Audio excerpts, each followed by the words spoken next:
Hello everyone. Welcome back to my channel, Free Full-Length Classic Audiobooks. I hope you are doing fine. Today, I will be introducing another book from the Lupin series, Arsène Lupin, SUPER-SLEUTH by Maurice Leblanc. Published in 1927, Arsène Lupin, SUPER-SLEUTH is the 15th book in Maurice Leblanc's legendary series, and one of its most intriguing entries. Originally published in French as La Demoiselle aux yeux verts, The Girl with the Green Eyes, this English translation presents the gentleman thief in an unexpected role. The story opens with Ralph de Limézy, a man who becomes captivated by a blue-eyed English girl while wandering through Paris.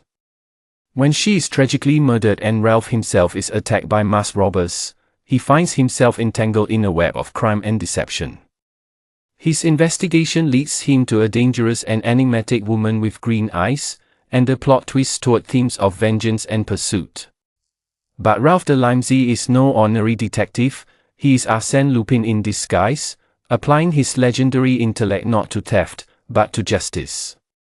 Blending romance, suspense, and Leblanc's signature wit, SUPER-SLEUTH proves that even a master criminal can become a master detective when the stakes are high enough. Chapter 1. And the Blue-Eyed English Girl. Ralph de Limézy was strolling along the boulevards with the careless air of a happy man, who has only to look about him to enjoy the charming sights and the light gaiety which the life of Paris presents to the intelligent observer on certain luminous days in April. Of middle height, he had a figure at once slender and powerful. As he passed the gymnase, he had the impression that a man who was walking abreast of him was following a woman, an impression which he was presently able to assure himself was exact. In the humor he was in nothing appeared more comic and amusing to Ralph than a man who followed a woman. Only the vast experience of the Baron de Limézy enabled him to divine that this discreet gentleman was following the lady. Ralph de Limézy was no less discreet, and availing himself of the screen afforded by the throng, he quickened his steps in order to make a careful examination of these two persons. Viewed from behind, the gentleman was distinguished by an impeccable back parting which divided exactly his black and pomaded hair, and by a coat, no less impeccable, which gave full value to his large shoulders and high waist. Seen from in front, his face was of extreme regularity, furnished with a carefully trimmed beard and a fresh pink complexion. 30 years of age, perhaps, with a confident walk, carrying himself with an air of importance, vulgar in appearance, rings on his fingers, a gold tip to the cigarette he was smoking. Ralph again quickened his step. The lady, tall, self-possessed, of noble bearing, set firmly on the pavement an Englishwoman's feet, which were redeemed by well-shaped legs and slim ankles. Her face was uncommonly pretty, lighted by eyes of a wonderful blue, crowned by a heavy mass of fair hair. Those who passed her half stopped and turned to stare after her. She displayed an utter indifference to this homage of the crowd. Goodness, thought Ralph. What an aristocrat! She deserves something better than that pomaded bounder who is following her. What is he up to? A jealous husband? A jilted lover? Or simply a lady killer in search of adventure? Yes, that must be it. The fellow wore the air of a man lucky in love who believes himself to be irresistible. The girl crossed the Place de l'Opéra without taking any notice of the vehicles which thronged it. A dray was about to bar her way. She quietly seized the horse's reins and stopped it. The driver jumped down from his seat in a fury and began to abuse her, thrusting his face into hers. She landed a jolting right hook on his nose that sent the blood gushing out of it. A policeman hurried up and demanded an explanation. She turned her back on him and went quietly on her way. In the Rue Aubert, two small boys were fighting. She caught them by the scruff of the neck and flung them away from her with such violence that they rolled over and over for a good 10 feet. Then she threw a 10-franc note to each of them. On the Boulevard Haussmann, she went into a confectioner's, and from a distance, Ralph saw her sit down at a table. Since the man who was following her did not enter the shop, he went into it himself and took a seat in a quiet fashion that did not attract her attention to him. She ordered tea and toast, which she ate hungrily with magnificent teeth. The people sitting at the neighboring tables stared at her. She took no notice whatever of them. Presently she ordered more toast. But another young woman, sitting at a table further off, also excited Ralph's curiosity. Fair as the English girl, with wavy hair, dressed less expensively, but with a Parisian's surer taste. She was surrounded by 3 poorly dressed children, whom she was feeding with cakes and glasses of grenadine. More of a child than the children themselves, she was amusing herself infinitely as she babbled for the 3 of them. "What was it you said to the young lady?" Louder. "I did not hear. No, you shouldn't call me madame. You should say, 'Thank you, mademoiselle.'" Ralph was instantly enslaved by 2 things: the natural gaiety of her expression, and the profound seductiveness of her large green eyes, the color of jade and streaked with gold, from which one could not tear one's own eyes once one had fixed them on them. As a rule, such eyes are filled with strangeness, thoughtful and melancholy, and that was perhaps the habitual expression of those eyes. But at the moment they diffused the same radiance of intense life as the rest of the face, the mischievous mouth, the dilated nostrils, and the warmly colored cheeks with smiling dimples. "Extravagant joys or excessive griefs, there is no mean for creatures of that kind," said Ralph to himself, and he felt spring to sudden birth in him the desire to play a part in those joys and fight those sorrows. He turned to the English girl again. She was really beautiful, with a powerful beauty compounded of balance, poise, and quietness. But he found the girl with the green eyes, as he called her, far more fascinating. If one admired the former, one desired to know the latter, to discover the secret of her existence.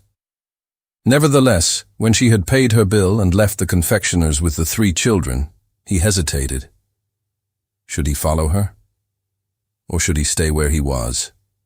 Which should carry the day? Green eyes? Blue eyes? He rose hastily, dropped some money on the counter, and went out into the street. The green eyes had their way with him. As he came out, his eyes fell on an unexpected sight. The girl with the green eyes stood on the curb talking to the lady killer who, a little while before, had been following the English girl, with the air of a timid or jealous sweetheart. It was animated, heated talk too on both sides, more like a dispute than a talk. It was evident that the young girl was trying to pass the lady killer and that the lady killer would not let her. And this was so evident that Ralph was, contrary to every convention, on the point of interposing. He had no time to do so. A taxi stopped in front of the confectioner's. A man sprang out of it who seemed to have already taken in the altercation on the curb, for he stepped up to the squabbling pair, raised his stick, and with a hearty whack sent the lady killer's hat flying off his pomaded head. Dumbfounded, he started back, then, careless of the people hurrying up, sprang forward and howled, "You're mad! Absolutely mad!" The newcomer, who was smaller and older, threw himself into a posture of defense, and, ready to strike, shouted, "I've forbidden you to speak to this young lady. I'm her father, and I tell you that you're nothing but a rotter, a miserable rotter." Both of them were fairly shaking with spasms of hate. The lady killer, stung by the insult, drew himself up to spring on the newcomer, whom the young girl had gripped by the arm and was trying to drag to the taxi. He had succeeded in separating them and snatching the newcomer's cane, when he found himself glaring into a face which had suddenly interposed between him and his adversary, an unknown, curious face, the right eye of which was winking nervously, and the mouth, curved into an expression of the grimmest irony, holding a cigarette. It was Ralph who had thus risen before him, and he said in harsh accents, "Could you oblige me with a light?" A truly inopportune request. What was this interloper up to? The pomaded one bristled. "Clear off! I haven't any matches," he snapped. "But you have. A minute ago you were smoking," the interloper asserted. Beside himself, the lady killer tried to thrust him away. Not succeeding in doing so, and being unable even to move his arms, he looked down to see what was paralyzing them. He appeared thunderstruck. The 2 hands of the interloper gripped his hands in such a manner that it was impossible to move them. An iron band could not have paralyzed them more thoroughly, and the interloper did not cease to repeat in obstinate, worrying accents. "Please oblige me with a light. It would be most unfortunate if you were to refuse me a light." The group that had gathered round them began to laugh. The exasperated lady killer snarled, "Will you leave me alone? I tell you I haven't got a light." The interloper shrugged his shoulders with a melancholy air. "Most uncivil, I call it," he said mournfully. "I never heard of anyone refusing a light when he was asked for it politely, but since you make such a fuss about rendering me this slight service—" He loosed his grip. The liberated lady killer turned and ran. But the taxi had gathered speed and was bearing away his adversary, and the girl with the green eyes, at a pace that made it quite plain that the most strenuous effort on his part to catch them would prove vain. "And a lot forwarder I've got," said Ralph, watching him run. "I play the Don Quixote to a lovely unknown, and she rushes off without giving me her name and address. There isn't a chance of finding her." "Well?" Well, he decided to return to the English girl. She also was withdrawing, having doubtless been a witness of the row. He followed her. He found himself at one of those periods at which life is in a way suspended between the past and the future. When one is 30 years old, it is woman who appears to us to hold in her hands the key of our destiny. Since the green eyes had vanished, he would guide his wavering steps by the light of the blue. Then, almost immediately, having pretended to set out in the opposite direction and returned on his steps, he perceived that the pomaded lady killer had betaken himself once more to the chase, and, rebuffed in one quarter, had turned, like himself, to the other. And all three of them resumed their stroll without the English girl perceiving the maneuvers of her followers. She walked along the crowded pavement, strolling quietly all the while, with a keen eye on the shop windows and careless of the homage lavished on her beauty. Strolling thus, she came to the Place de la Madeleine, and by way of the Rue Royale, reached the Faubourg Saint-Honoré and entered the Grand Hotel Concordia. The lady killer stopped, walked on about 50 yards, bought a packet of cigarettes, came back, entered the hotel. 3 minutes later he came out and went off, and just as Ralph was about to question the clerk about the English girl, she herself came out of the hall and entered a car to which a servant had carried a small trunk. Was she then off on her travels? Ralph hailed a taxi and said to the driver, "Follow that car." The English girl did some shopping and at 8 o'clock stopped at the Paris-Lyon station. There she went into the refreshment room and ordered dinner. Ralph dined at a distant table. When she had finished her dinner, she smoked a couple of cigarettes and then she made her way to the 9:46 express. Ralph considered for a few moments, then made up his mind.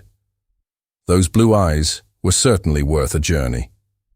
Moreover, it was in following those blue eyes that he had made the acquaintance of the green eyes, and it might be that by way of the English girl he might find the lady killer, and by way of the lady killer come to the green eyes again. He turned quickly and bought a ticket to Monte Carlo and hurried to the platform. He saw the English girl step into the third compartment of car number 5, slipped into the middle of a group and saw her, through the window, taking off her cloak. There were but few passengers.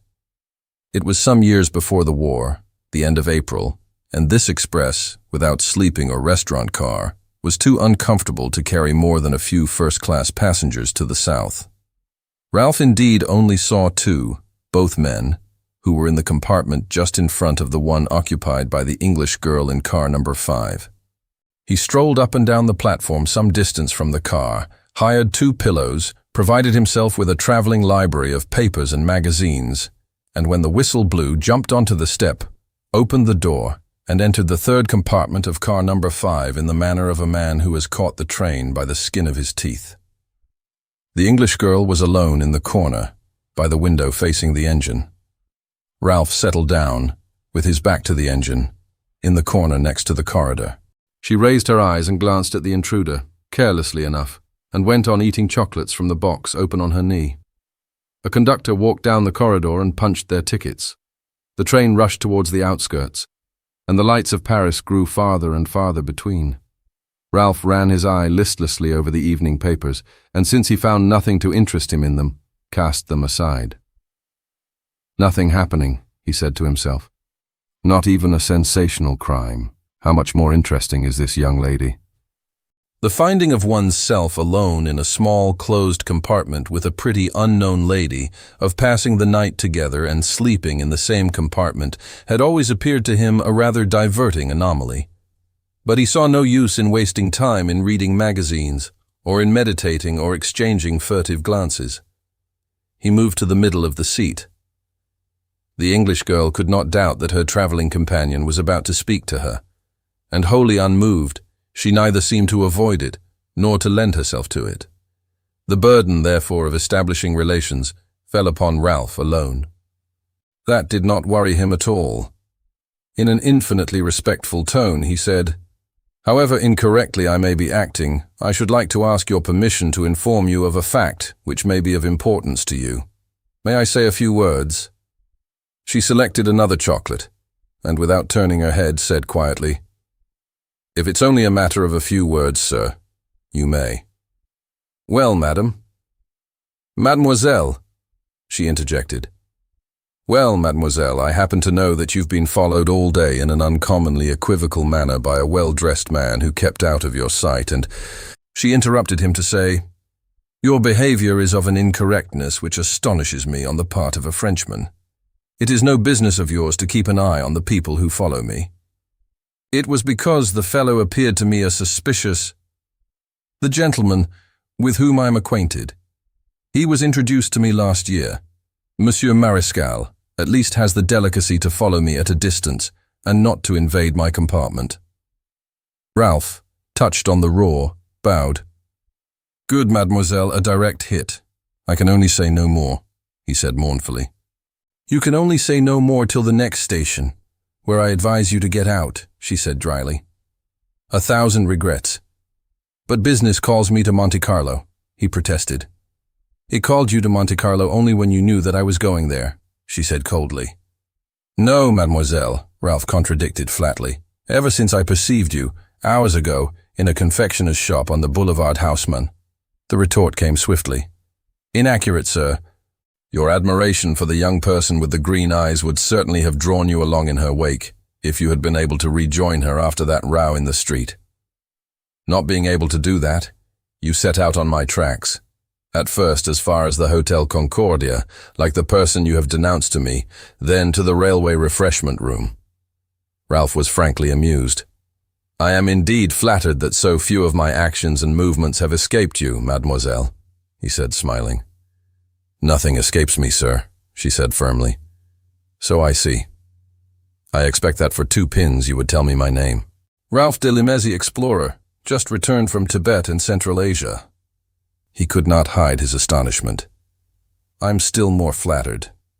May I ask you as a result of what inquiry?" "As a result of no inquiry," she said quickly. "But when a lady sees a man come bursting into her compartment at the last minute, without as much as a suitcase, she owes it to herself to observe.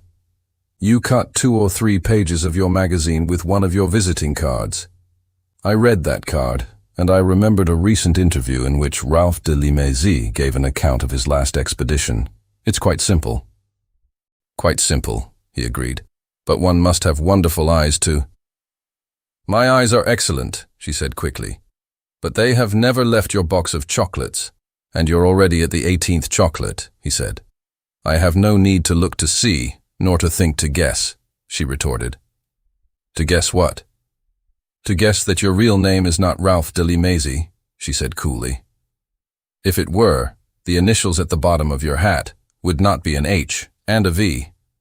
Always supposing that you are not wearing a friend's hat." Ralph began to lose patience. It annoyed him that in any duel he chanced to be fighting, his adversary should constantly get the better of him.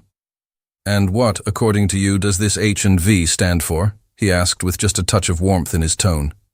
She crunched up her 19th chocolate and answered in the same careless tone, "They are initials which you rarely find joined, and when by any chance I do come across them together, my mind always makes an involuntary connection between them and the initials of 2 names that were once brought to my notice." She stopped, and apparently was not going to continue. He said a trifle impatiently, "And might I ask what they are?" "If I were to tell you, it would not enlighten you. The first is a name you never heard of, she assured him. All the same. Well, if you must know, it is Horace Valmont. And who is Horace Valmont? Horace Valmont is one of the numerous false names behind which was hidden. She paused to yawn. Behind which was hidden, he said yet more impatiently. Arsène Lupin. Ralph burst out laughing. Then I must be Arsène Lupin, he cried. What an idea, she protested quickly. I only told you the remembrance called up in my mind, quite stupidly, by the letters in your hat. And I say to myself, also quite stupidly, that your pleasing name of Ralph de Limézy is uncommonly like the pleasing name of Ralph d'Andrézy, by which Arsène Lupin was also known. An excellent answer, mademoiselle. But if I had the honor to be Arsène Lupin, believe me, I should not be playing the rather simple part I am now playing. With what mastery do you make a joke of the innocent Limézy? She held out the box of chocolates to him. A chocolate to console you for your defeat, she said. And now let me go to sleep. But surely our conversation is not going to stop at this point, he said in pleading accents. No. If the innocent Limézy does not interest me. On the other hand, people who have someone else's name always excite my curiosity. What are their reasons? Why do they disguise themselves? A rather perverse curiosity. A curiosity which a Bakersfield may permit herself, he said, a trifle clumsily. And he added, As you see, mademoiselle, I know your name as well as mine. And so does Cook's clerk, she said, laughing. Well, said Ralph, I'm beaten. I shall take my revenge at the first opportunity. Opportunity most often presents itself when one is not seeking it, she said gravely.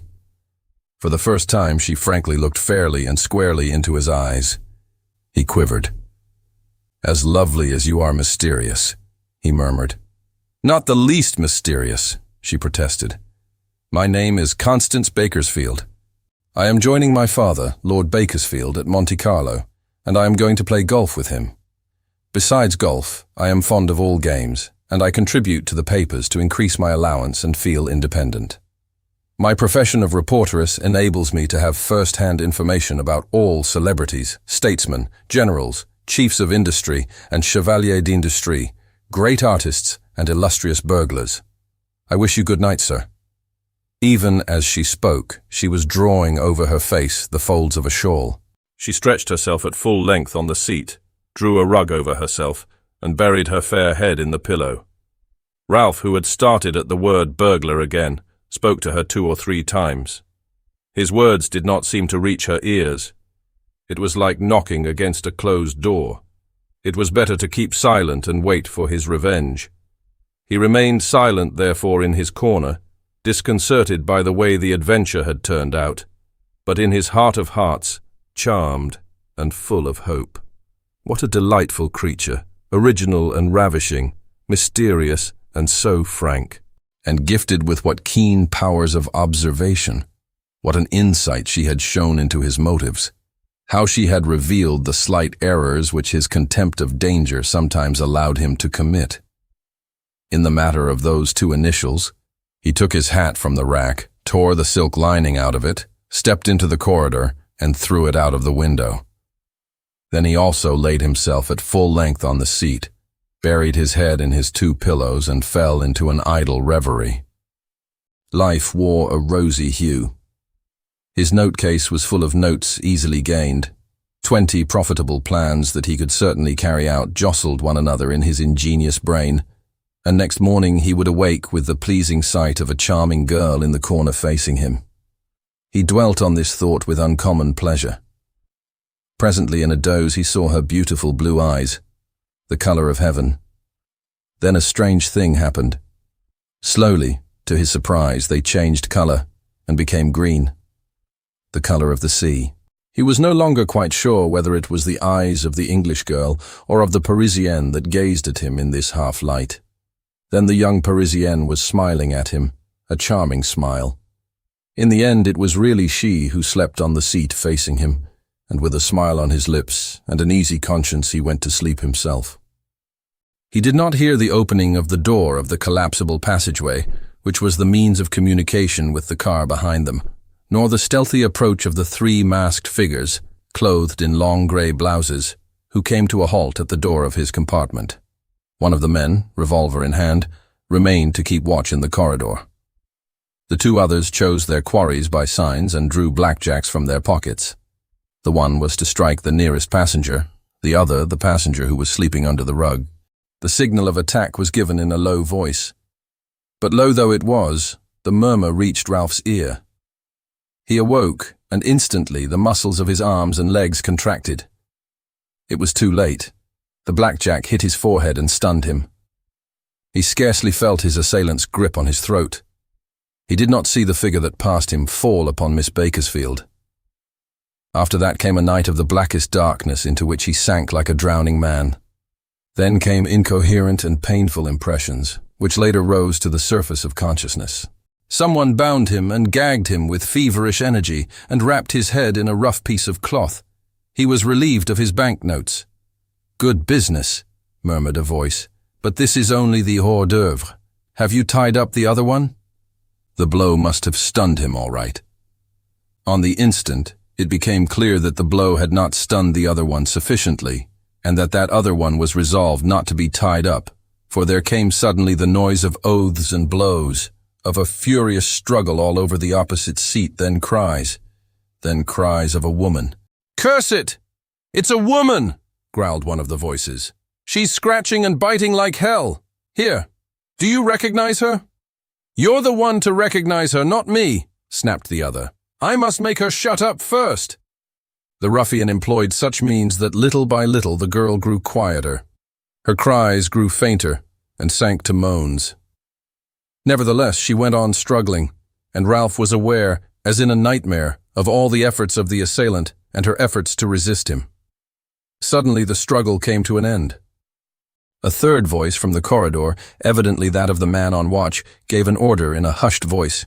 "Stop! Leave her alone! I hope to God you haven't killed her." "I'm jolly well afraid I have. In any case, I may as well search her," said the voice of the ruffian who had been struggling with the girl. "Stop! Be quiet, damn it!" Their two assailants left the compartment. There was a dispute rather, in the corridor, and Ralph, who was recovering more and more of his wits and could now move his limbs, caught the words, "Yes, further down, the end compartment, and be quick about it. The conductor may come." One of the three thieves stepped into the compartment and bent down over him and snarled, "If you move, you're a dead man. Keep quiet." The three ruffians went along towards the end compartment in which Ralph had noticed two passengers. Already he was trying to loosen his bonds and working his jaws to get the gag out of his mouth. Close to him, the English girl was moaning more and more feebly in a manner which wrung his heart. He struggled to free himself with all his might, chilled by the fear lest he should be too late to save the unfortunate creature's life. But his bonds were strong and firmly knotted. However, the cloth which blinded him, carelessly tied, suddenly fell to the floor. He saw the young girl on her knees, her elbows on the seat, looking at him with eyes which no longer saw anything. Then came the sound of shots at a distance. The three masked ruffians and the two passengers must be fighting in the end compartment. Almost on the instant, one of the scoundrels came running down the corridor as fast as he could run with a bag in his hand. For 2 or 3 minutes the train had been slackening speed. Probably it was compelled to go slower by the fact that the track was being repaired. Probably also the thieves had been aware of this and chosen that moment for their attack. Ralph was at the end of his wits. As he strained against his unbreakable bonds, he succeeded in working his gag loose enough to mutter to the girl, "For goodness sake, hold out. I shall be able to look after you in a minute. What's the matter? What have they done to you?" The brutes must have squeezed the girl's throat inordinately and twisted her neck, for she was black in the face. Her features were distorted. She displayed all the symptoms of asphyxiation. Ralph thought that she was on the very point of death. She was gasping and trembling from head to foot. Her chest was bent over the seat close to him. He could hear the faint, harsh sound of her breathing, and through what sounded to him the death rattle he caught a few English words. She muttered, Monsieur, listen, I'm done for." "No!" he cried in anguish. "Try and raise yourself and reach the bell rope." She was too feeble to make the effort, and not a chance remained of his being able to free himself, in spite of the superhuman energy with which he strove to do so. Used as he was to make his will prevail, he suffered horribly at being the impotent spectator of this dreadful death. Matters had passed entirely out of his hands. He seemed to turn giddy in a tempestuous whirl of horrible happenings. The second of the masked scoundrels, revolver in hand, hurried along the corridor. Behind him came the third. Doubtless at the end of the car the two passengers had succumbed to their assault, and since the train was moving more and more slowly along the line they were repairing, the murderers were about to escape unhindered. Then, to Ralph's great surprise, they stopped short just outside the compartment, as if some formidable obstacle barred their way. Ralph guessed that someone had appeared at the entrance of the collapsible passageway, perhaps the conductor making his rounds. At once there came an outcry of furious voices, then the sound of a struggle. The first thief had no time to use his revolver, which was dashed out of his hand, as a man in the uniform of a railway official grappled with him and tripped him, and the two of them rolled on the floor. While the third scoundrel, a short, slight man whose grey blouse was now red with blood, and whose head was half hidden by a hat much too large for him, to which was fastened a mask of black sateen, tried to free his comrade from the conductor's grip. "Good for the conductor!" cried the exasperated Ralph. "Help at last!" But the conductor was weakening. One of his hands had been put out of action by the ruffian's short, slight accomplice. The ruffian himself got the upper hand and hammered the conductor's face with a shower of blows. Then the short, slight accomplice rose to his feet and, as he rose, his mask caught in his sleeve and fell, dragging down with it his big hat. With a quick movement, he covered his face with the mask and his head with the hat, but not before Ralph saw the fair hair and ravishing face, now livid with terror, of the unknown with green eyes whom he had chanced on that afternoon in the confectioner's on the Boulevard Haussmann. The tragedy came to an end. The two thieves fled. The astounded Ralph watched without a word the conductor drag himself slowly and painfully up to the communication cord and pull it. The English girl was in her death agony. Almost with her last breath she muttered these incoherent words. "For God's sake, listen to me. You must take—" "What? I promise you I will. For God's sake, take the wallet. Get away the papers to—" "Where?" Her head fell back. She was dead. The train stopped. Chapter 2. Investigations. The death of Miss Bakersfield, the savage attack of the three masked ruffians, the probable murder of the two passengers, the loss of his banknotes, weighed but lightly on Ralph's spirit, compared with the incredible vision which had dashed itself, as it were, against his eyes. The girl with the green eyes, the most charming and ravishing girl he had ever set eyes on, rising among the black shadows of a crime. The most radiant image appearing from behind the ignoble mask of a thief and murderer. The girl with the eyes of jade, towards whom his man's instinct had fairly thrust him the very minute he saw her, whom he now found in a blood-stained blouse with panic-stricken face, robbing and murdering along with two horrible assassins.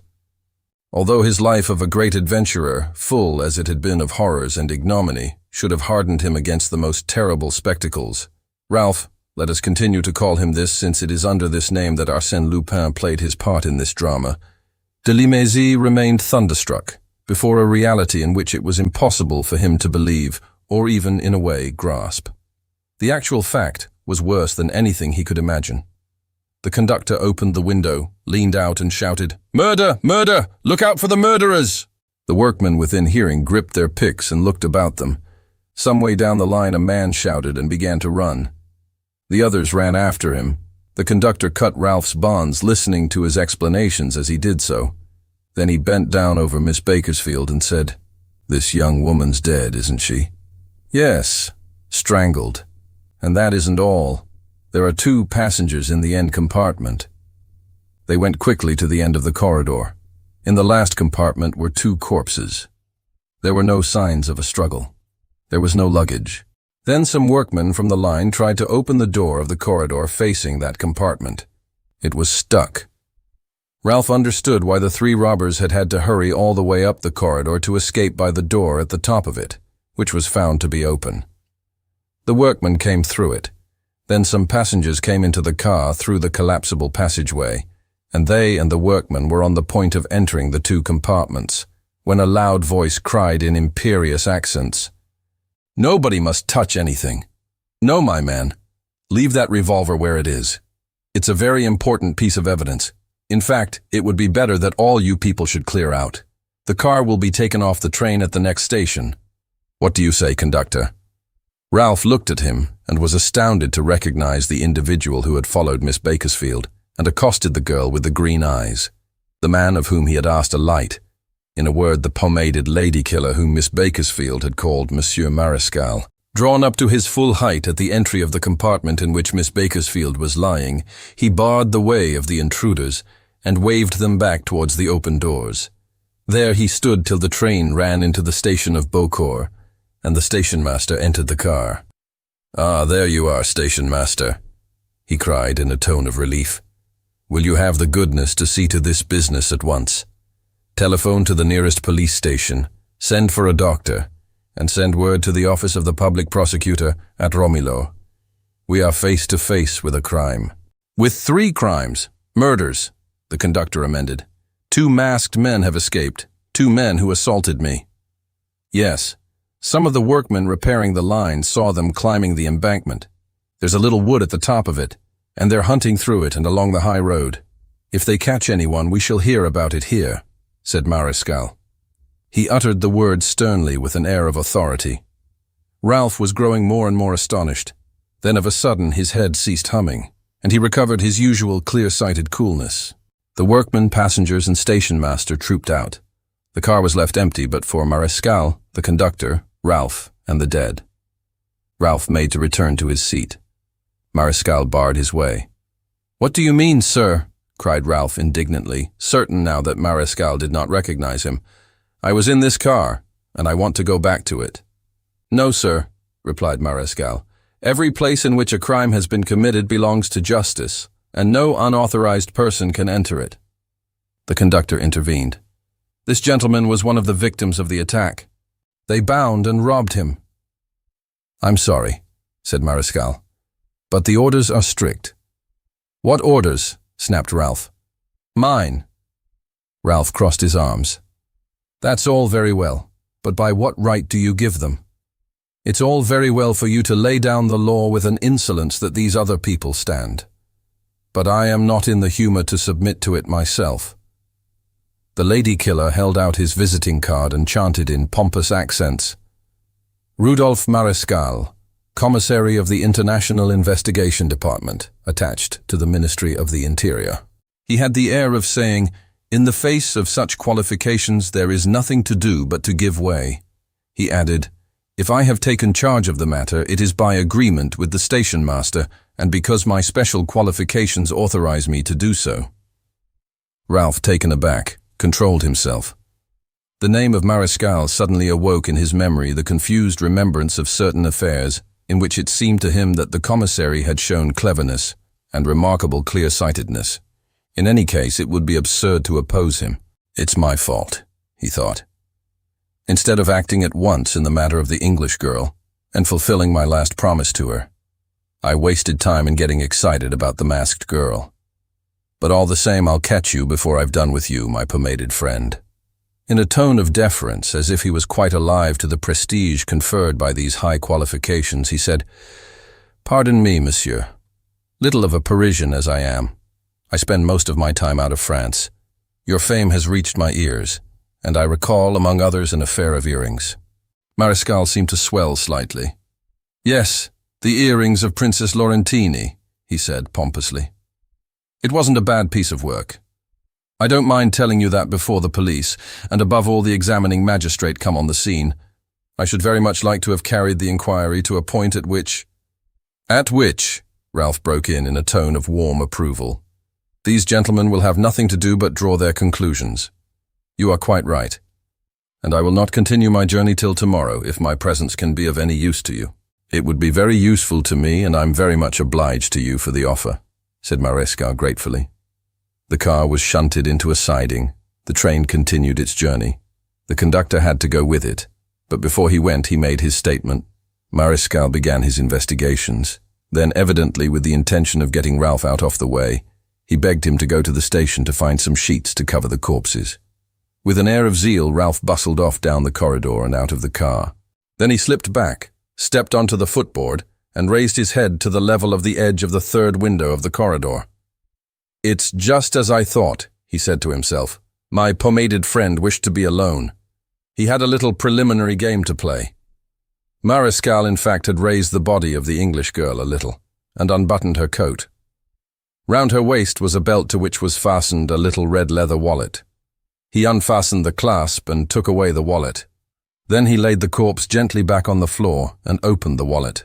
It contained papers, and at once he set about reading them.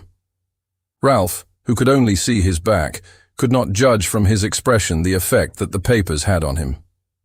He went off grumbling, "It's no use your hurrying, comrade. I shall catch you all right before the end of the business. Those papers were bequeathed to me. No one but me has any right to them." He accomplished the task with which he had been charged and brought back with him the station-master's wife and mother, who insisted, as was the custom of the country, that they ought to keep watch over the dead. He found one of the workmen from down the line talking to Mariscal, and learned that 2 men had been seen hurrying through the wood and that one of them was limping. "Was that all they found?" asked Ralph. "Everything," said Mariscal.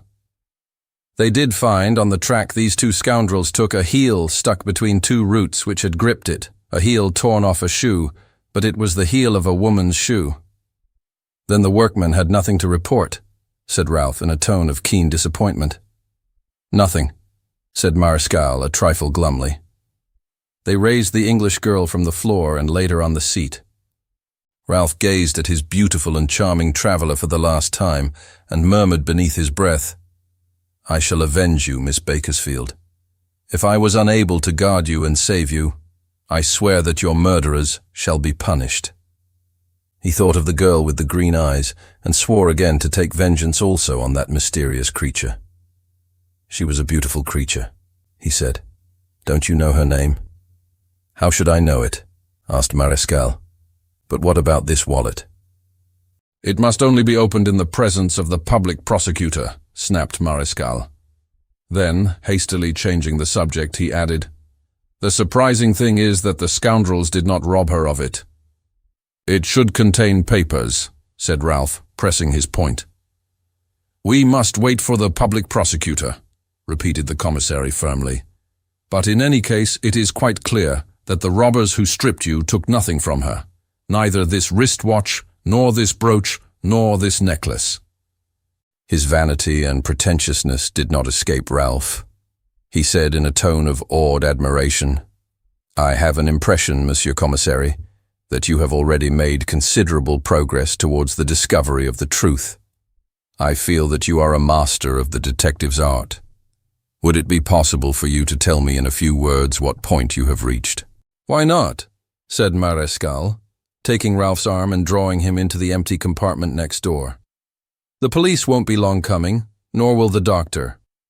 In order to make clear my position in the matter and make sure of the reward, I shall be glad to inform you of the preliminary result of my first investigations." "Go it, old pomade pot," said Ralph to himself. "You could not find anyone better than me to confide in." "Sit down," said Mariscal, offering him a cigarette. "I propose to demonstrate 2 fundamental facts, in my humble opinion, of the greatest importance. The first of them is that the English girl, as you describe her, has been the victim of a mistake. Yes, monsieur, of a mistake. Don't burst into protests. I can prove it. At the moment fixed by the train's slackening speed, as they knew it would be forced to do, the robbers, who were in the car behind, I remember having noticed them from a distance, and I even believed that there were 3 of them, attack you and rob you. They attack your traveling companion and try to tie her up. Then of a sudden they leave her and move on, to the end compartment. What was the reason of this right-about turn? It was the fact that they had made a mistake, because the young woman was hidden under her rug, because they thought they were attacking 2 men and found that what they had attacked was a man and a woman. hence their consternation. Curse it, it's a woman, and hence their hasty departure. They explore the car and find the two men they are really seeking, the two men in the end compartment. These two are on their guard and defend themselves. They shoot them and strip them of everything they have. Suitcases, bags, everything is gone.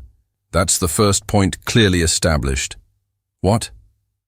Ralph was surprised, not by the hypothesis, for he had formed the same hypothesis himself some time before, but that Mariscal should have formed it and set it forth with such a logical astuteness. He expressed his warm admiration. The second point, said Mariscal, evidently delighted by Ralph's appreciation. He held out a small silver box, delicately chased. I found that at the back of the seat. A snuff box, said Ralph. Yes, an old snuff box, said Mariscal, but it is used as a cigarette case. He opened the box. 7 cigarettes, you see, a mild tobacco, for a woman. Or for a man, said Ralph, smiling. For after all, there were only men there. For a woman, I tell you. Impossible, Ralph protested. Just smell the box. Ralph took it, sniffed at it, and agreed. You're right. Of course, you're right. The scent of a woman who keeps her cigarette case in her vanity bag along with her handkerchief and powder puff and scent spray. There's no mistaking the smell, he said. Well, said Mariscal in a tone of triumph. Well, I don't understand anything about it. There are 2 men here whom we found murdered, and 2 men who attacked them and murdered them and bolted, said Ralph in a tone of bewilderment. Why not a man and a woman? What? A woman? One of these robbers a woman? Cried Ralph in well-feigned amazement. What about this box of cigarettes? Asked Mariscal, tapping it. It's hardly sufficient proof, protested Ralph. I've got another, declared Mariscal. What is it? The heel. This shoe heel that they picked up in the wood, stuck between 2 roots. How many more proofs do you want to make you believe in this second fact I'm drumming into your head? The fact that of the 2 murderers, one was a woman, said Mariscal impatiently.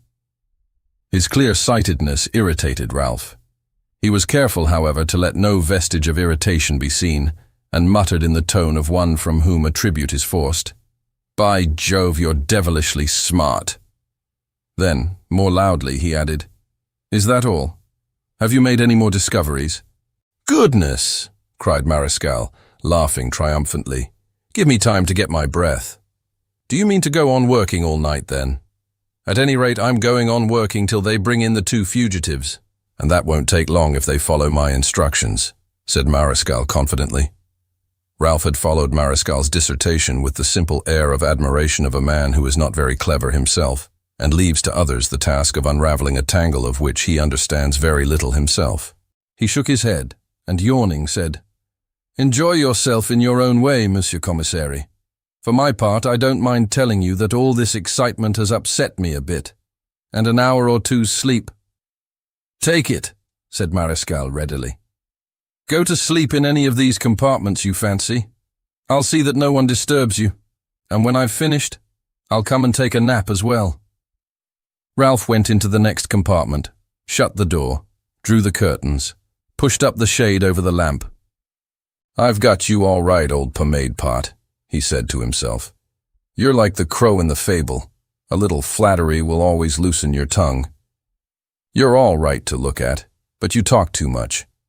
As for your jailing this unknown girl and her accomplice, I shall be jolly well surprised if you bring it off. It's a job I shall have to take in hand myself. Then he heard the sound of voices from the direction of the station. They grew louder. Then he heard Mariscal, who was leaning out of a window of the corridor, cry out, Who is it? Ah, excellent. It's the police, isn't it? A voice replied, Yes, Monsieur Commissary. The station master sent us to you. Good. Have you made any arrests, Inspector? Said Mariscal. Only one, sir. One of the robbers they were hunting dropped on the turf by the high road, utterly done. We picked him up about a mile away, but the other managed to escape. That's a pity. What about the doctor? Said Mariscal. He was having his horse harnessed as we came by his house. He had just had a night call, but he'll be here in about 40 minutes, said the inspector. Mariscal paused, then he asked, "Did you catch the smaller of the two robbers?" "Yes, a pale-faced lad, wearing a hat much too big for him. He's crying and making promises and whining. I'll tell the truth, but only to the examining magistrate." "Where is the magistrate?" said the inspector. "Have you left him at the station?" "Yes, well guarded." "I'll come along," said Mariscal. "If you don't mind, sir. But first I should like to learn exactly what happened on the train." "Right," said Mariscal. The inspector climbed up into the car with a policeman.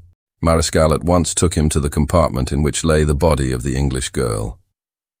"Everything's going all right," Ralph said to himself. "If old Pomade Pot starts expounding his theory, it will keep him busy for a while."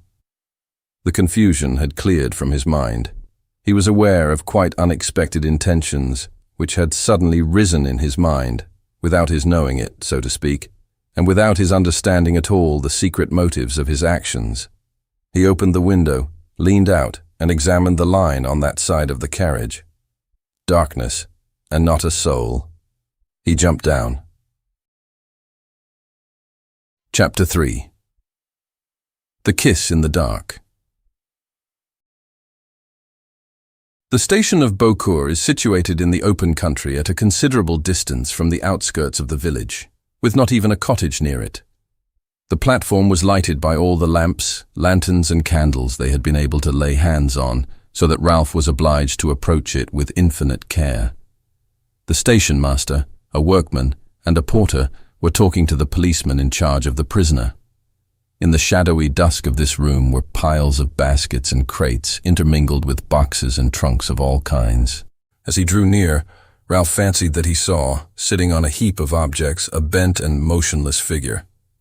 "That must be the girl with the green eyes," he said to himself.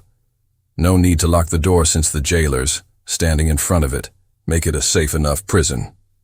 He slipped into the booking office and looked about him. There was a door on the left of him, a waiting room on the right, out of which a staircase rose to the story above, and in the right-hand wall of this waiting room another door. From the position of the rooms that must be what he wanted. For a man like Ralph, a bolt was an obstacle hardly worth taking into account. He always had on him 4 or 5 small tools with which he could make sure of opening the most recalcitrant of doors. At the first attempt, the bolt yielded. He opened the door an inch or two and found that not a ray of light fell on him. He opened it wider and, stooping, entered. The men outside had been able neither to see nor hear him, nor had the prisoner, whose dull sobs broke the silence with a rhythmical monotony. Ralph took advantage of the noise outside to slip his head between 2 piles of baskets to get a clear view. He found himself just behind the heap of mailbags on which the prisoner had thrown herself. This time, she must have heard the sound he made, for her sobbing ceased. As it ceased, he whispered, "Don't be frightened." "Is it you, William?" she whispered. Ralph gathered that she was speaking of the other fugitive. He answered, "No, it's a friend who will save you from the police." She did not say anything. She must be suspecting a trap. He went on in a yet more urgent whisper, "You're in the hands of the police. If you don't follow me, it means the court and prison. No, the magistrate will let me go free." "He won't let you go free. 2 men have been murdered. Your blouse is covered with blood. Come along. A moment's hesitation may destroy you. Come along," he insisted. After a few seconds' silence, she murmured, "My hands are bound." Crawling along and hugging the darkness as he crawled, he cut her bonds with his knife and asked in a whisper, "Can they actually see you?"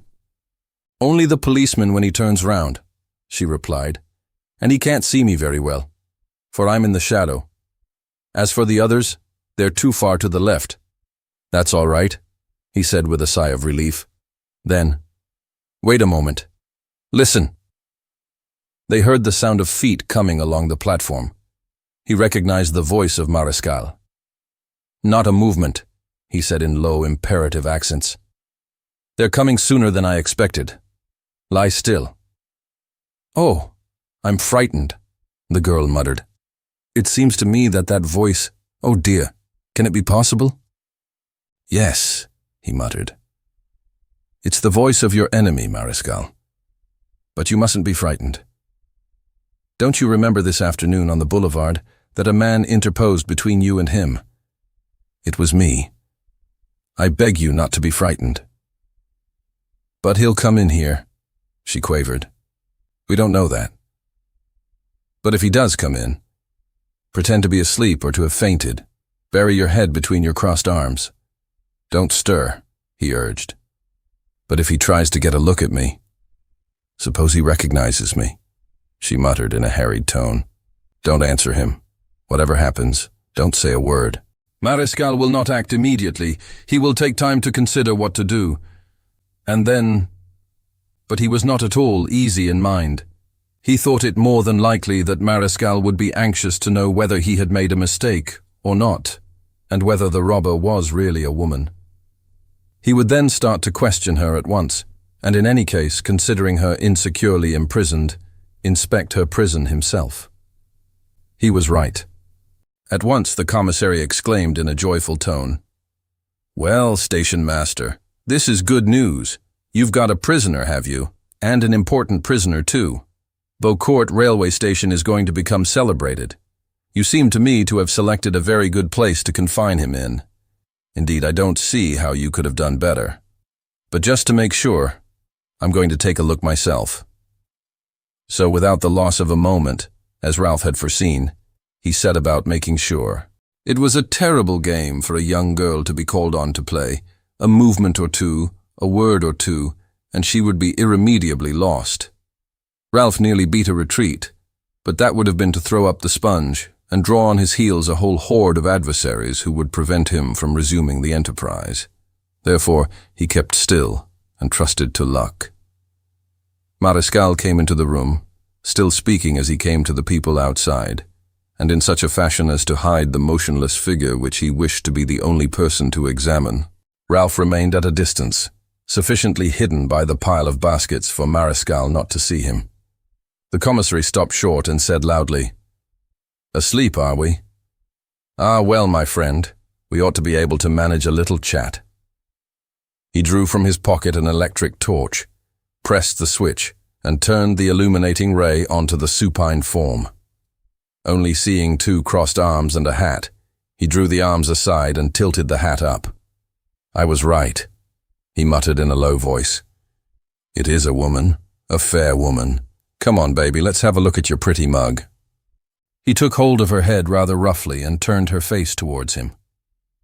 The sight that met his eyes was so astonishing that he seemed unable to believe the incredible fact. "No, no, I can't believe it," he murmured. He looked towards the door of the room. It would never do for any of the others to join him. Then, feverishly, he tore off the hat. The full light of the lamp fell on the face, revealing every feature. You, he muttered. "But I'm mad. This is incredible. You are murderous. You. He bent lower. The prisoner did not stir. Her pale face did not even quiver. "It is you," muttered Mariscal in a breathless voice. "By what miracle? So you've murdered a man, and the police have caught you, and here you are. You! It's impossible." One would have sworn that she was really asleep. Mariscal was silent. Was she really asleep? "That's right. Don't stir," he said. "I'm going to get these people away and come back. Then, presently, we'll have a talk. We must go gently indeed, my child." What did he mean? Was he going to propose some abominable bargain? Ralph guessed that he had not really any fixed plan.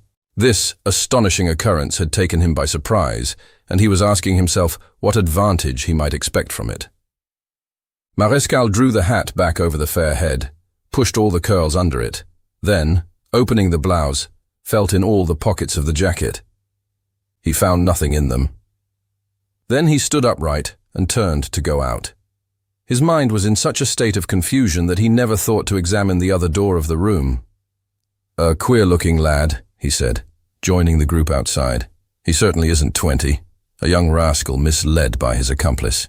He went on talking, but in an absent-minded manner which made it clear that his mind was in a whirl and that he needed time to consider the matter. "I think that my little preliminary inquiry won't be quite lacking in interest to the examining magistrate," he said proudly. "While we wait for him, I'll keep guard here with you, Inspector. Or no, I'll keep guard alone. For really, I don't need anyone else. And if you'd like a little sleep..." Ralph lost no time. He caught up from among the trunks 3 rolled-up sacks, of pretty much the same color as the blouse beneath which the prisoner was hiding her boy's clothes.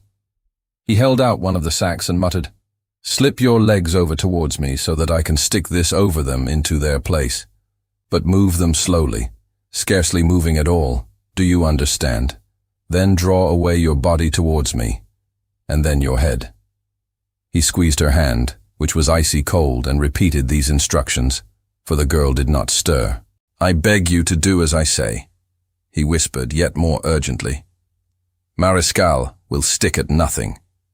You have humiliated him, and he will take revenge on you in some way or other, since you are entirely in his hands.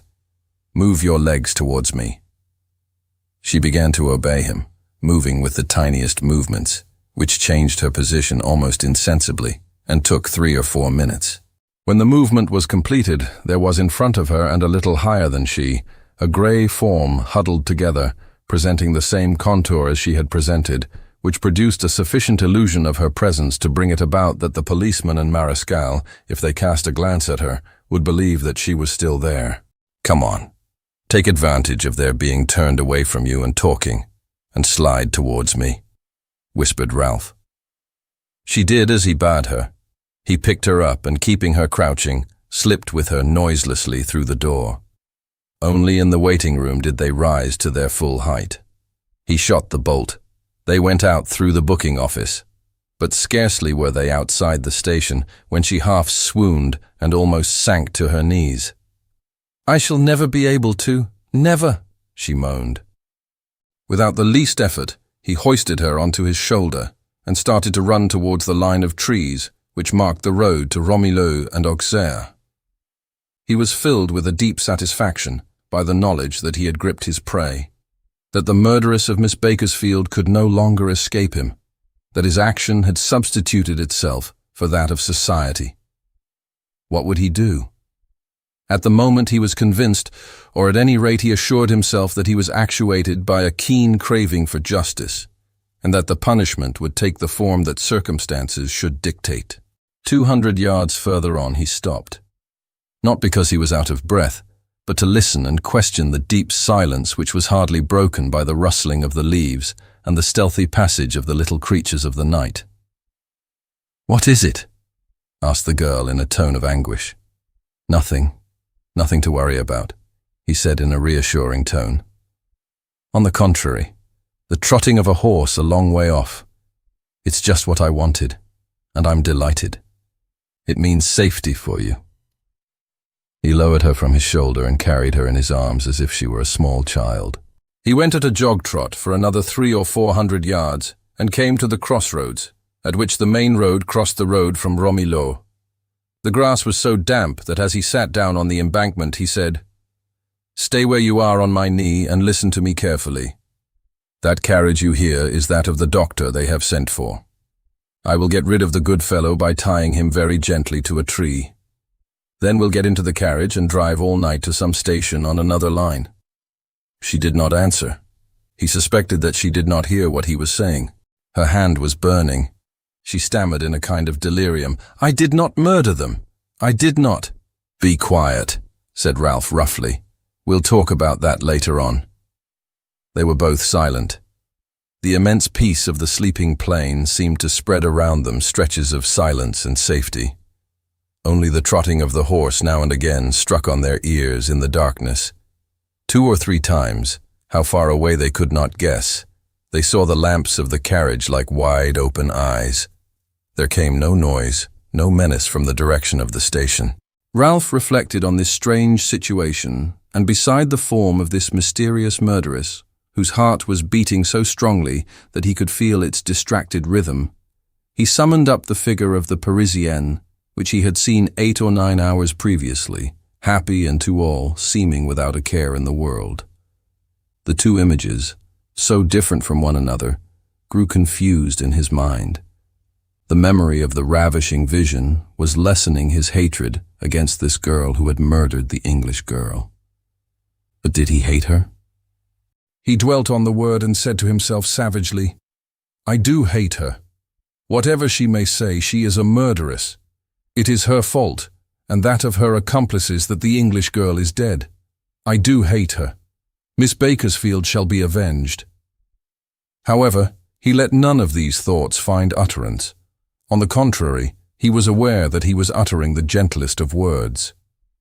Misfortune falls on people when they're not even dreaming of it, doesn't it?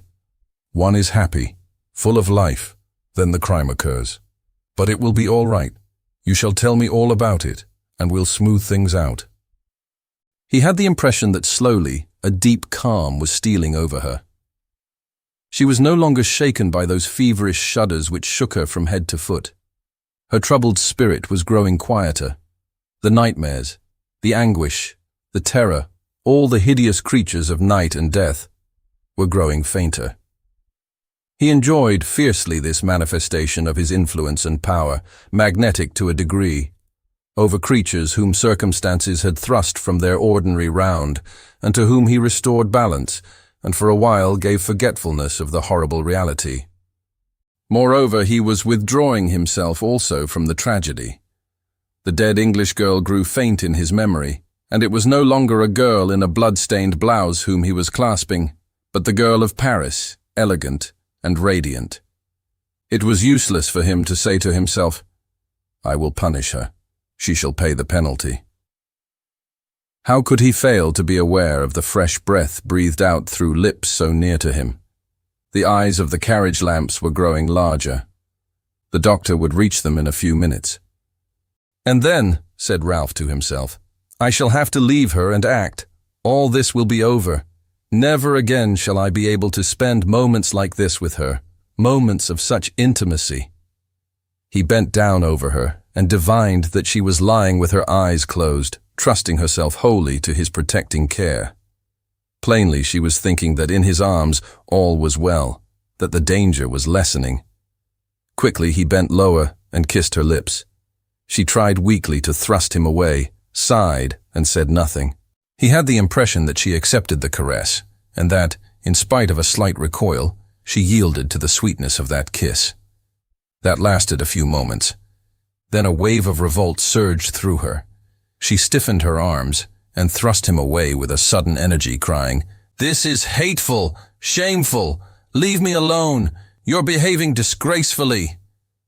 He tried to laugh, and furious with her could well have abused her. But he could not find the words. And as she fled from him through the darkness, he murmured under his breath, "What does this mean? But what modesty? And what next? What? You might think I had committed sacrilege." He turned and sprang up the embankment and searched for her. Where?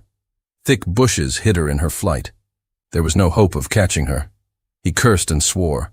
Once again he was full of hate for the murderess. A hate whetted keener by the rancor of a man rebuffed.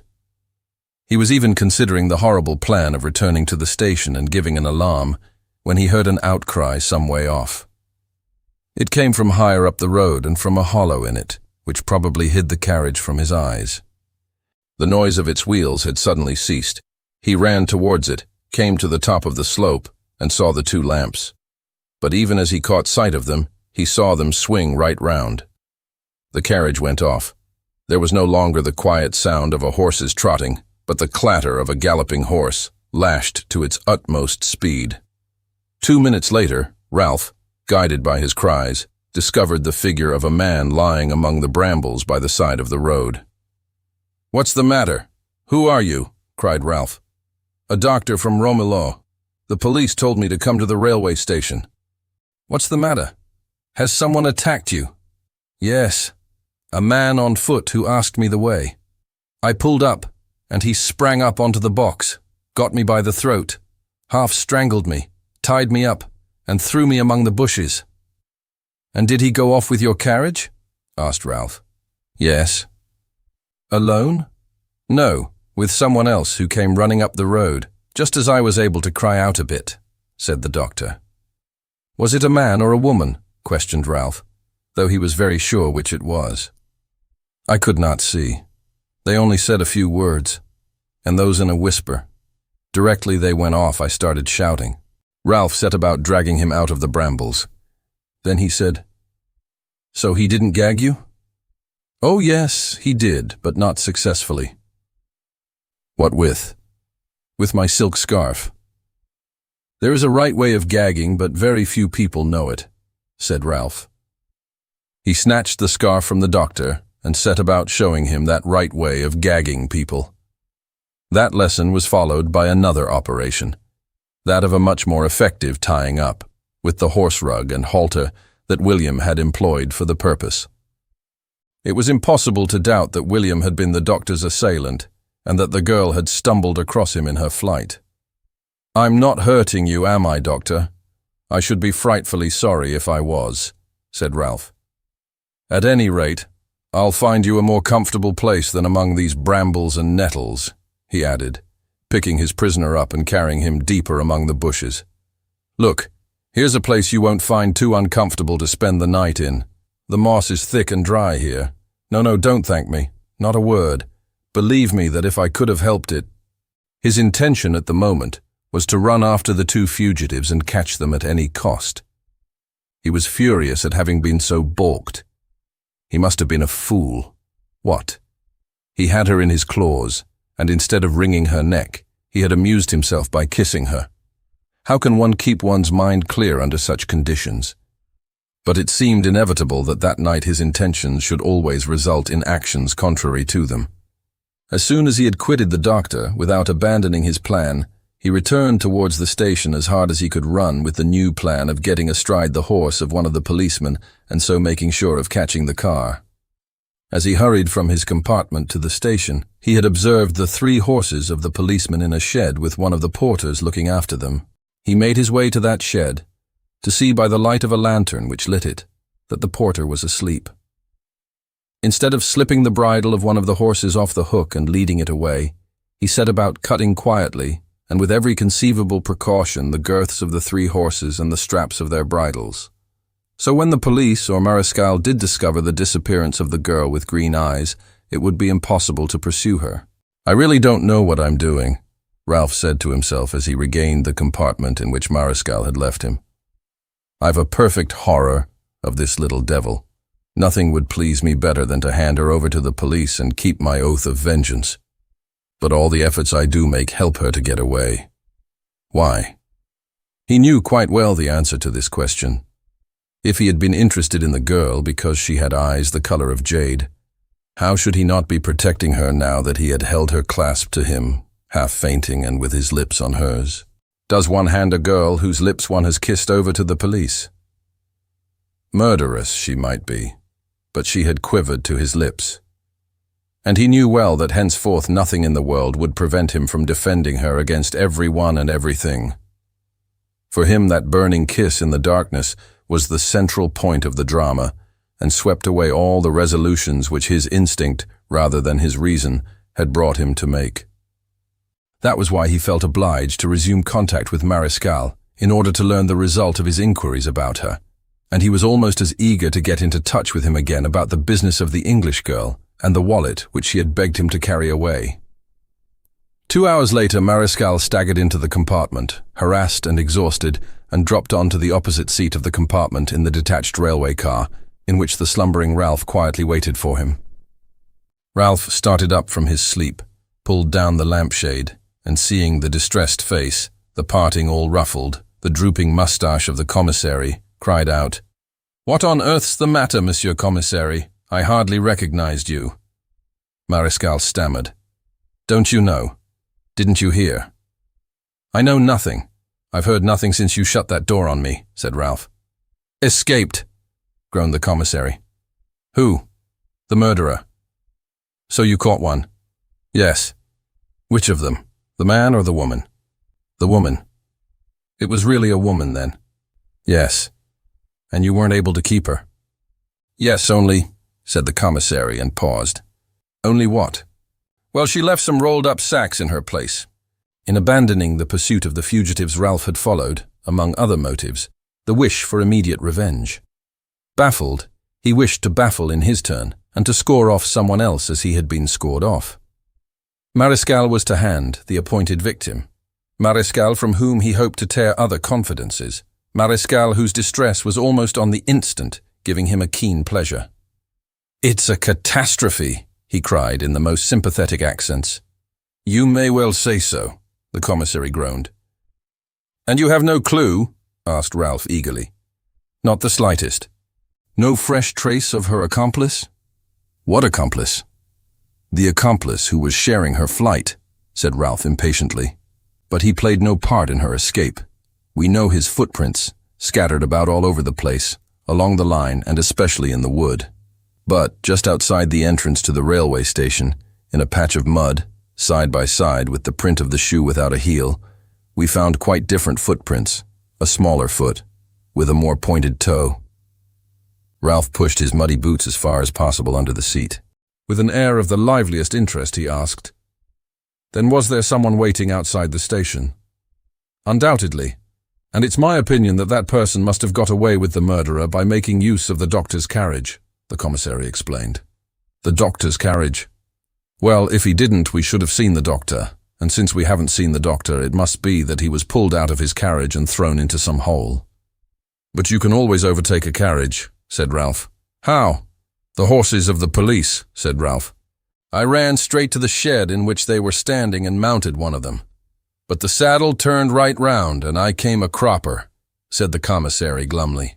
"What do you mean?"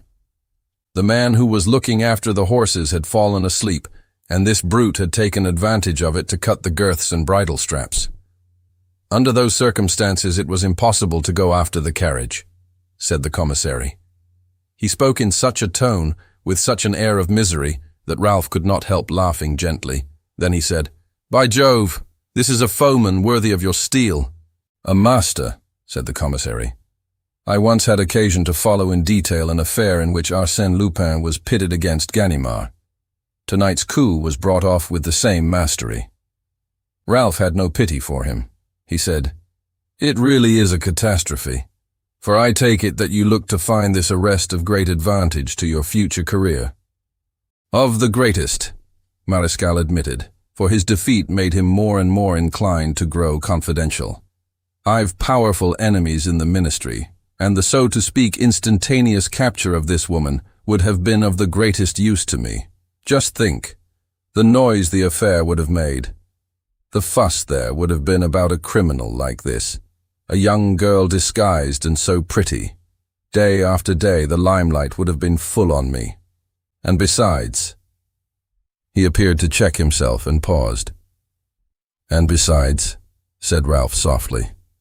Mariscal still hesitated, but there are hours during which no effort of the reason will prevent you from speaking and revealing the very bottom of your soul, at the risk of regretting it bitterly. He could not keep his secret. "Besides, it would have doubled, it would have tripled the value of the victory I had won in another field," he said in an even gloomier tone. "Another victory?" cried Ralph in a tone of warm admiration. "Yes, and a decisive victory too." "Decisive?" "Undoubtedly. No one could have snatched it from me since it was a victory over the dead." "Not the English girl?" cried Ralph. "The English girl."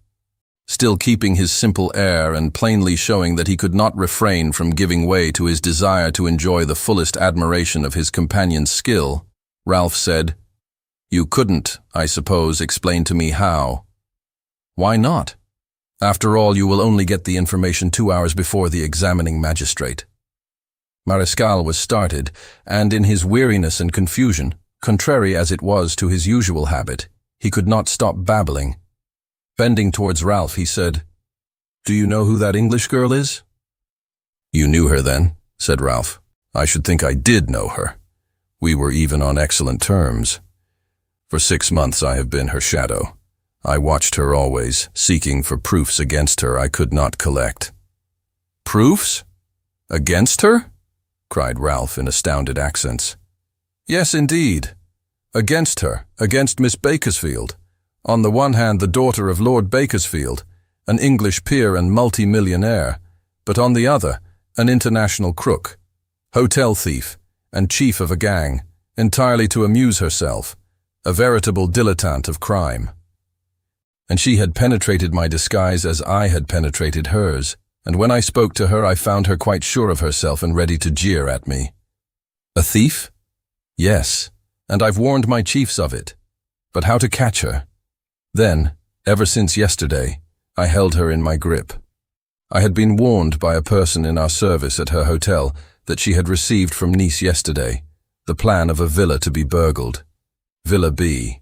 It was named in the letter which accompanied the plan, and that she had put the plan and the letter along with a packet of compromising papers in a little red leather wallet and was taking the train to the south. Hence my leaving Paris. Down there, I thought, either I shall catch her in the very act, or I shall get hold of those papers. I had not even to wait till I got to the south. The train robbers handed her over to me. And the wallet? Asked Ralph. She carried it under her clothes fastened to a belt. And now it's here, said Mariscal, patting the breast pocket of his overcoat. I've just had time to cast a glance over it, from which I gathered that there was no explaining away some of the papers, such as the plan of Villa B, to which she has added with a blue pencil in her own handwriting the date of the 28th of April. The 28th of April is the day after tomorrow, Wednesday. Ralph could not help feeling shocked. His pretty traveling companion a thief! He had indeed been deceived, and his deception had been the greater since he could not protest against an accusation justified by so many details, and which explained so completely the insight of the English girl with regard to himself.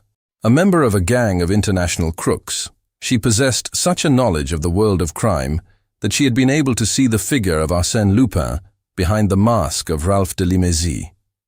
And he was forced to believe that the words which she had forced herself so vainly to utter were a confession and a prayer addressed directly to Arsène Lupin himself. Defend my memory. Let my father know nothing. Destroy my papers.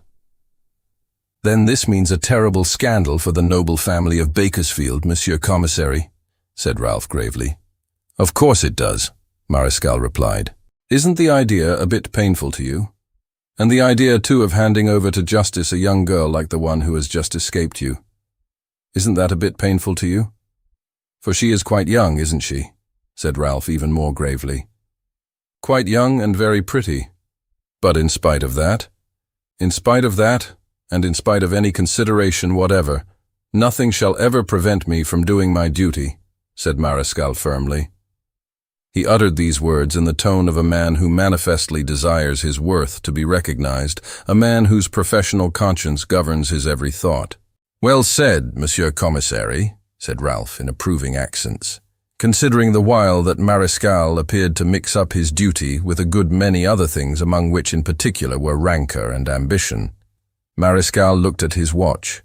Then, seeing that he had plenty of time to get some rest before the coming of the examining magistrate and his clerk, he drew his legs up onto the seat and scribbled a few notes in a little notebook. Presently, the notebook came to rest on his knee. His hand loosed its hold on it. The commissary yielded to his weariness and slept. Ralph sat watching him for 2 or 3 minutes. Since their meeting in the train, his memory had been busy with the good gentleman, presenting him little by little with a more precise remembrance of his doings and his character. It had summoned up the figure of a rather interesting detective, or rather of a rich amateur who had taken up the detection of crime from a taste for it and to amuse himself, but also to serve his interests and his passions. A man fortunate in love, as Ralph now remembered, a woman hunter by no means always scrupulous, a man who was on occasion helped by women in his rather too rapid career. Did not people say that he had the entry into the house of the minister himself, and that the minister's wife knew a good deal about certain undeserved favors he had received? Ralph took the notebook, and with one eye on the detective wrote, Notes regarding Rudolf Mariscal. A remarkable policeman, clear-sighted and full of initiative, but too fond of talking. He confides in the first comer, without asking his name or examining the state of his boots, or even looking closely at him and observing carefully his physiognomy. Badly brought up. If he meets a young girl of his acquaintance leaving a confectioner's on the boulevard Haussmann, he accosts her and talks to her, though she does not wish it. If he finds her some hours later disguised, covered with blood, and guarded by the police, does not make sure that the bolt is in its proper place and that the gentleman whom he left in the railway car is not crouching behind the mailbags. He ought not therefore to be astonished if that gentleman, taking advantage of such gross carelessness, decides to preserve a precious anonymity, to reject the role of witness and base informer, to take a hand in this strange affair, and to defend energetically, with the help of the papers in the wallet, the memory of the unfortunate Constance Bakersfield and the honor of the Bakersfields, and to concentrate all his energy on punishing the unknown with green eyes, without permitting anyone else to touch a single one of her fair hairs or to demand a reckoning for the blood which stained her adorable hands. By way of signature, Ralph sketched the head of a man in spectacles with a cigarette between his lips and wrote beneath it, "Could you oblige me with a light?" The commissary snored. Ralph set his notebook back on his knee, then drew a little bottle from his pocket, uncorked it, and held it under Mariscal's nose. A strong scent of chloroform filled the carriage. The head of Mariscal drooped lower and lower. Then, very gently, Ralph opened his overcoat, drew from its pocket the belt and wallet, and fastened the belt round his own waist, under his waistcoat. He had scarcely done this when a train, moving very slowly, came past, a freight train. He opened the door of the car, sprang lightly, and without being seen onto the buffers of a truck full of apples, and installed himself comfortably under the tarpaulin that covered them. "A dead girl crook and a murderess of whom I have a horror. Such are the worthy persons to whom I afford my protection," he said to himself. "Why in the devil's name have I plunged into this adventure?" Chapter 4. The Villa B is burgled. "If there is one principle to which I always cling," said Arsène Lupin to me, when many years later he told me the story of the girl with the green eyes, "it is never to attempt the solution of a problem before the proper hour for doing so has arrived. To get to the bottom of certain enigmas, you must wait till luck, or your own cleverness, has brought you a sufficient number of the actual facts. You must only advance along the road to the truth with the greatest care, step by step, following the course of events." This reasoning applies to such an affair as this, in which there was nothing but contradictions, absurdities, isolated acts, apparently linked to one another by no connection of any kind, without a scrap of unity in it, without a directing thought, everyone playing a lone hand. Never had Ralph felt so strongly how deeply he ought to distrust any kind of precipitousness in any adventure of this kind. Deductions, intuitions, analyses, explorations were just so many snares you must be careful not to fall into.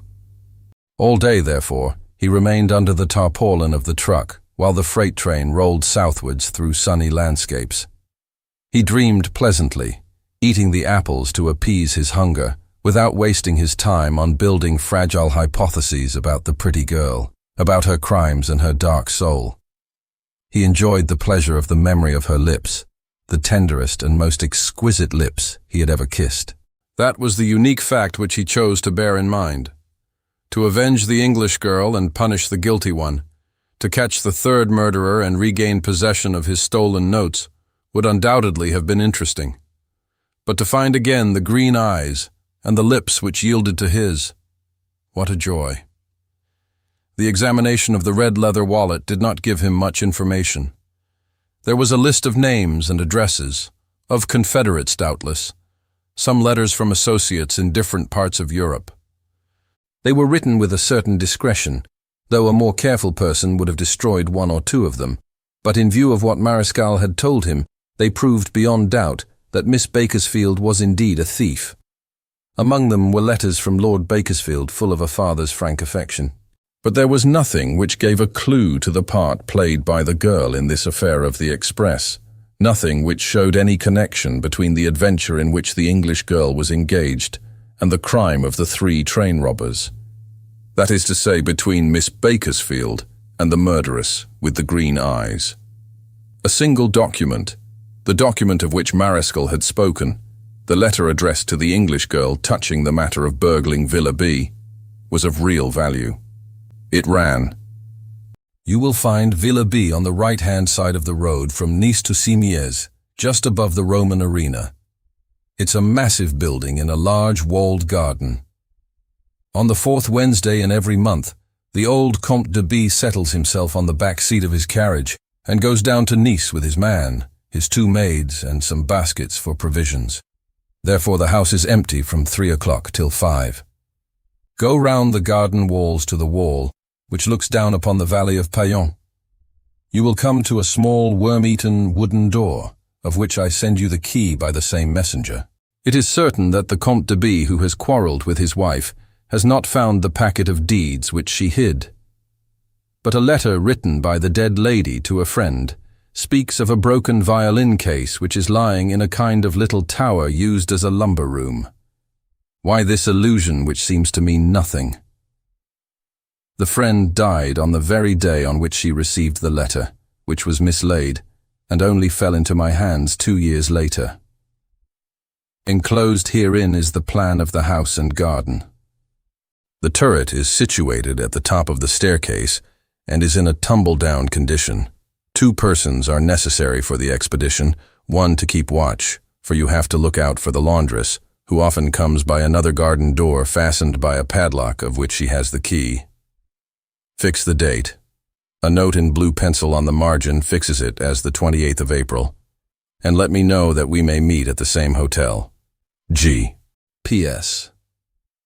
My information with regard to the great enigma of which I spoke to you is still uncommonly vague.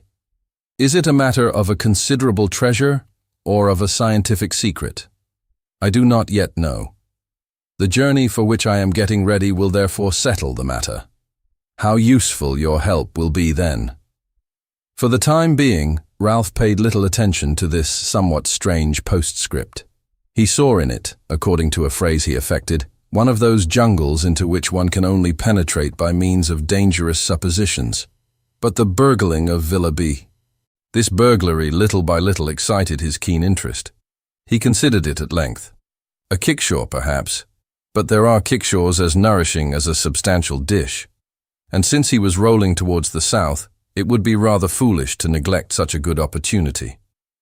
That night he slipped out of his truck at the railway station at Marseille and took an ordinary train to Nice, where he arrived on the morning of Wednesday, the 28th of April, after having relieved a good gentleman of some banknotes which permitted him to buy a suitcase, clothes, and linen, and to establish himself in one of the best hotels on the front. There he breakfasted, and over his breakfast he read in the local papers more or less fantastic accounts of the murders in the Express. At 2 o'clock in the afternoon he left the hotel, so changed in dress and countenance that it would have been almost impossible for Mariscal to recognize him. But how should Mariscal suspect that the man who had tricked him would have the audacity to substitute himself for Miss Bakersfield in the burglary at the villa? When a fruit is ripe, one gathers it, Ralph said to himself, and this one seems to me quite ripe, and I should certainly be too stupid for anything if I let it rot, and I'm sure that that unfortunate Miss Bakersfield would never forgive me if I did so. The Villa Faridoni stands on the edge of the road and looks over a vast stretch of mountainous country covered with olive trees. Stony paths, almost always empty, run beside the other 3 walls which surround it.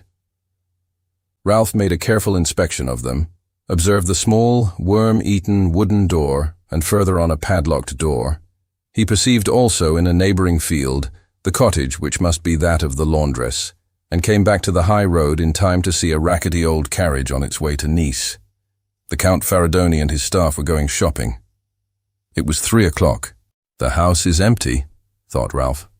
It's hardly probable that Miss Bakersfield's correspondent, who cannot be ignorant of the murder of his accomplice, is likely to try to do the job himself. The broken violin case therefore belongs to me. He retraced his steps nearly to the little worm-eaten door, to a spot at which he had observed that some projections in the wall would make it easy to climb. Forthwith he climbed over it easily enough, and took his way towards the house along little used paths. All the long windows of the ground floor were open. That of the hall led him to the staircase at the top of which rose the turret. But even as he set foot on the first step of it, an electric bell rang. "Confound it," he said to himself. "Is the house full of burglar alarms? Can the Count be on his guard against something?" The bell, which was ringing in the hall, with a sustained and disquieting ring, stopped, without Ralph's having stirred. Wishing to make sure, he examined the bell which was fixed near the ceiling, followed the wire which ran along the moulding, and ascertained that it went through the outside wall of the house. The ringing, therefore, was not the result of any action of his, but someone outside had set it going. He went out of the house. The wire ran through the air at a good height, fastened to branches of trees, and in the very direction from which he himself had come. It did not take him long to understand what had happened.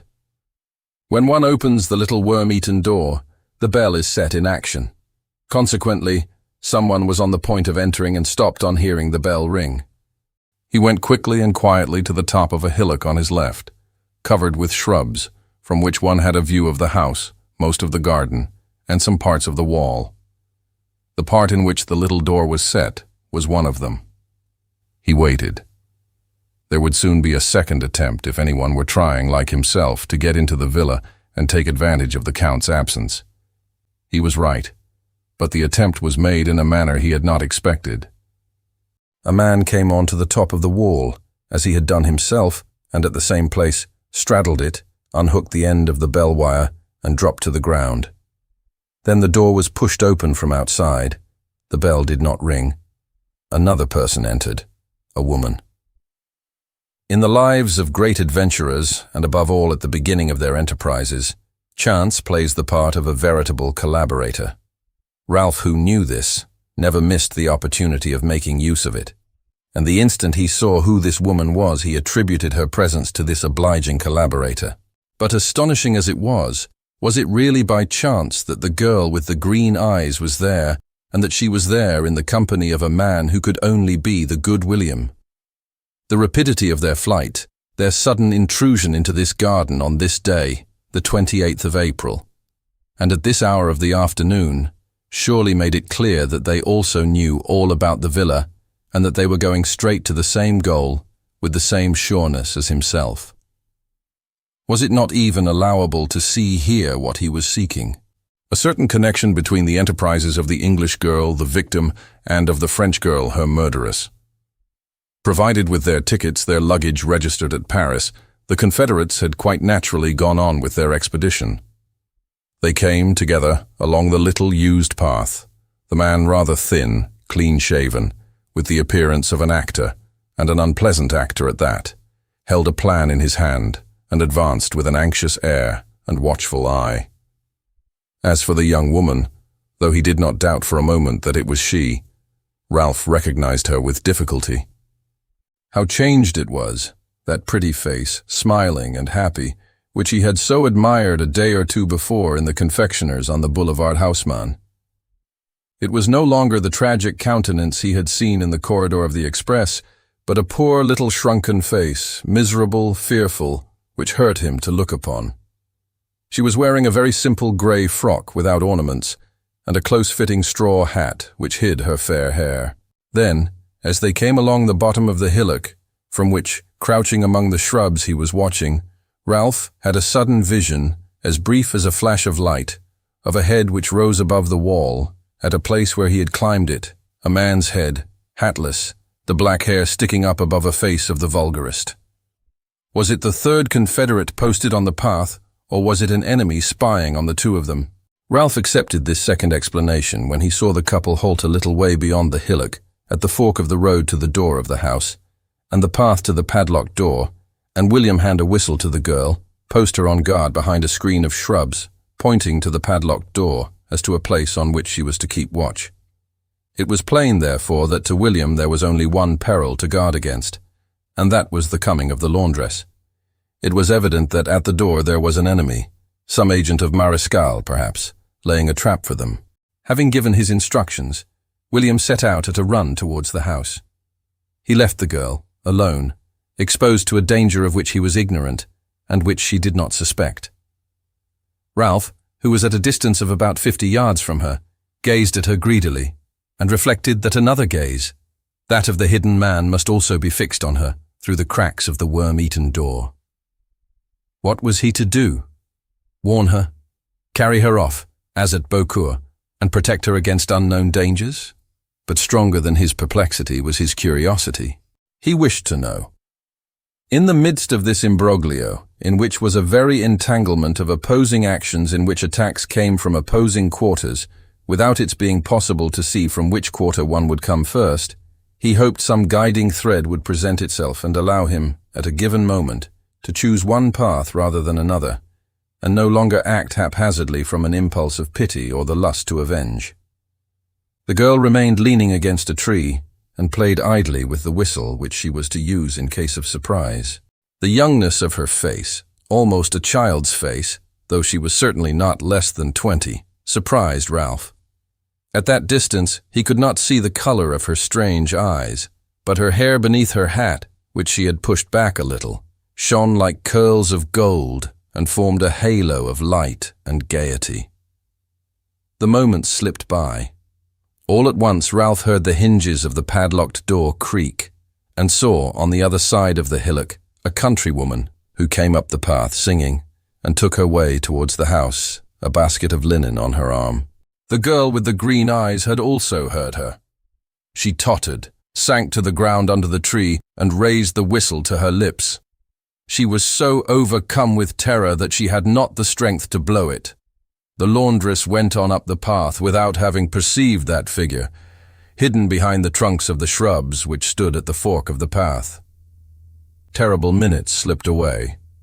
There is nothing more terrifying than to wait for an event which every circumstance foretells will be dramatic. What would William do, disturbed in the very middle of his burglary and confronted with this intruder? Did not the thief's actions during the attack in the express enable one to guess the denouement? Ralph made ready to intervene when there came an unexpected happening.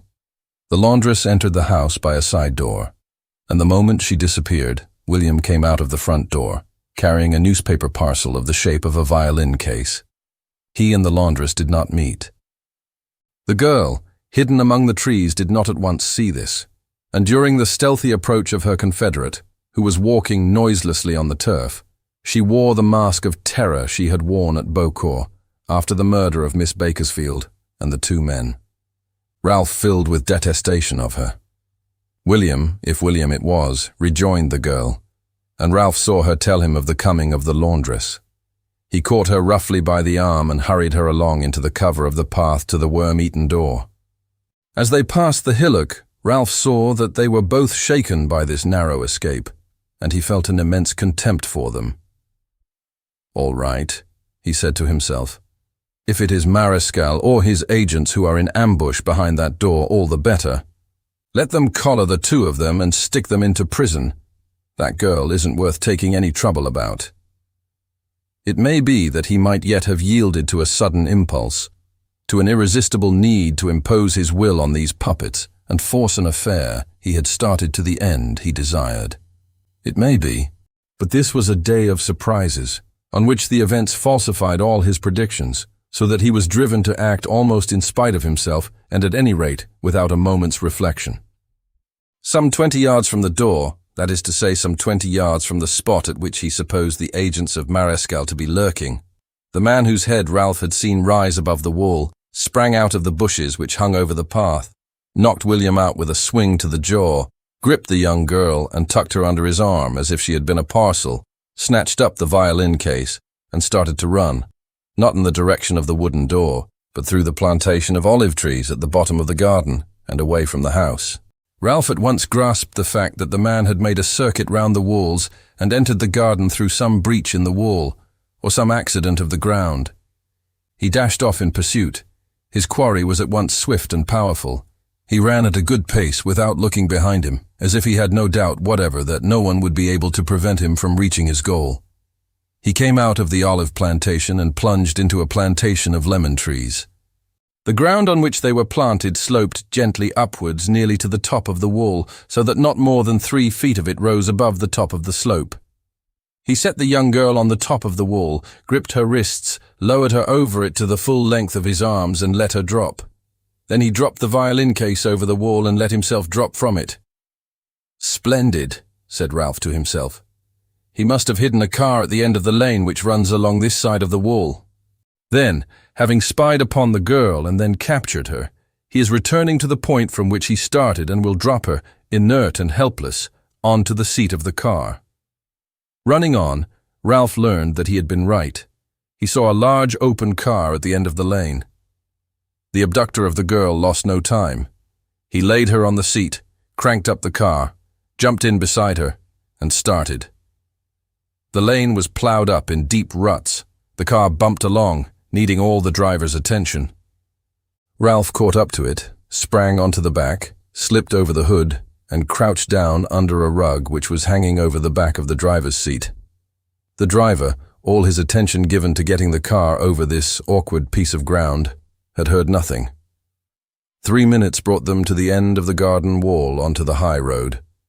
Before accelerating, the man took hold of the girl's neck with a sinewy and powerful hand and growled, "If you stir, you're lost.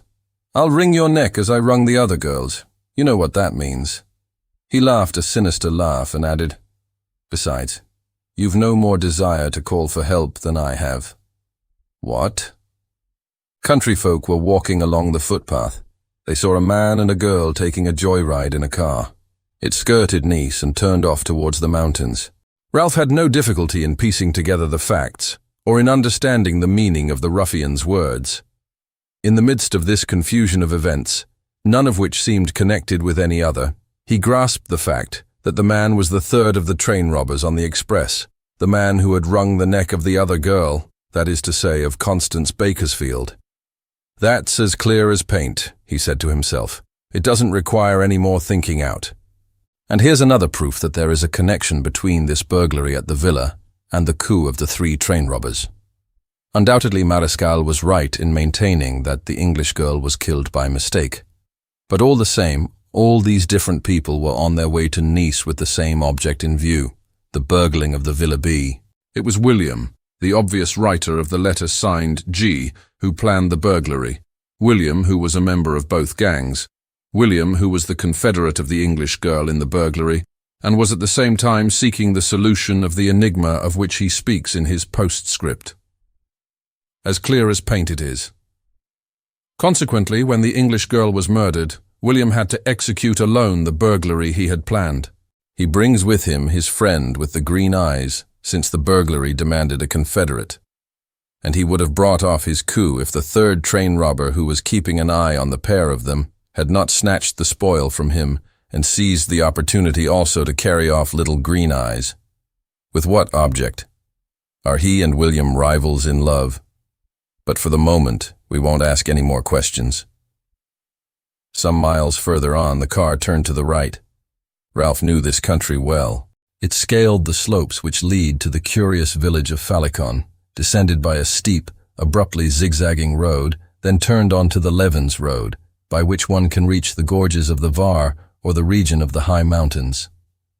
And then? Yes, and then, he said to himself, what am I to do if the journey ends in some robber's lair? Ought I to wait to find myself facing alone 6 jailbirds whom I shall have to fight for the girl, or had I better get to work now? A sudden movement of the young girl forced a decision. In an access of despair, she tried to spring from the car at the risk of killing herself.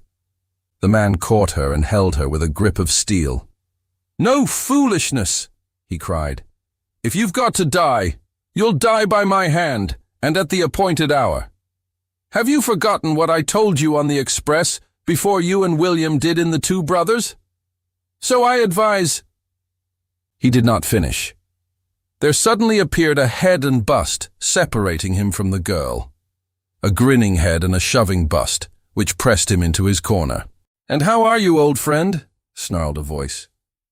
The ruffian was dumbfounded. A wrong turn of the wheel must throw all 3 of them into a ravine. "Christie de Christie," he stammered. "Who on earth is this blighter? Where did he come from?" "What?" said Ralph. "You don't remember me. But since you were speaking of the express, you must remember me, the first gentleman you knocked on the head, the unfortunate chap from whom you collared 23 notes and 2 rings. The lady recognizes me perfectly, don't you, mademoiselle? You recognize the kind gentleman who carried you away in his arms that night, and whom you quitted without a word of thanks." The girl said nothing. She crouched lower, shrinking away from him. The dumbfounded driver babbled on. "Who the devil is the blighter? Where the hell did he come from?" "From the Villa Faradoni, where I was keeping an eye on you. And now it's time to stop and let mademoiselle get down." The ruffian did not answer. He accelerated. "Are you going to be naughty?" "You're wrong, my friend," said Ralph. "You must have seen in the papers the care I took of you. I never whispered a word about you, and the consequence is that everybody is accusing me of being the leader of the gang. Me, an inoffensive passenger who only did his best to save everybody. Come, comrade, take a pull at the reins and slow down." The road was winding down a defile. On one side, the walls of the cliff. On the other, a parapet which ran along the top of another cliff which dropped sheer to a torrent beneath. Very narrow, it was made narrower still by a streetcar line. Ralph decided that the situation was reversible. Standing nearly upright, he had a better view of the road than the driver as they came round each turn. Of a sudden, he raised himself to his full height, bent down, opened his arms, passed them to the right and left of his enemy, dropped down heavily on him, and over his shoulder seized the wheel with both hands. The startled ruffian yielded a little as he stammered, "Christy, the blighter's mad! Damnation! He's going to pitch us into the ravine! Loose me, you fool!" He tried to free himself, but the two arms gripped him like a sheath. Ralph laughed and said, "You've got to choose, my dear sir, the ravine or getting smashed up by the car. Look, there it comes bucketing along to meet you. You must stop, my friend. If you don't—" In truth, the heavy car came round a corner 60 yards away. At the pace at which they were moving, the stop must be instantaneous. The driver grasped this and put on the brakes, while Ralph bent down over the wheel and brought the auto to a standstill on the two rails of the car line. The two vehicles came to a stop, nose to nose. The driver was still raging. He cried, "Christy de Christy! Who the hell is this blighter? Ah, you shall pay for this. Make out your bill. Have you got a fountain pen? No? Then, if you don't mean to spend the night in front of the car, let's get out of the way." He held out his hand to the girl, who refused his help and sprang down and stood waiting by the side of the road. The passengers on the car began to grow impatient. The driver and conductor shouted. Ralph and the ruffian started to get the auto out of the way, and as soon as it was clear, the car went on.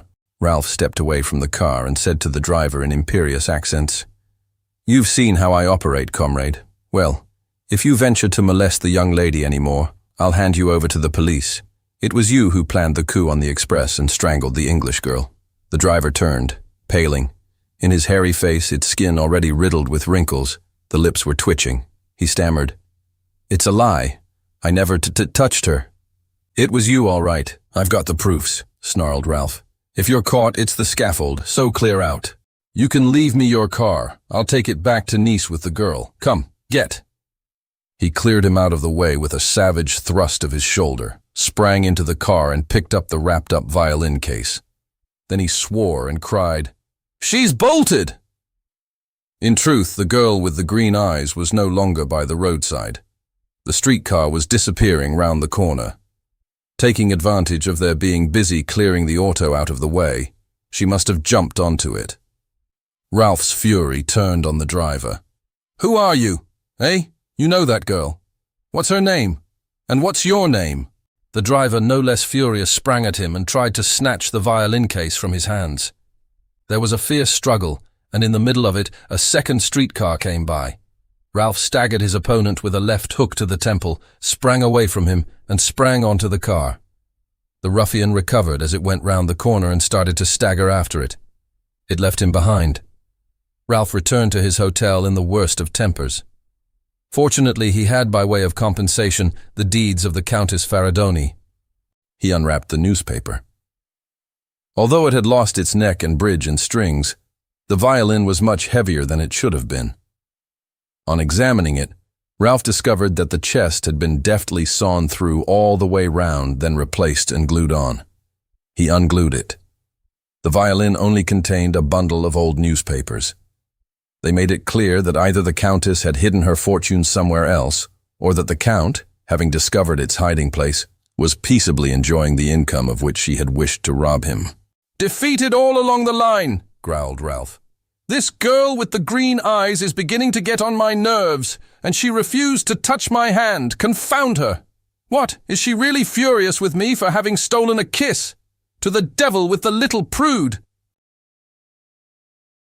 Chapter 5. The St. Bernard. For the rest of the week, not knowing where to renew the struggle, Ralph read very carefully the reports in the newspapers describing the triple murder on the Express. There is no point in treating at full-length events which have become stale in the public mind, or the theories that were advanced, or the mistakes that were made, or the clues that were followed. This affair, which has remained such a profound mystery, and which at the time excited the extravagant interest of the whole world, is of no interest today except by reason of the part that Arsène Lupin played in it, and of the degree in which he helped to bring about the discovery of the truth which we are at last able to establish with absolute certainty. There is no point, therefore, in bothering about trivial details, and in throwing light on facts of secondary importance. Moreover, Ralph perceived quickly enough the limits within which the results of the inquiry were confined, and he made a careful note of them in order to classify the facts, to select those of importance, and to eliminate those of no importance. These notes ran: 1. The third confederate, that is to say the brute from whom I delivered the girl with the green eyes, keeping in the shadow and no one even guessing at his existence, it came about that, in the eyes of the police, it was the unknown passenger, that is to say myself, who was the instigator of the affair. At the evident suggestion of Marescal, whom my detestable maneuvers with regard to myself must have strongly prejudiced against me, I am transformed into a diabolical and omnipotent personage, who planned the coup and dominated the whole of the drama. Apparently a victim of my confederates, bound and gagged, I direct their actions, watch over their safety, and vanish into the darkness without leaving my trace except my footprints. 2. With regard to the other confederates, it is admitted, in accordance with the doctor's story, that they took to flight in his carriage. But whither did they fly? Early in the morning, the horse brought back the carriage across country. In any case, Marescal does not hesitate. He tears the mask from the youngest of the train robbers, and without pity denounces a young and pretty girl. All the same, he does not give a description of her, thus reserving to himself the credit for an early and sensational arrest. 3. The two murdered men have been identified.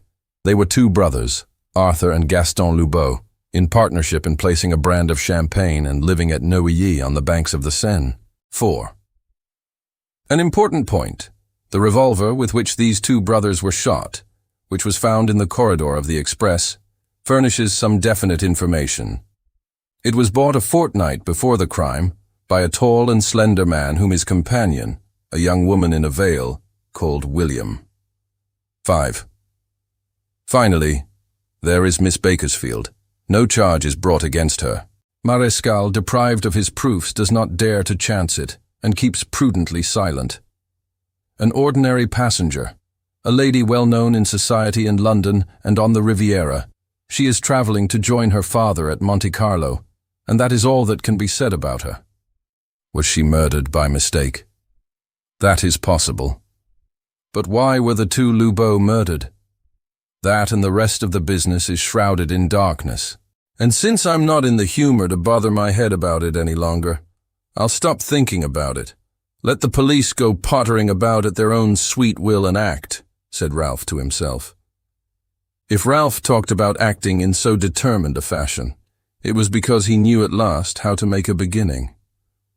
The local papers published a paragraph which ran: Our distinguished guest, Lord Bakersfield, after having attended the funeral of his unfortunate daughter, has returned to the Riviera and will pass the end of the season, as is his custom, at the Bellevue Palace Hotel at Monte Carlo. That very evening, Ralph took a room at the Bellevue Palace next to the suite of 3 rooms occupied by the Englishman. All these rooms, like the rest of the rooms on the ground floor, looked out onto a large garden, which extended the whole length of the back of the hotel. From the long window of each of them, a short flight of steps led down into the garden. The next day, he caught sight of the Englishman as he went down the steps from his room into the garden. He was a man still young, with a rather heavy face, rendered the heavier by the expression of deep sadness at the loss of his daughter.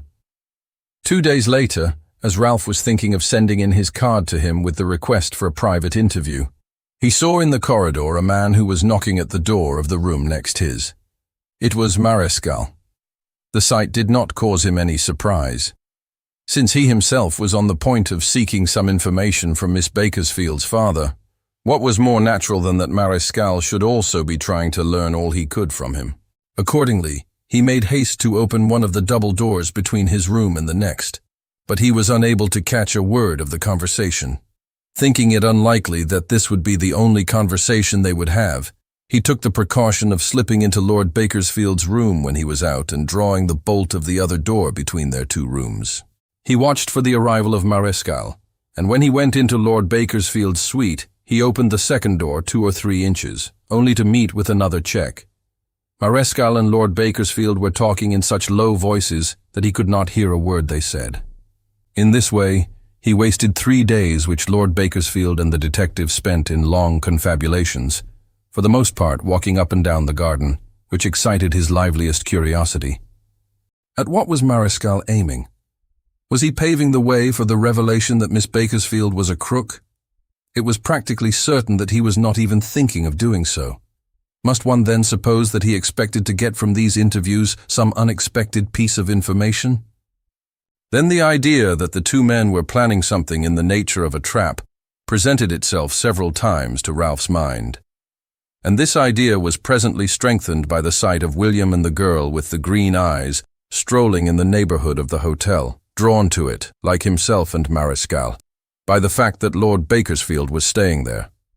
It was a quite admissible hypothesis, and events suddenly invested it with even greater credibility. One morning Ralph, who had hitherto been unable to hear several conversations of Lord Bakersfield over the telephone which was in the further room, succeeded in catching the end of one of them. "It is settled, monsieur. Come to the hotel garden at 3 o'clock this afternoon. The money will be ready, and my secretary will hand it over to you in exchange for the 4 letters of which you told me." 4 letters? Money? Said Ralph to himself. This looks to me uncommonly like an attempt at blackmail. And in that case, the blackmailer can be no one but the good William, Miss Bakersfield's confederate. He must be trying today to turn his correspondence with her into money. These considerations confirmed Ralph's belief in his hypothesis of a trap. He was sure that it explained the relations between Lord Bakersfield and Marescal. Doubtless William had threatened Lord Bakersfield with the exposure of his daughter's nefarious activities, and the Englishman had called on the commissary to help him. The commissary had set a trap into which the young crook would inevitably fall. Well and good. Ralph could not but be delighted that he should. But what about the girl with the green eyes? Was she also taking part in this blackmailing scheme? How in that event was he himself going to act? Was he going to rescue her again? The thought was repugnant to him, considering the baseness of their enterprise. Was he going to let Marescal capture her? That day, Lord Bakersfield kept Marescal to lunch. After the meal, they went into the garden and walked round it several times, talking with considerable animation. At 2:45, the detective came back into Lord Bakersfield's sitting room. Lord Bakersfield sat down on a bench in sight of the windows of his suite, not far from the gate of the garden which opened into the street. Ralph kept watch from his window. "If she comes, all the worse for her," he murmured to himself. "I won't move a finger to help her." Nevertheless, a great weight lifted from his spirit when he saw William appear alone, advancing cautiously, looking about him anxiously at the gate of the garden. He went straight to Lord Bakersfield and they talked. Their conversation was brief. Doubtless they settled the terms of the transaction. Then Lord Bakersfield rose, and the 2 of them came towards his suite. They came in silence, William ill at ease and suspicious, Lord Bakersfield thoughtful and frowning. At the foot of the steps he said coldly, "Go in, monsieur. I don't want to be mixed up in this dirty business myself. My secretary knows all about it, and will pay you the money for the letters, if their contents are what you say they are." He turned on his heel and went along the path back to his bench. William hesitated, then went up the steps. Ralph hurried to the doors between the two rooms. The door on his side was already opened. He opened the other an inch or two and listened, awaiting the explosion. It was clear that William did not know Mariscal, but believed him to be Lord Bakersfield's secretary. Ralph found that he could see the commissary in a mirror on the opposite wall of the room. "Here are the 50,000 franc notes and a cheque on a London bank for the same amount. Have you the letters?" said Mariscal in sharp, staccato accents. "No," said William. "What do you mean by no? In that case, there's nothing doing. My instructions are strict." "The money for the letters only," snapped Mariscal. "I will mail them on to you." "You're mad, my man, or rather you're trying to trick us." William hesitated. Then he made up his mind. "I've got the letters all right," he said quickly. "What I mean to say is, they're not on me." "Where are they?" "A friend of mine is taking care of them for me," said William. "Where is he?" snapped Mariscal. "In the hotel. I'll go and find him." "There's no need to do that," said Mariscal, guessing the identity of his friend. He rang the bell. The chambermaid answered it. "You'll find a young lady waiting in the corridor," said Mariscal. "Tell her that Mr. William wants her and bring her here." William started. "What does this mean?" he cried. "It's contrary to my agreement with Lord Bakersfield. The young lady who is waiting for me has nothing to do with the matter." He tried to go through the door, but Mariscal smartly blocked the way. There came a knock. He opened the door, keeping out of sight behind it, and the girl with the green eyes entered on hesitating feet. She uttered a faint cry of terror when the door was banged behind her, and the key turned sharply in the lock. On the instant, a hand gripped her shoulder. She turned, saw the commissary, and groaned, "Mariscal." As the name passed her lips, William saw that the commissary only had eyes for her, seized his chance and bolted through the window and across the garden. Mariscal swore, then turned on the girl, who, tottering and overwhelmed, staggered to the middle of the room. He snatched her bag from her and cried, "Nothing can save you this time, you little crook! You've run straight into the trap!" He rummaged in her handbag and growled, "Where are those letters? Blackmail now! You've sunk to that, have you? Shameful!" The girl dropped onto a chair. Not finding the letters in her handbag, he stormed at her savagely. "The letters! The letters, where are they? Have you got them on you?" He caught the front of her dress and tore it open, abusing her furiously, and felt for the letters. He stopped short, stupefied, with his eyes starting out of his head as they stared into the face of a man with one eye closed in a protracted wink and a cigarette hanging from the corner of his lips, set in a jeering snarl. "Could you oblige me with a light, Rudolph?" said the intruder. "Could you oblige me with a light?" That disconcerting phrase, already heard in Paris, already read in his private notebook. What did it mean? And this familiarity? That wink? "Who are you?" The man on the express, the third Confederate." "Impossible," stammered Mariscal. He was no coward. On more than one occasion he had faced 2 or 3 adversaries with uncommon courage. But this was an adversary such as he had never met before, who employed unheard-of means, and with whom he found himself in a condition of permanent inferiority. Shaken and speechless, he stood on the defensive, almost, for the moment, paralyzed. Ralph seized the advantage surprise had given him. He said imperiously to the girl, "Put the 4 letters on the corner of the mantelpiece." Like an automaton, she took an envelope from her bosom and set it on the mantelpiece.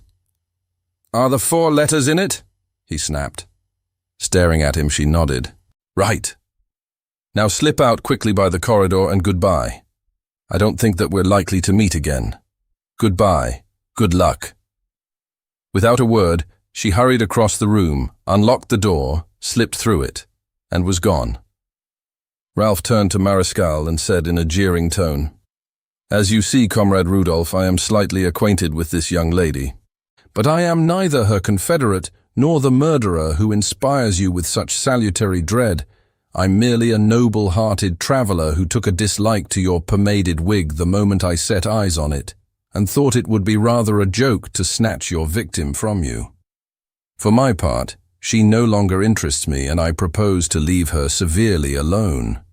But I also propose that you shall leave her severely alone too. We're all of us going separate ways. She to the right, you to the left, I straight on. Do you get me, Rudolph? Mariscal's hand darted towards his hip pocket. Ralph, quicker on the draw, had him covered before his fingers closed on the butt of his revolver, and there was so sinister an expression on his face that the commissary kept quite still. Come into the next room. We're less likely to be interrupted while we talk things over, said Ralph quietly. Mariscal led the way. Ralph, taking the letters from the mantelpiece, followed, still keeping him covered, and shut the door. Then, on the instant, he caught up the cloth from the table and threw it over the commissary's head. Mariscal did not resist. This fantastic adversary had him paralyzed. He did not dream of shouting for help or trying to ring the bell. He was sure that counterstroke would be smashing. He therefore allowed himself to be rolled up in the bedclothes in a fashion that half smothered him and held him helpless. That's all right, said Ralph cheerfully when he had completed his task. Now we know where we are. I should think that you'll be set free about 9 tomorrow morning, which will give you time to think things over properly, and give the lady, William, and me time to remove ourselves, in different directions, to a place of safety. He packed his suitcase in a leisurely manner. Then he struck a match and burnt the 4 letters of the English girl. Then he said, "Just a last word, Rudolph. Don't go on bothering Lord Bakersfield. On the contrary, since you have no proofs against her, and never will have, play the kind gentleman and give him his daughter's diary, which I found in the red leather wallet, and will leave you. That will convince him that she was the most honest and noble of women. You will do a kind action, and that is always something gained. As for William and his confederate, tell him that you made a mistake, that it was just ordinary blackmail and had nothing to do with the murders on the Express, and you let them go. And finally, just on general principles, leave this business of the murders on the Express alone. It's much too complicated for you, and you'll only get more kicks than a pence out of it." He went out of the room, locked the door of it, and went to the hotel office and paid his bill. Then he said, "Please keep my room for me till tomorrow. I'll pay in advance in case I'm prevented from coming back." He left the hotel, congratulating himself on the way the business had turned out. His part in it was at an end.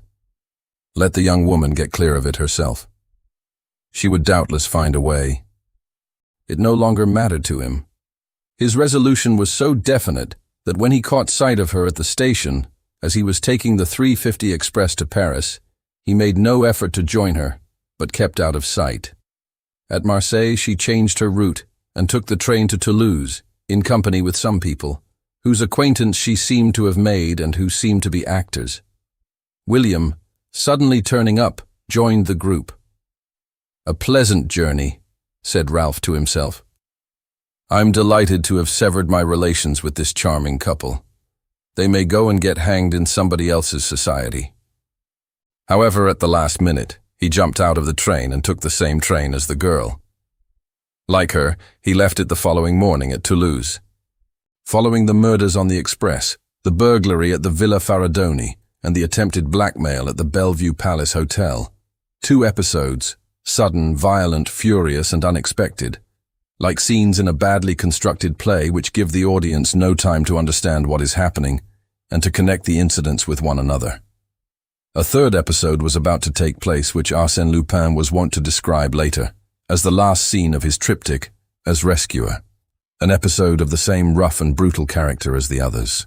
This episode also came to its crisis in a few hours and can only be presented after the manner of a scene devoid of psychology and apparently of any logic. At Toulouse, Ralph made discreet inquiries of the porter at the hotel to which the girl with the green eyes accompanied her companions. He learned that these travelers were part of the touring company of Léonie de Bally, a singer in light opera, who that very evening was playing the part of Veronique at the Municipal Theatre.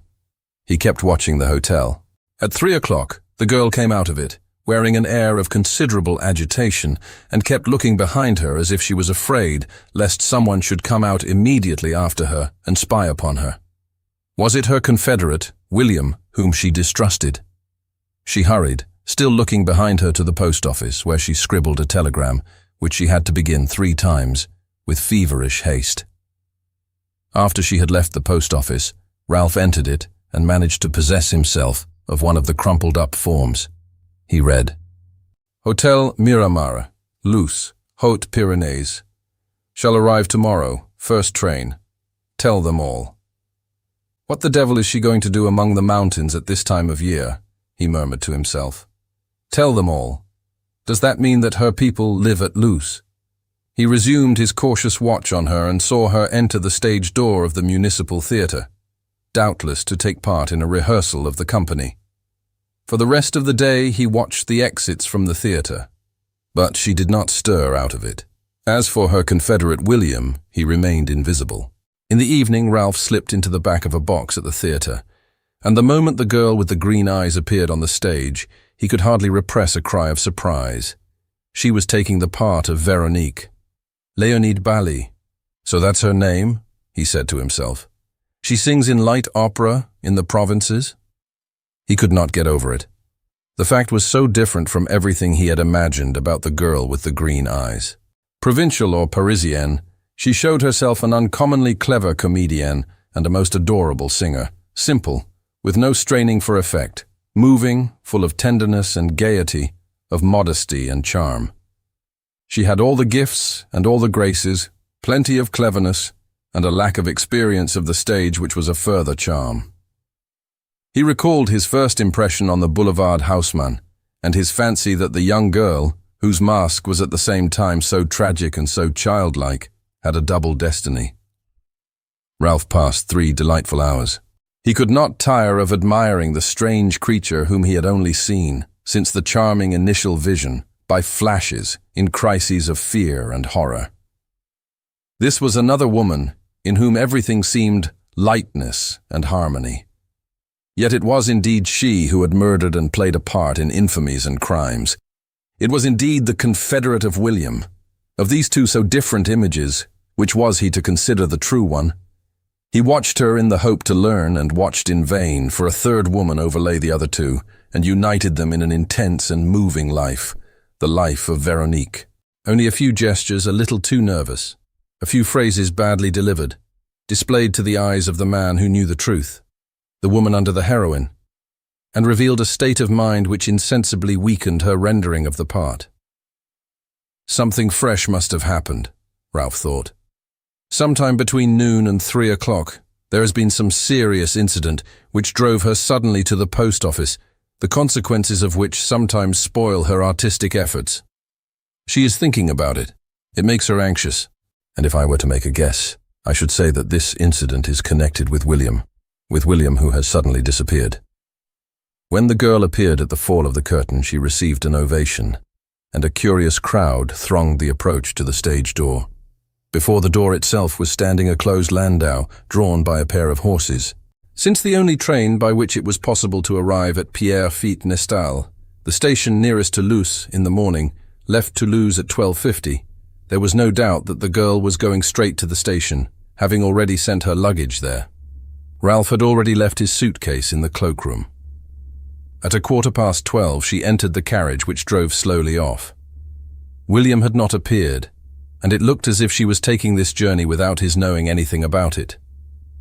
Little more than 20 seconds later, Ralph, who was going to the station on foot, was struck by a sudden idea, started to run, caught the landau halfway down the old boulevard, and clung onto the back of it as best he could. Presently, what he had foreseen happened. At the turning of the road to the station, the driver turned suddenly to the right, lashed the horses savagely with his whip, and drove the carriage along dark and deserted side streets, which brought it out at the Jardin des Plantes. At the pace at which it was going, it was impossible for the girl to get out of the carriage. The horses had not far to gallop. They galloped into the deserted square and came to a sudden stop at the corner of it. The driver jumped down from his seat, opened the door of the carriage, and stepped into it. Ralph heard the girl scream, but did not hurry himself. Certain that her assailant was no other than William, he wished to learn what it was all about and get the meaning of events in the middle of their quarreling. But, almost on the instant, the attack seemed to him to assume such a dangerous complexion that he interfered at once. "Speak, will you?" the girl's confederate cried. "So you thought that you were going to decamp and leave me in the lurch? Well, it's true that I meant to let you down, but it's just because you know it that I'm not going to leave you now. Come, speak. Tell me. If you don't." Ralph was frightened. He remembered the groans of Miss Bakersfield.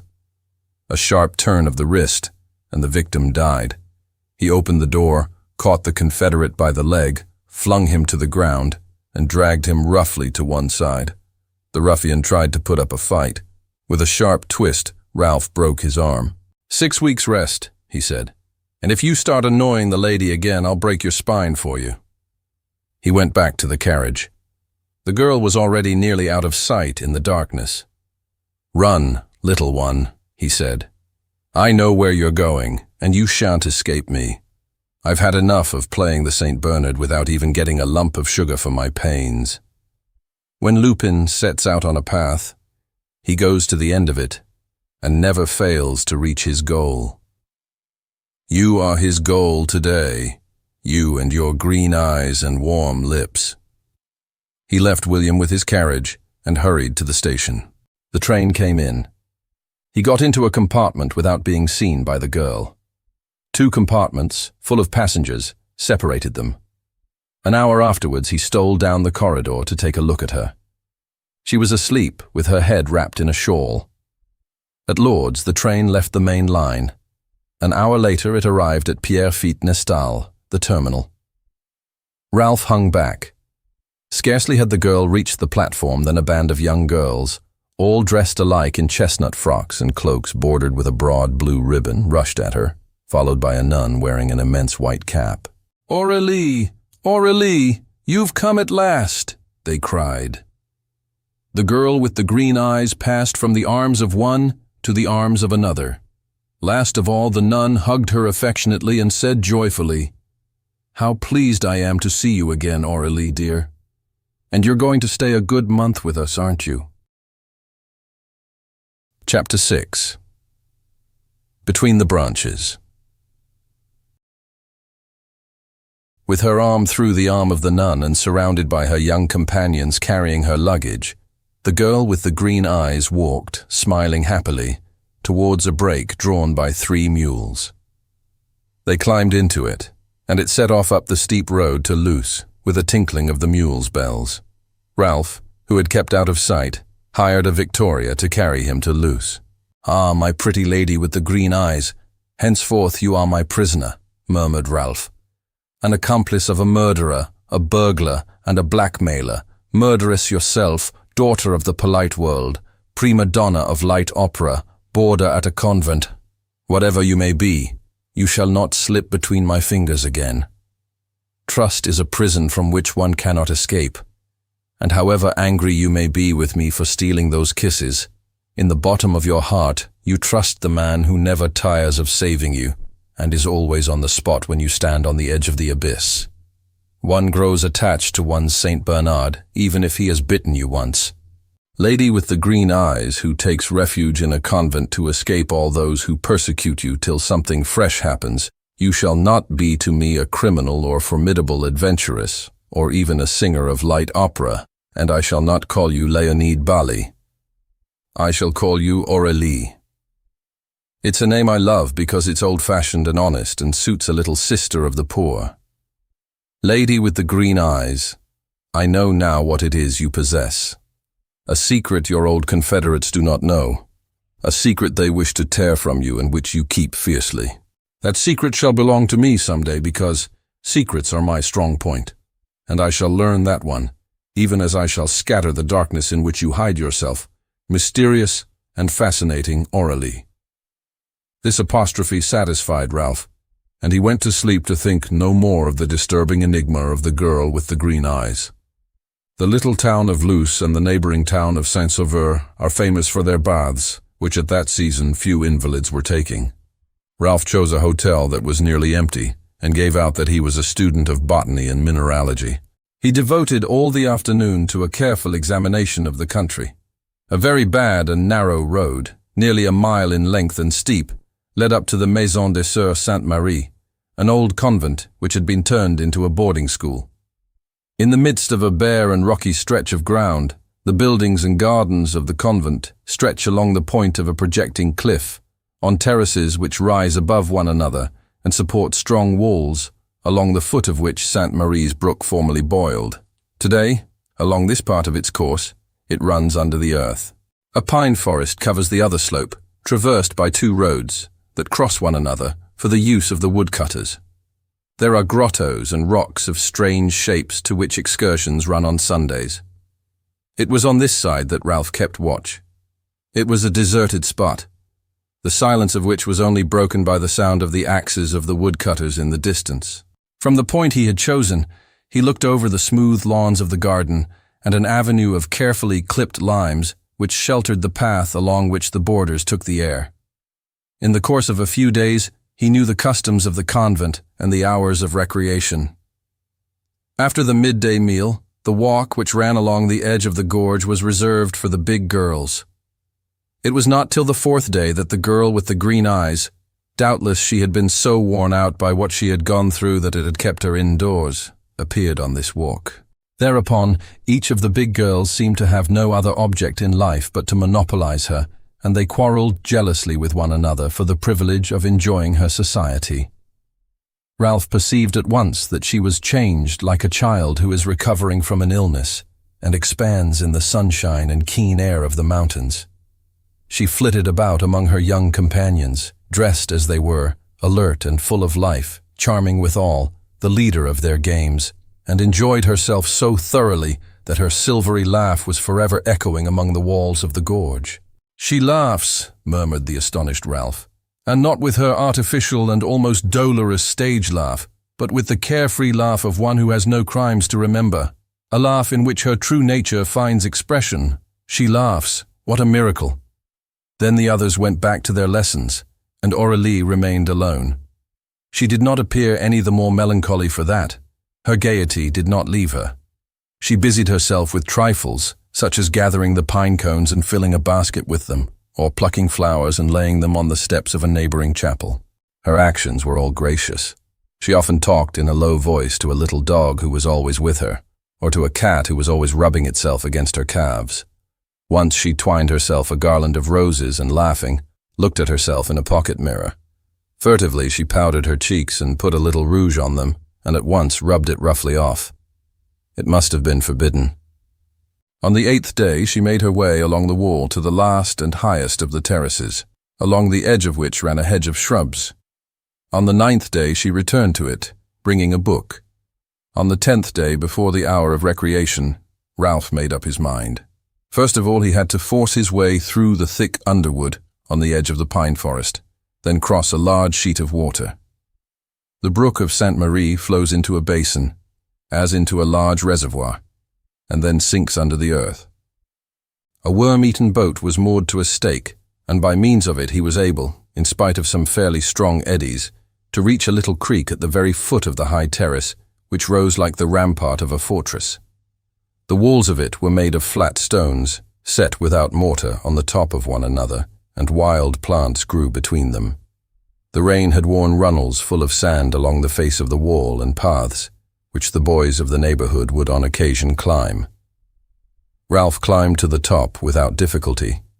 The terrace formed a kind of summer drawing room, surrounded by shrubs and set with stone benches. Its center was adorned with a fine terra-cotta bowl.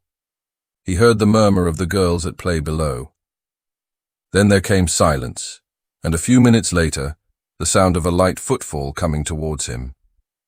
A voice was humming an air from an opera. His heart began to beat quickly.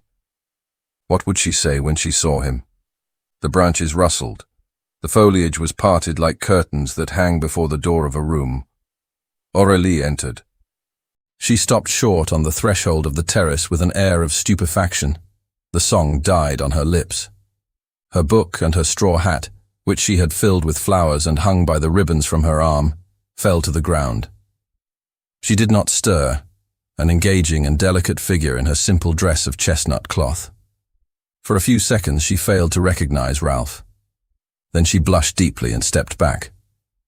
"Go away," she murmured. "Go away." Not for a second had he any intention of obeying her. One might almost have believed that he had not heard her command. He gazed at her with indescribable pleasure, such as he had never before felt in the presence of any woman. She repeated in more imperious accents, "Go away." "No," he said. "Then I shall go away myself." "If you go away, I shall follow you," he declared. "We will go back to the convent together." She turned as if to fly. He caught her arm. "Don't touch me," she said indignantly, freeing herself. "I forbid you to touch me. I forbid you to come near me." Surprised by her vehemence, he said, "But why?" In a low voice she replied, "I have a horror of you." The answer was so astonishing that he could not refrain from smiling. "Do you detest me as much as that?" "Yes." "More than you detest Mariscal?" "Yes." "More than you detest William and that ruffian at the Villa Faradoni?" "Yes, yes, yes." "But they were harming you, and without me who protected you." She was silent. She had picked up her hat and was holding it across the lower part of her face so that he could not see her lips. Her attitude was explained by that concealment. Ralph had not a doubt of it.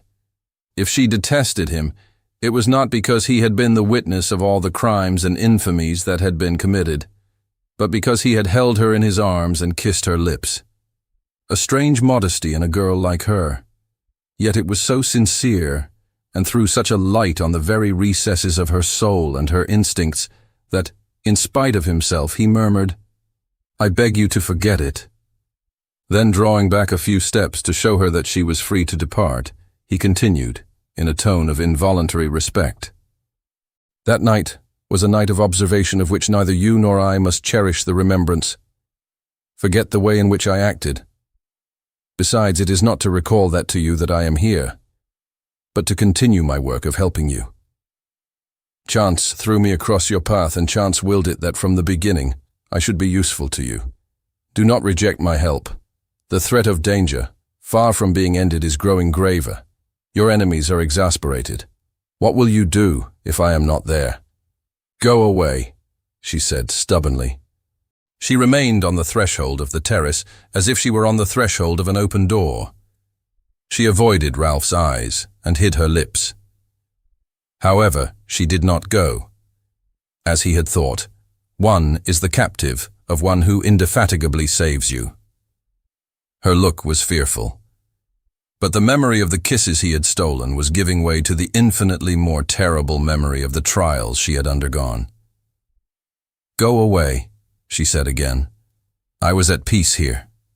You are mixed up with all those things, with all those hellish things." "Fortunately," he said gravely, "and also I must be mixed up with all the things that are about to happen. Do you think they are not searching for you? Do you think that Mariscal has given you up? At this moment he is on your trail. He will follow it to Marseille, to Toulouse, to this convent of Sainte-Marie. If you lived here happily during some years of your childhood, as I suppose, he must know, and he will come." He spoke gently with a conviction which impressed the girl deeply, and he hardly heard her as she murmured once again, "Go away." "Yes, I will go," he said. "But I shall be here again tomorrow at the same hour. I shall be waiting for you here every day. We have to talk, not of anything which might be painful to you, and not about the nightmare of that horrible night. We will not speak about it. I have no need to know. The truth will emerge little by little from the darkness. But there are other points, questions I shall put to you and which you will have to answer. That is what I wanted to say to you today, no more. Now you can go." "But you will think it over, won't you? And do not worry any longer. Get used to the idea that I am always here, and that you must never despair, because I shall always be here, in the hour of peril." She went without a word, without a nod of adieu. He watched her descend the terraces and enter the avenue of limes. When he saw her no longer, he picked up some of the flowers she had dropped, and becoming aware of this unconscious action, he laughed. Heavens, this is growing serious, he murmured in a jeering tone. Can it be that, come, Lupin, old chap, take a pull. He took his way back down the wall, once more traversed the pool, and walked through the forest, throwing away the flowers one by one, as if he had lost interest in them. But the image of the girl with the green eyes still hovered before his own. Next day he climbed up again to the terrace.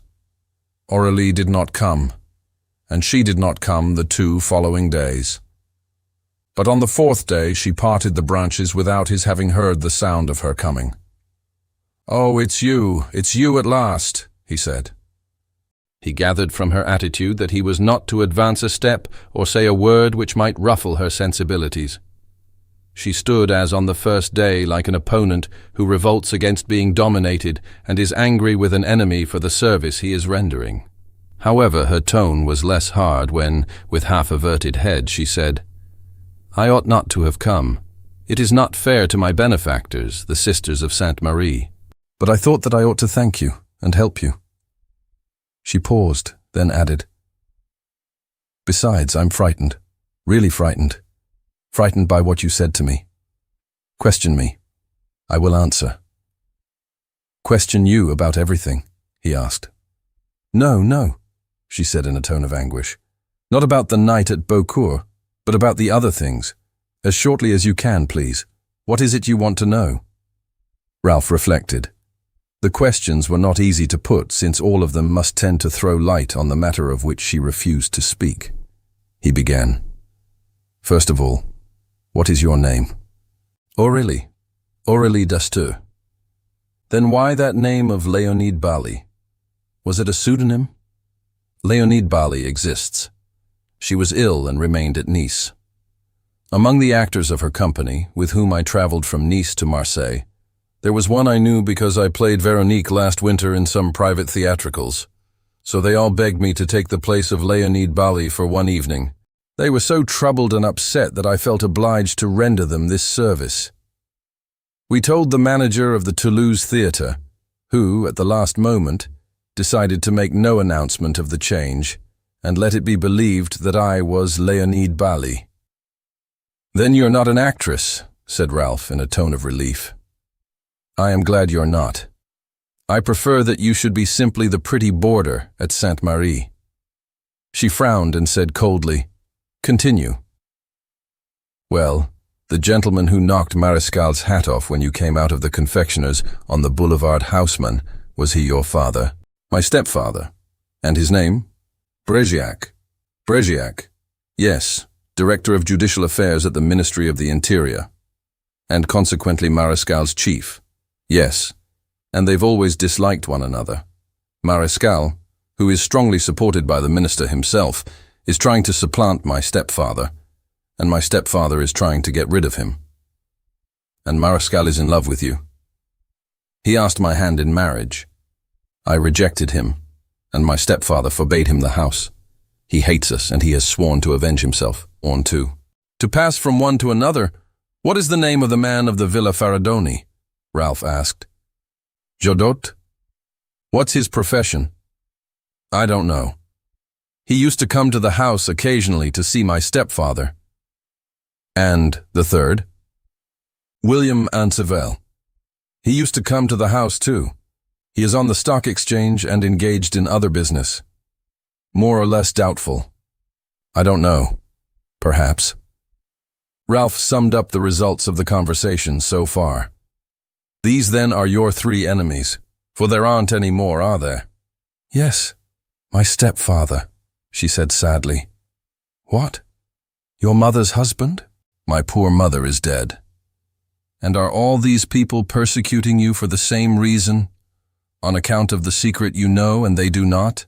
said Ralph thoughtfully. "Yes, except Marescal, who knows nothing about the secret and is only trying to take vengeance." "Is it possible for you to give me any information, not about the secret itself, but about the circumstances connected with it?" he asked. She thought for a few moments and then said, "Yes, I can. I can tell you what the others know. the reason of their fury against me. Up to then, she had answered the questions briefly and dryly. Now she appeared to be really interested in what she was saying. "This is the story, briefly," she began. "My father, who was my mother's cousin, died before my birth, leaving my mother a fair income, to which was added an allowance which came from my grandfather Dastur. My mother's father, an excellent man, an artist and inventor, was always in search of discoveries and great secrets, always traveling on miraculous business which was to bring us an immense fortune. I knew him very well. I can see myself sitting on his knee and hear him saying to me, 'My little Aurélie will be very rich. It is for her I am working.' Then, when I was just 6 years old, he wrote to my mother and begged her to join him, bringing me with her, without letting anyone know anything about it. One night we took the train and went to him and stayed 2 days. At the moment of starting on our return journey, my mother said to me in his presence, 'Aurélie, never tell anyone where you have been the last 2 days, neither what you have done nor what you have seen. It is a secret which henceforth belongs to you as well as to us, a secret which will give you a great fortune when you are 20. A very great fortune,' said my grandfather. 'Therefore swear to us never to speak of these things to anyone, whatever happens.' 'To no one, except the man you love, and of whom you are as sure as you are of yourself,' my mother amended.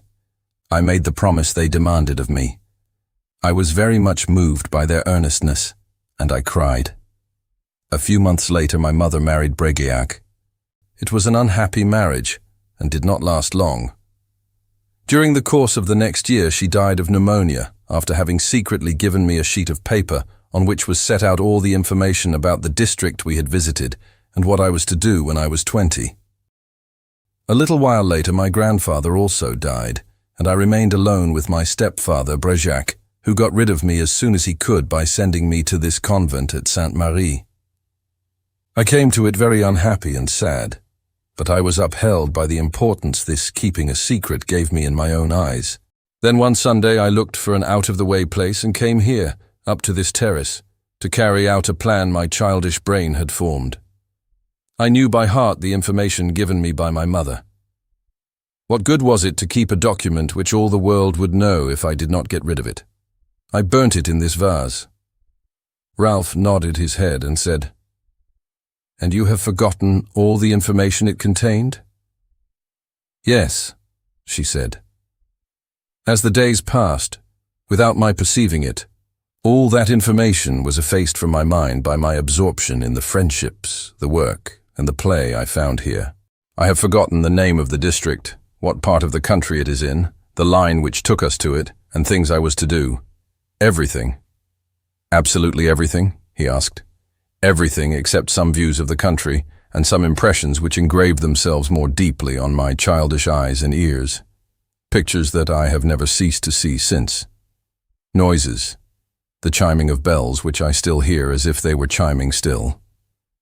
And it is these impressions and images that your enemies wish to know, hoping to get at the truth by means of what you can tell them?" he asked. "Yes, but how did they know?" "Because my mother was so imprudent as not to destroy certain letters in which my grandfather alluded to the secret which had been entrusted to me. Breguiac, who found those letters later, never spoke to me of them during my 10 years here, 10 delightful years, the best years of my life. But the very day I returned to Paris, 2 years ago, he questioned me about them. I told him what I told you, as I had the right to do, but refused to disclose any of the vague memories which might have put him on the track. After that, it was a constant persecution, reproaches, abuse, terrible rages, up to the very moment I resolved to fly." "Alone?" She flushed and replied, "No, but under conditions you may believe. William Ancivel was paying court to me with great discretion, pretending to be a friend who wished to be useful to me without any hope of being rewarded for it. So he won, if not my sympathy, at least my confidence, and I made the great mistake of informing him of my intention of flying. And no doubt he approved of it. He approved of it warmly, and helped me in my preparations by selling some jewels and securities left me by my mother. On the eve of my flight, since I was uncertain exactly where to take refuge, he said to me, "I have just come from Nice and I have to return there tomorrow. Would you like me to escort you there? At this time of year you will not find a quieter place of retreat than the Riviera." What motive could I have had for refusing his offer? It is true that I did not love him, but he appeared to be entirely devoted to me. I accepted it. "How imprudent," said Ralph. "Yes," she said, "and the more imprudent since we were not on those terms of friendship which would excuse such behavior. But what would you? I was alone in the world, unhappy and persecuted. A helping hand was stretched out to me, for a few hours as I thought. We started. Aurélie hesitated for a few moments. Then she went on with her story more quickly. The journey was terrible, for reasons which you know. When William lifted me into the carriage he had stolen from the doctor, I was utterly done. He dragged me wherever he wanted, towards another station, and from there, since we had our tickets, to Nice, where I got my luggage. I was in a fever, almost delirious. I acted without knowing what I was doing. He took advantage of it next day to make me accompany him to an estate where he had to recover, during the absence of the owner, some securities of which he had been robbed. I went there, as I should have gone anywhere. I had lost the power to think. I obeyed him passively. It was at that villa that I was attacked and carried off by Jodot. And saved, for the second time, by me, whom you rewarded a second time by flying as soon as you were rescued. But no matter. Jodot also demanded revelations, didn't he? Yes. And then? Then I went back to the hotel to which William had begged me to follow him. But by this time you knew the kind of man he was, protested Ralph. How? One sees clearly enough when one definitely looks. But for 2 days I had been living in a kind of madness that had been aggravated by Jodot's attack. I followed William therefore without even asking him the object of the journey. I was alone, ashamed of my cowardice, and harassed by the presence of this man who was becoming more and more a stranger to me. What part did I play at Monte Carlo? It is not very clear to me. William had entrusted some letters to me, which I was to hand over to him in the corridor of the hotel, that he might himself hand them over to a gentleman. What letters? What gentleman? Why was Mariscal there? How did you snatch me from him? All that is quite obscure. However, my instincts had awakened. I felt a growing hostility to William. I detested him, and I left Monte Carlo resolved to break the agreement which united us and come and hide myself here. He pursued me as far as Toulouse, and when I told him my decision to leave him, and he was convinced that nothing would make me return to him, coldly and harshly, with a fury that made him look hideous, he said, "Well and good. Let us separate. It's really all the same to me. But I make one condition." "A condition?" "Yes. One day I heard your stepfather speaking of a secret which had been bequeathed to you. Tell me that secret, and you are free." Then I understood everything. All his protestations and devotion were so many lies. His sole object was to get from me some day, either by winning my love or by threats, the revelations which I had refused my stepfather and which Jodot had tried to tear from me. She was silent. Ralph studied her closely. He had the strongest impression that she had told the whole truth. He said gravely, "Would you like to know exactly the character of this brute?" She shook her head. "Is it really necessary?" she asked. "It would be better that you should know it. Listen. At Nice, the securities which he was seeking at the Villa Faradoni did not belong to him. He had merely come to steal them. At Monte Carlo he demanded 100,000 francs for the return of some compromising letters. The fellow is just a crook and a thief, perhaps worse. That's what he is." Aurélie did not protest. She must have had some notion of the real facts, and this brutal enumeration of them did not surprise her. "You have saved me from him." "I thank you," she said gently. "Alas, you ought to have confided in me instead of flying from me," he said. "What a lot of time we have lost." She turned to go, but paused to say, "Why should I confide in you? Who are you? I don't know you. Maréchal, who accuses you, does not even know your name. You saved me from every danger. For what reason? With what object?" He laughed gently and said, "With the object of tearing your secret from you like the others. Is that what you mean?" "I don't mean anything," she murmured despondently. "I know nothing. I understand nothing. For 2 or 3 weeks I have been dashing myself against walls of darkness on every side. Do not ask more trust from me than I can give. I distrust everything and everybody." He took pity on her and let her go. As he went away himself, he thought, "She has not said a word about that terrible night.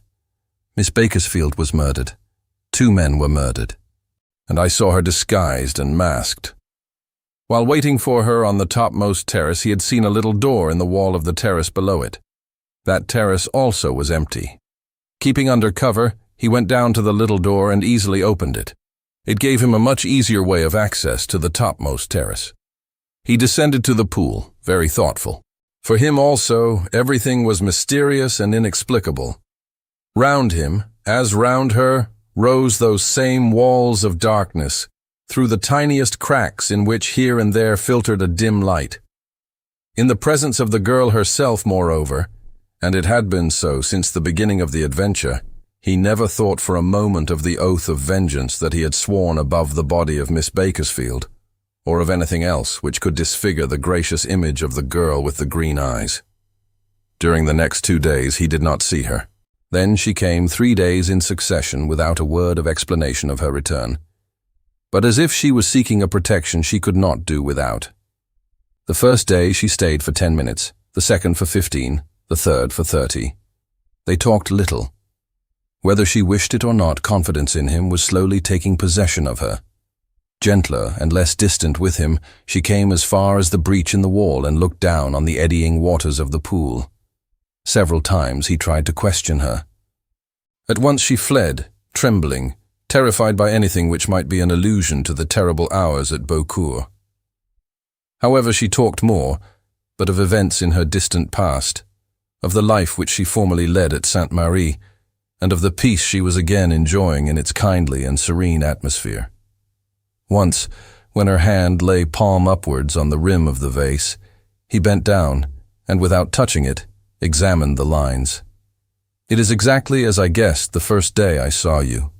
A double destiny, one dark and tragic, the other happy and quite simple. They cross, are entangled and mixed, and it is not yet possible to say which will win in the long run. Which of them is your true destiny? The destiny that corresponds to your true nature," he said slowly. "The happy destiny," she said. "There is in me something that rises quickly to the surface, which brings me, as it does here, cheerfulness and forgetfulness, whatever be the perils." "The danger is passing," Ralph declared, and he continued to study her hand and added, "Distrust water. Water may be fatal to you, shipwrecks, floods, what perils, but they are passing. Yes, things are settling down in your life. Already your happier destiny is prevailing over the unhappy one." He lied in order to soothe her, out of the constant desire that a smile should sometimes wreathe her delightful lips, at which he dared hardly look. For his part, indeed, he wished to forget, to be deluded. So he lived for a fortnight in a profound lightness of spirit, which he forced himself to hide. He was afflicted by the dizziness of those hours in which love casts you into an intoxication and renders you insensible to everything but the joy of contemplating the beloved and listening to her voice. He refused to call up the threatening image of Maréchal, of William, or of Jodot. If none of these 3 enemies appeared, it was because they had certainly lost track of their victim. Why then should he not abandon himself to the delightful ease which he enjoyed in the presence of the girl? Why should he not, since he loved her and confessed to himself that he loved her, abandon himself to this love which was little by little becoming, almost without his knowing it, the very principle of his life and all his actions? The awakening was rude.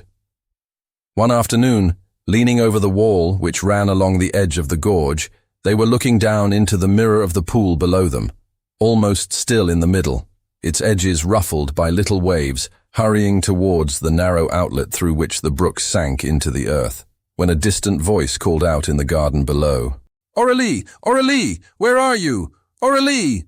"Gracious!" cried the girl in troubled accents. "Why are they calling me?" She ran to the end of the terrace and saw one of the nuns in the avenue of limes. "Here I am." "What is it, sister?" "A telegram," cried the sister. "A telegram? Don't take the trouble to come up here, sister. I'll come down to you." A few minutes later, when she came back to the topmost terrace with a telegram in her hand, she looked distracted. "It's from my stepfather," she said. "Bregiac?" "Yes." "He is summoning you back to Paris," Ralph said gravely. "He will be here at any moment." "What for?" "To take me away," she gasped. "Impossible." "Look." He read the 2 lines of the telegram, which had been dispatched from Bordeaux. "Shall arrive 4 o'clock, be ready to leave at once. Bregiac." Ralph considered the message and asked, "Have you written to tell him that you are here?" "No, he must have come to the conclusion that I would come here." "And what are you going to do?" he asked. "What can I do?" "Refuse to go with him. The Mother Superior would never consent to keep me." "Then leave here at once," Ralph suggested. "How?" He pointed to the door in the wall of the next terrace and waved towards the forest. "Go? Run away from the convent as though I were guilty?" she cried in protesting accents.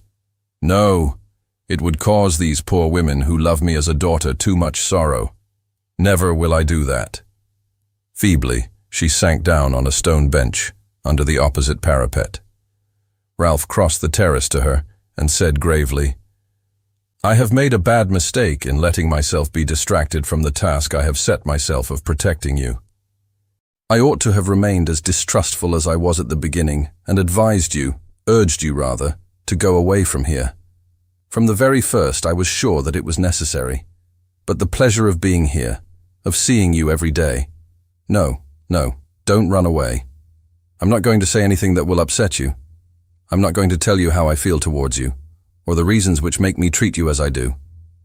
But all the same, you must quite understand that I am devoted to you as a man is devoted to a woman who is so much to him. And it is necessary that my devotion should give you absolute confidence in me, and that you should be ready to obey me blindly. It is the one condition of safety for you. Do you understand?" "Yes," she said, wholly dominated. "Then listen. These are my instructions, my orders, yes, my orders. Welcome your stepfather peaceably. Don't quarrel with him. Don't even talk to him, not a word. It's the best way of avoiding mistakes. Go with him. Return to Paris. On the very evening of your arrival, get out of the house on some pretext or other.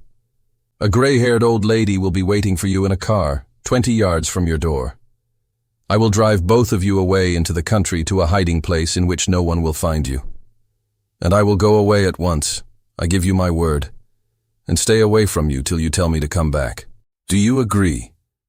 "Yes," she said, and bowed her head. "In that case, till tomorrow evening. And remember what I tell you. Whatever happens, you understand. Whatever happens, nothing shall prevail against my will to protect you and against the success of my enterprise. If everything seems to be against you, do not lose heart. Do not even worry. Tell yourself confidently, fiercely, that when the danger is greatest, no danger threatens you. At the very second at which it is necessary, I shall be there. I shall always be there. Goodbye, mademoiselle." He bent down and lightly kissed the border of her cloak. Then, pushing aside a piece of old trellis work, he stepped into the bushes and took the hardly visible path which brought him to the door in the wall. Aurélie did not stir from her seat on the bench of stone. Barely half a minute had passed when she heard a rustling of branches near the breach in the wall. She raised her head and looked towards it. The shrubs were moving. There was someone there. Yes, beyond a doubt someone was hidden there. She wanted to call out, to shout for help, but could not. Her voice died in her throat. The bushes were moving more quickly as someone forced their way through them. Who was going to appear? She hoped that it would be William or Jodot. She feared the two ruffians less than Mariscal. A face appeared among the foliage. Mariscal came out of his hiding place. From below, on the right, came the sound of the closing of the door in the wall. Chapter 7. One of the Mouths of Hell. If the situation of the terrace at the top of the large garden, a spot where no one ever came and walled in by thick screens of trees, had afforded Aurélie and Ralph some weeks of absolute security, must it not be supposed that Mariscal was going to get a few minutes he needed, and that Aurélie could hope for no help? Inevitably the scene would follow its course to the end willed by her enemy, and the denouement would be in accordance with his implacable will. He was so sure of it that he did not hurry. He advanced slowly and stopped. The certainty of victory spoiled the harmony of his regular features and disturbed their usual immobility. A grin raised the left corner of his mouth and drew up the left half of his square beard. His teeth were shining. His eyes were hard and cruel. He said in a jeering tone, "Well, mademoiselle, I think that things have turned out rather favorably for me. There is no way of escaping me, as at Beaucourt Station, no means of driving me away, as in Paris. You will have to submit to the law of the stronger." Straight upright with stiff arms, her fists clenched on the stone bench, Aurélie gazed at him with an expression of wild anguish. Without a groan, she waited. "How delightful it is to see you here, charming creature. When one loves in the rather excessive fashion in which I love you, it is not disagreeable to find oneself confronted by revolt and terror. It makes one all the more eager to seize one's prey. Magnificent prey," he added in a low voice, "for you really are magnificently beautiful." Then he saw the open telegram and jeered again. "That good fellow Bregiac, isn't it, announcing his imminent arrival and your departure? I know. For the last fortnight I've been keeping an eye on my beloved chief, and I'm fully acquainted with his most secret plans. I have men devoted to me in his office. That is how I discovered your hiding place, and have been able to get here an hour or two ahead of him. I just had the time to study the ground, the forest, and the gorge, to catch sight of you in the distance and see you hurry up to this terrace, and I was able to climb up here and catch a glimpse of a figure leaving you. Some lover, wasn't it?" He made a few steps forward. She shrank away from him, and her back touched the lattice work which ran round the bench. He lost his temper and cried, "That's nice. I don't suppose you shrank away like that just now when this lover was busy caressing you. Who is the happy man? A fiancé? More likely a lover.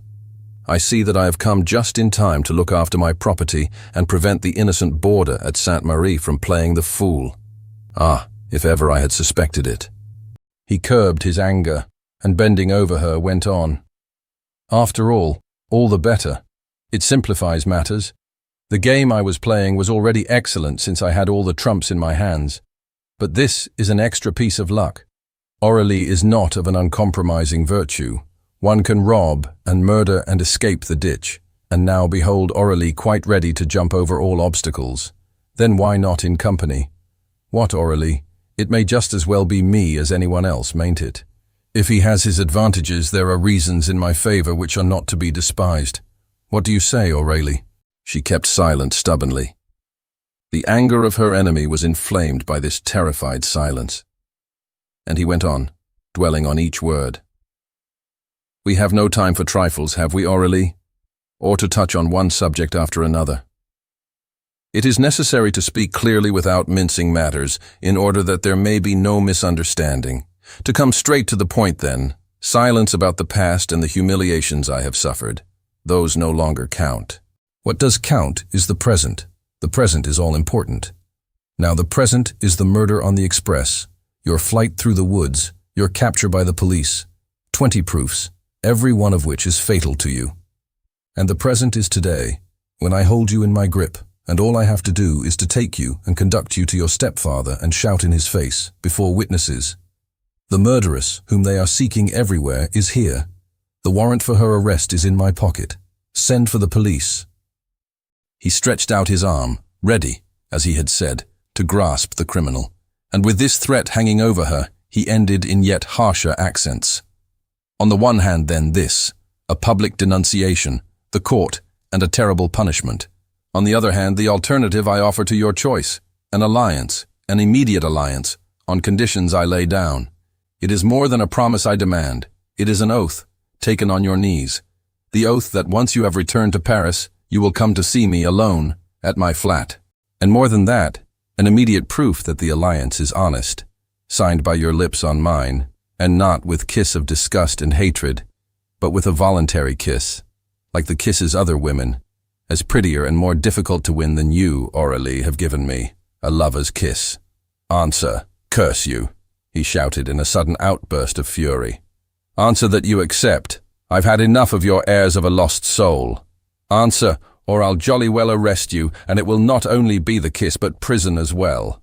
His left hand fell heavily on her shoulder, while with his right, seizing her by the throat, he pressed back her head against the latticework and bent down.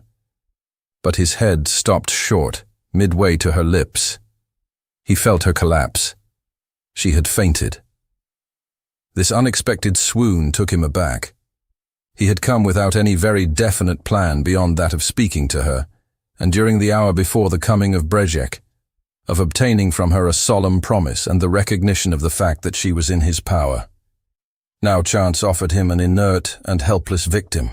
He remained some moments bending over her, gazing at her with greedy eyes. He looked round this sylvan retreat, enclosed and discreet. No witness, no interference possible. But another idea brought him to the wall, and from among the trees he looked down on the deserted valley, the forest with its dark trees, black and mysterious, in which he had noticed as he paused the mouths of the grottos. Aurélie thrown into one of them, a prisoner, and held under the terrible threat of the police, Aurélie a prisoner for 2 days, 3 days, a week if necessary, was not that an unexpected, triumphant denouement, the beginning and the end of the adventure? He whistled sharply. Opposite him on the further bank of the pool, 2 arms were waved above 2 bushes on the edge of the forest. The signal agreed on. 2 men were there, posted by him to help him carry out his plans. On this side of the pool, a boat was rocking. He hesitated no longer. He knew that opportunity is fleeting, and that if one does not seize it in its passing, it vanishes like a shadow. He crossed the terrace again and perceived that the girl seemed ready to come too. "Let us act," he said. "If not—" He threw a handkerchief round her head and knotted it across her mouth to form a gag. Then he took her up in his arms and carried her away. She was slight and hardly weighed anything at all. He was a strong man. His burden seemed light. Nevertheless, as he came to the breach in the wall and perceived the almost vertical descent worn by storms in the lower part of it, he studied it carefully and decided that it was necessary to take precautions.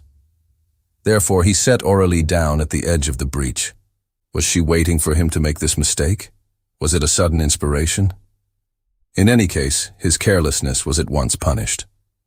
With an unexpected movement, and with a swiftness and decision which took him aback, she tore the handkerchief from her mouth, and without caring what happened, let herself slide from the top to the bottom, like a loosened stone which rolls with an avalanche of pebbles and sand, from which rises a cloud of dust.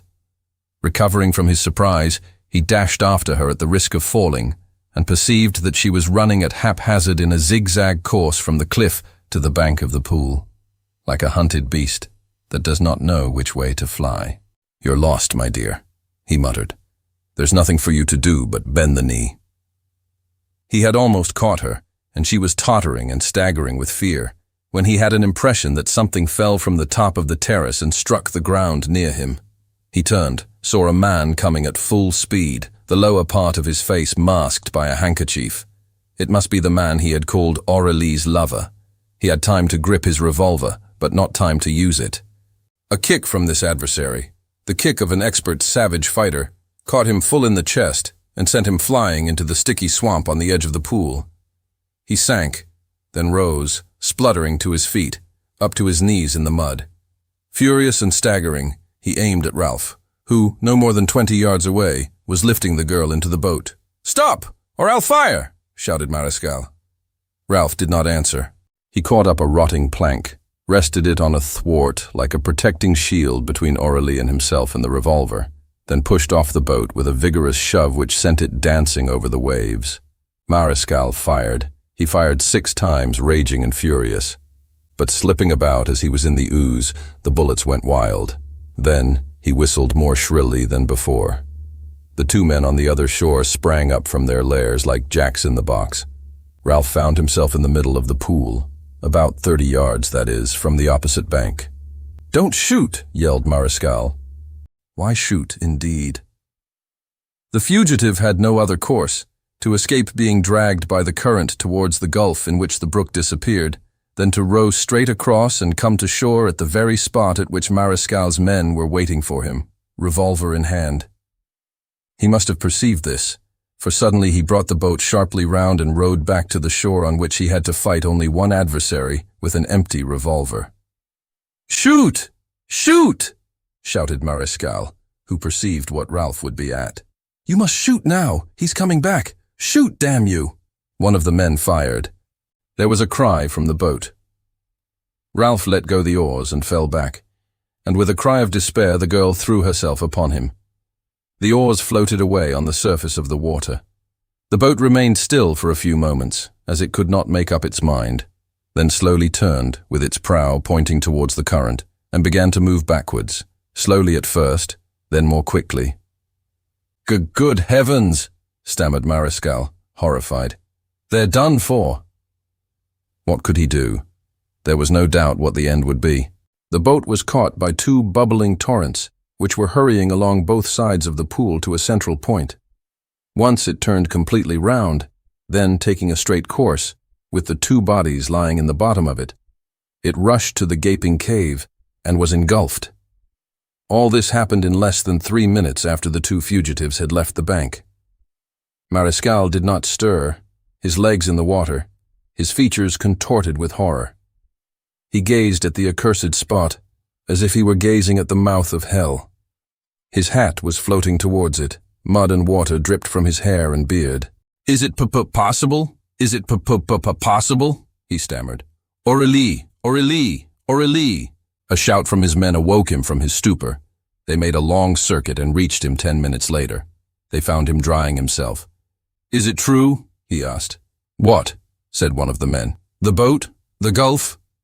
He no longer knew. In this way, in nightmares, abominable visions pass, leaving an impression of terrible realities. The 3 of them made their way above the mouth of the cavern, which opened in a rock crowned with brambles, its surface covered with water plants. The water flowed into it in narrow rapids, from which rose the rounded and shining tops of large boulders. They bent over the edge of the rock and listened. Nothing. Nothing but the murmur of hurrying waters, nothing but a cold blast, which rose white with flecks of foam. "It's hell," murmured Mariscal. "It's one of the mouths of hell." Then he went on. "She is dead. She is drowned. How stupid. What a terrible death. If that damned fool had only left her alone. I should have. They went away through the woods.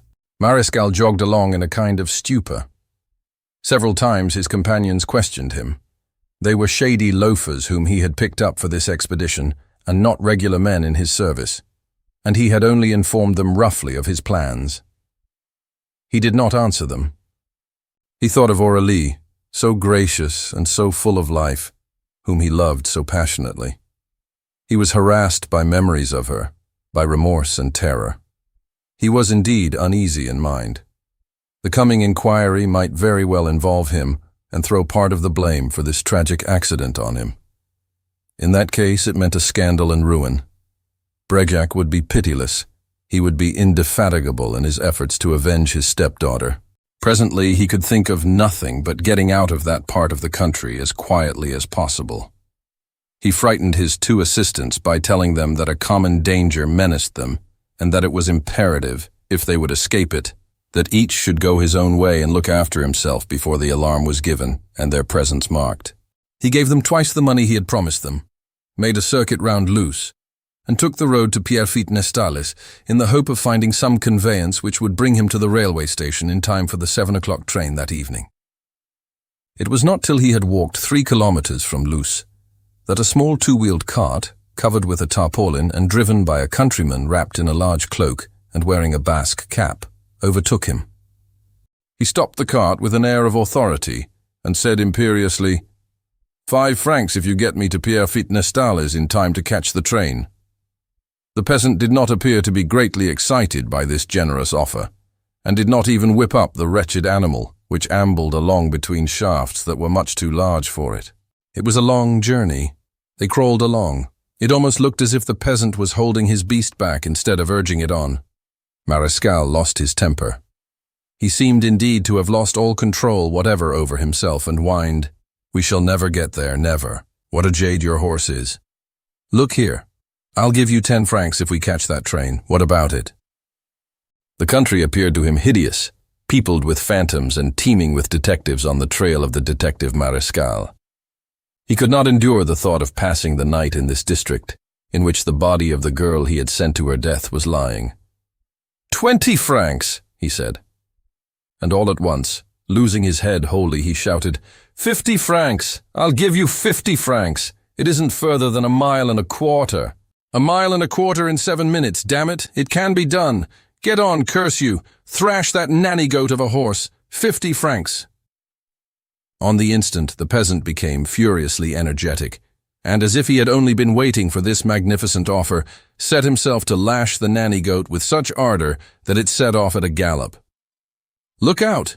Mind what you're doing! You'll have us in the ditch!" cried Marescal. The countryman seemed not to care a hang whether they went into the ditch or not. 50 francs! He beat his horse as hard as he could with a stick fitted with a large copper ferrule. The maddened beast galloped faster and faster. The cart leaped from one side of the road to the other. Marescal grew more and more terrified. "But it's idiotic," he shouted. "You're going to upset us. Go slower, confound you. You're mad, I tell you, mad. That's it, you fool. Here we go." They went indeed. The countryman clumsily pulled the wrong rein.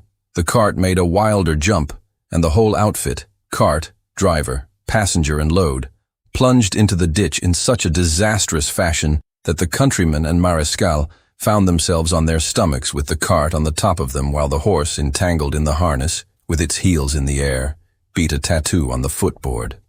Marescal presently discovered that none of his bones were broken, but the countryman was crushing him with his full weight. He tried to push him off. He could not. Then he heard a kindly voice murmur in his ear, "Could you oblige me with a light, Rudolph?" Marescal felt his body chill from head to foot. Death and only death could produce that impression of limbs already stiff and cold that nothing would ever warm again. He muttered through chattering teeth, "The man of the express." "The man of the express, the very man," echoed the voice at his ear hole. "The man of the terrace," moaned Marescal. "Quite right. The man of the express, the man of the terrace, and also the man of Monte Carlo, and the man of Boulevard Haussmann, and the murderer of the 2 brothers Lubeau, and the accomplice of Aurélie, and the navigator of the boat, and the driver of the cart. That gives you plenty of warriors to fight, old chap, and I venture to say that they can all hold their own." The horse had finished its drumming on the footboard, and scrambled to its feet and dragged the cart off them.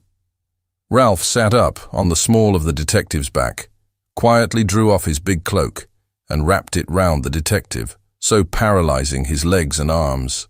He caught the reins, pulled the cart towards him, and keeping a foot painfully on the detective's back, stripped the horse of the traces and reins, and bound Marescal with excessive tightness. Then he picked him up and carried him to the top of the high embankment into a thicket. He went down again, came back with a couple of straps from the harness, and fastened the detective by the neck and chest to the trunk of a birch. "I don't seem to bring you any luck, poor old Rudolph. This is the 2nd time I've tied you up like a mummy. Ah, don't let me forget to use Aurélie's handkerchief as a gag. The perfect prisoner should neither be seen nor heard. But you can see everything with your eyes and also listen with all your ears. Hark! Do you hear the whistle of the train? There it goes, puff, puff, puff. It has started for the north, and it's carrying away Aurélie and her stepfather. I really must set your mind at rest. Aurélie's as much alive as you or I. A little tired, perhaps, after so many emotions. but a good night's rest, and she won't show a trace of them." He went away and tied the horse to a tree and cleared the fragments of the cart off the road. Then he came back and sat down by the commissary. "A queer business, that shipwreck, wasn't it?" he said amiably. "But there was no miracle about it, I assure you, and there was no luck about it either.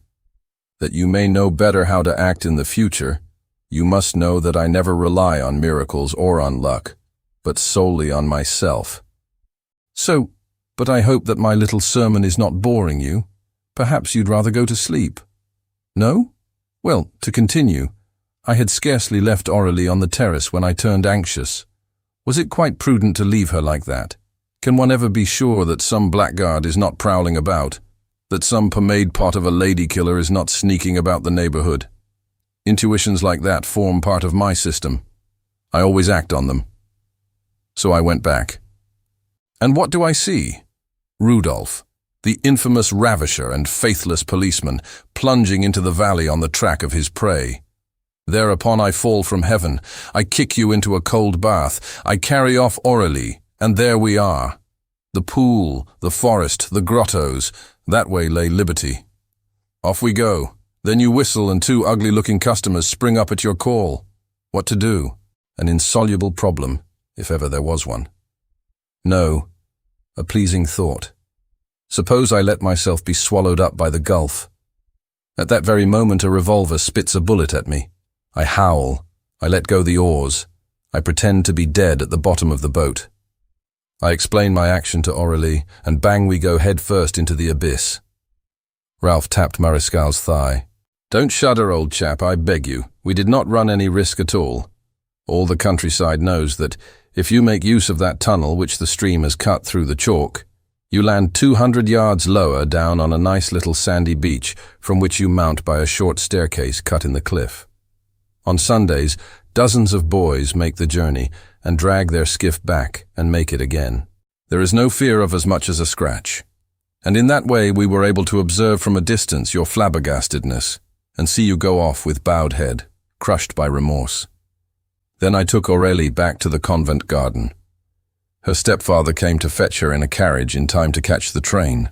As for me, I went to look for my suitcase, bought the cart and cloak and cap from a peasant, and started off, gently, with no other object in view than to cover the retreat of Aurélie. Ralph rested his head on Mariscal's shoulder. "I needn't tell you that this business has tired me a little, and that a short nap seems to be in order. Watch over my dreams, Rudolph darling, and do not worry. Everything is for the best in the best of worlds. Everyone in it occupies the place he deserves, and blockheads serve as pillows for intelligent people like me." He went to sleep. Twilight came, and then the night fell. Now and again Ralph awoke and said a few words about the shining stars or the clear light of the moon. Then he went to sleep again. Towards midnight he grew hungry. He had some food in his suitcase. He removed Mariscal's gag and offered him some. "Eat, darling," he said affectionately, putting a piece of cheese into his mouth. But once again Mariscal lost his temper. He spat out the cheese and growled, "Imbecile, idiot, you're the blockhead. Do you know what you've done?" "Certainly. I've rescued Aurélie. Her stepfather is taking her back to Paris, and I'm going to join her there." "Her stepfather?" cried Mariscal. "You don't know then?" "What?" "That he's in love with her, her precious stepfather." Ralph, of a sudden beside himself, buried his hands in Mariscal's hair and tried to shake his strapped-up head. "Imbecile, idiot! Why didn't you tell me so instead of hanging on my sermonizing lips? He's in love with her, is he? The swine! Then everybody's in love with that girl. A lot of silly brutes. Have you never looked at yourself in the glass? You, with your pomaded wig." He bent forward and added, "Listen to me, Mariscal. I'm going to tear that little girl from her stepfather. But leave her in peace. Don't bother about us anymore." "It's impossible," growled the commissary savagely. "Why?" "She has murdered." "So that is your plan? To hand her over to justice, and I shall carry it out, for I hate her." He spoke these words in an access of so savage a rancour that Ralph could not fail to understand that henceforth hate would have the better of love in Mariscal's heart. "All the worse for you, Rudolph. I was going to propose a trifle of promotion to you, something in the way of the post of Commissioner of Police. But you prefer war. Have your own way. Begin with the night in the open air. Nothing is better for the health. As for me, I shall ride to Lourdes on the main line. 20 kilometers, about 3 hours' trot for my fiery steed. And tonight, I shall be in Paris, where I shall begin by putting Aurélie into a place of safety. Goodbye, Rudolph." He mounted, fixed his suitcase in front of him as comfortably as he could, and without a saddle or spurs, whistling a hunting song, kicked his horse into a trot, and disappeared in the darkness. That night in Paris, an old lady of the name of Victorine, who had been his nurse, was waiting in a car outside the house in which Bregiac lived. Ralph was at the wheel. He kept watch there all night. In the early morning he saw a rag picker who was hunting with his hook through the orderly boxes that stood along the curb. Immediately, with that sixth sense which enabled him to recognize people by their carriage and bearing, rather than by their faces, he recognized, under the rags and dirty cap, in spite of the fact that he had seen such a very little of him in the garden of the Villa Faradoni and on the road to Nice, the murderer Jodot. "The devil," murmured Ralph. "That gentleman's at work already, is he?" At a few minutes to 8, a maid came out of the front door of the house and hurried across to a chemist's shop lower down the street. Ralph hurried after her with a banknote ready and accosted her. He learned that Aurélie, who had returned the night before with her stepfather, had been struck down by fever and was delirious. In the middle of the afternoon, Mariscal was prowling about the house. Chapter 8. Plans and Stratagems. Events had taken a course uncommonly favourable to Mariscal. Aurélie's confinement to her room meant checkmate to the plan that Ralph had had in mind. It rendered it impossible to fly. It kept her awaiting denunciation in a terrible suspense. Mariscal took immediate precautions not to lose these advantages. The nurse they had to put in charge of her was one of his creatures, and, as Ralph was able to ascertain, let him have word every day of the condition of the sick girl. In the event of a sudden improvement, he would have acted. "Yes," said Ralph to himself, "but if he has not acted already, it must be that he has motives which prevent him still from laying information against her, and prefer to await the end of her illness. He is making his preparations. Let us make our preparations too." Though he was opposed to two logical hypotheses which the event always upsets, Ralph had drawn from the facts of the affair some, so to speak, involuntary conclusions. The strange truth of which no one in the world had dreamt for an instant, but which was so simple he saw in a confused fashion, rather owing to the weight of the facts than to any effort of his intelligence, and he understood that the moment had come to attack the problem with the utmost determination.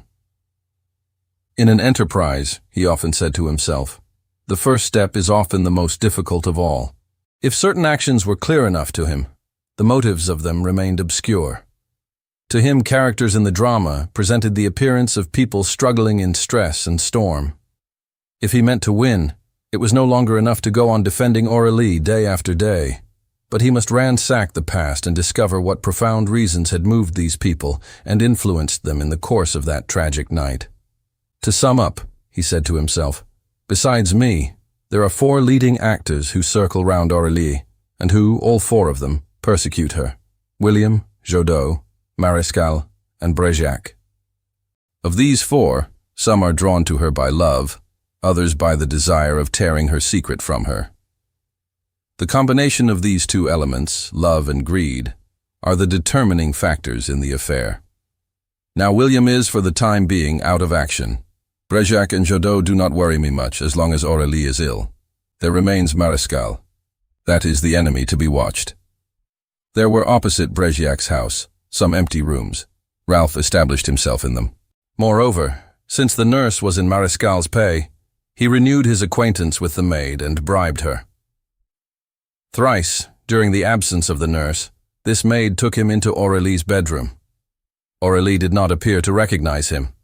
She was still so enfeebled by the fever that she could only utter a few incoherent words and close her eyes again. But he had no doubt that she heard him, and that she knew who it was who spoke to her in that gentle voice, which comforted and soothed her like the passes of an hypnotist. "It is I, Aurélie," he said. "You see that I am true to my promise and that you may have complete confidence in me. I swear to you that your enemies are not capable of fighting me and that I will set you free. How should it be otherwise? I think of nothing but you. I reconstitute your life, and little by little it grows clearer and clearer to me exactly as it is, simple and honest. I know that you are innocent. I've always known it, even when I accused you. The most irrefutable proof seemed false to me. The lady with the green eyes could not be a criminal." He did not fear to go further in his avowals and say the tenderest words to her, to which she was compelled to listen, for he mixed with his advice, "You are all my life. I have never found so much grace and charm in a woman. Trust yourself to me, Aurélie. I only ask one thing of you, you know, trust. If anyone questions you, do not answer. If anyone writes to you, do not reply. If anyone wishes to take you away from here, refuse to go. Trust in me to the very last minute of the cruelest hour. I shall be there. I shall always be there because I live only for you and by you." The girl's face filled slowly with a restful quietness. She fell asleep, as if lulled by a happy dream. Then he slipped into the room reserved for the use of Bregiac and sought, vainly enough, papers and information which might guide his actions. He also made domiciliary visits to the flat which Marescal occupied in the Rue de Rivoli, and searched them with extraordinary minuteness. Finally, he made the most careful inquiries in the offices of the Minister of the Interior, in which the two men worked. Their rivalry and hatred of one another were known to all. Both of them, supported by people in high places, were the objects of a struggle both at the ministry and at the prefecture of police, waged by powerful personages who battled above their heads. The service suffered from it. Either of them accused the other openly of serious derelictions from duty. There was talk of calling on them to resign. Which of them would be sacrificed? One day, hidden behind the window curtain, Ralph watched Bregiac at Aurélie's bedside. He was a bilious-looking person with a thin and yellow face. Of rather more than middle height, he carried himself with something of an air, and at any rate he was a man of greater elegance and distinction than the vulgar Marescal. Awaking suddenly, Aurélie caught sight of him bending over her and said in harsh enough accents, "Leave me, go away." "How you detest me, and how you would love to injure me," he murmured sadly. "I should never injure the man that my mother married," she said. He gazed upon her with eyes full of suffering. "You are very beautiful, my poor child," he said. "But alas, why have you always rejected my affection? Yes, I know that I was in the wrong. For a very long while I was only drawn to you by that secret you kept from me for no reason whatever. But if you had not been so stubborn in that absurd silence, I should never have dreamt of the love which now tortures me. For you will never love me. It is not possible that you should ever love me." She did not wish to listen to him, and turned away her head. However, he went on. "During your delirium, you often spoke of revelations you wanted to make to me. Were they revelations about the secret, or about your senseless flight with that fellow William? Where did that outsider take you? What became of you before you took refuge in your convent?" She did not answer, either because she was too exhausted to answer, or because she disliked him too heartily. He said no more, and went away. When he had gone, Ralph, slipping away in his turn, saw that she was weeping. Finally, at the end of a fortnight's investigation, anyone but Ralph would have been discouraged. Speaking generally, apart from certain tendencies, which he had interpreted in his own way, the chief problems remained insoluble, or, at any rate, were incapable of any apparent solution. "But I am not wasting my time," he said to himself, "and that is the essential thing. Action often consists of inactivity. The atmosphere is less thick. My vision of the characters and events in this affair is growing stronger and more precise. If the fact which is the key to the problem is still missing, I am in the very heart of the enemy's camp. On the eve of a combat which promises to be so violent, when all these mortal enemies confront one another, the needs of the fight itself and of finding effective weapons will certainly give me the unexpected jolt, which will strike out the sparks, which will show me the truth. One of those sparks was struck out sooner than he expected, a spark which lighted 1/4 of the darkness, a quarter from which he did not think that anything important would come. One morning he was gazing out of his window, with his eyes fixed on the windows of Brejac's house, when he saw, still disguised as a rag picker, the murderer Jodot. This time Jodot was carrying on his shoulder a canvas bag into which he dropped his loot. He set it down in front of the house itself, sat down and began to eat his déjeuner, poking about in the orderly box, which the cook had carried out. The action seemed mechanical, but in a minute or two, Ralph perceived that the man was only hooking out of the box crumpled envelopes and torn-up letters. He cast a glance over each scrap and then continued his sorting. There was no doubt that he was interested in Brejac's correspondence. A quarter of an hour later, he hoisted his bag onto his back and went off. Ralph followed him to Montmartre to discover that Jodot had a junk shop there. He came 3 days in succession, and on each occasion he repeated the same equivocal operation. But on the third day, which was a Sunday, Ralph surprised Breguiac watching him out of his window. When Jodot went off, Breguiac, in his turn, followed him with infinite precaution. Ralph followed both of them at a distance. Was he going to discover the tie which connected Breguiac and Jodot? In this order, following one another, they went through the Monceau district, crossed over the fortifications, and came to the banks of the Seine at the end of the boulevard Binot. A few modest villas stood between patches of wasteland. Jodot set down his bag in front of one of these villas and sat down on the curb and began to eat. He remained there 4 or 5 hours, watched by Breguiac, who had his lunch in the arbor of a small restaurant about 30 yards away, and by Ralph, who, stretched at full length on the riverbank, smoked cigarettes. When Jodot went away, Breguiac went off in the opposite direction as if he had lost all interest in the matter. Ralph went into the restaurant and over a meal, for which he was more than ready, chatted to the proprietor. He learned that the villa in front of which Jodot had been sitting had belonged a few weeks before to the 2 brothers Lubot, who had been murdered by 3 ruffians in the Marseille Express. The police had sealed it up and left it in charge of a neighbor who went for a walk every Sunday afternoon. Ralph had started at hearing the name of the brothers Lubot.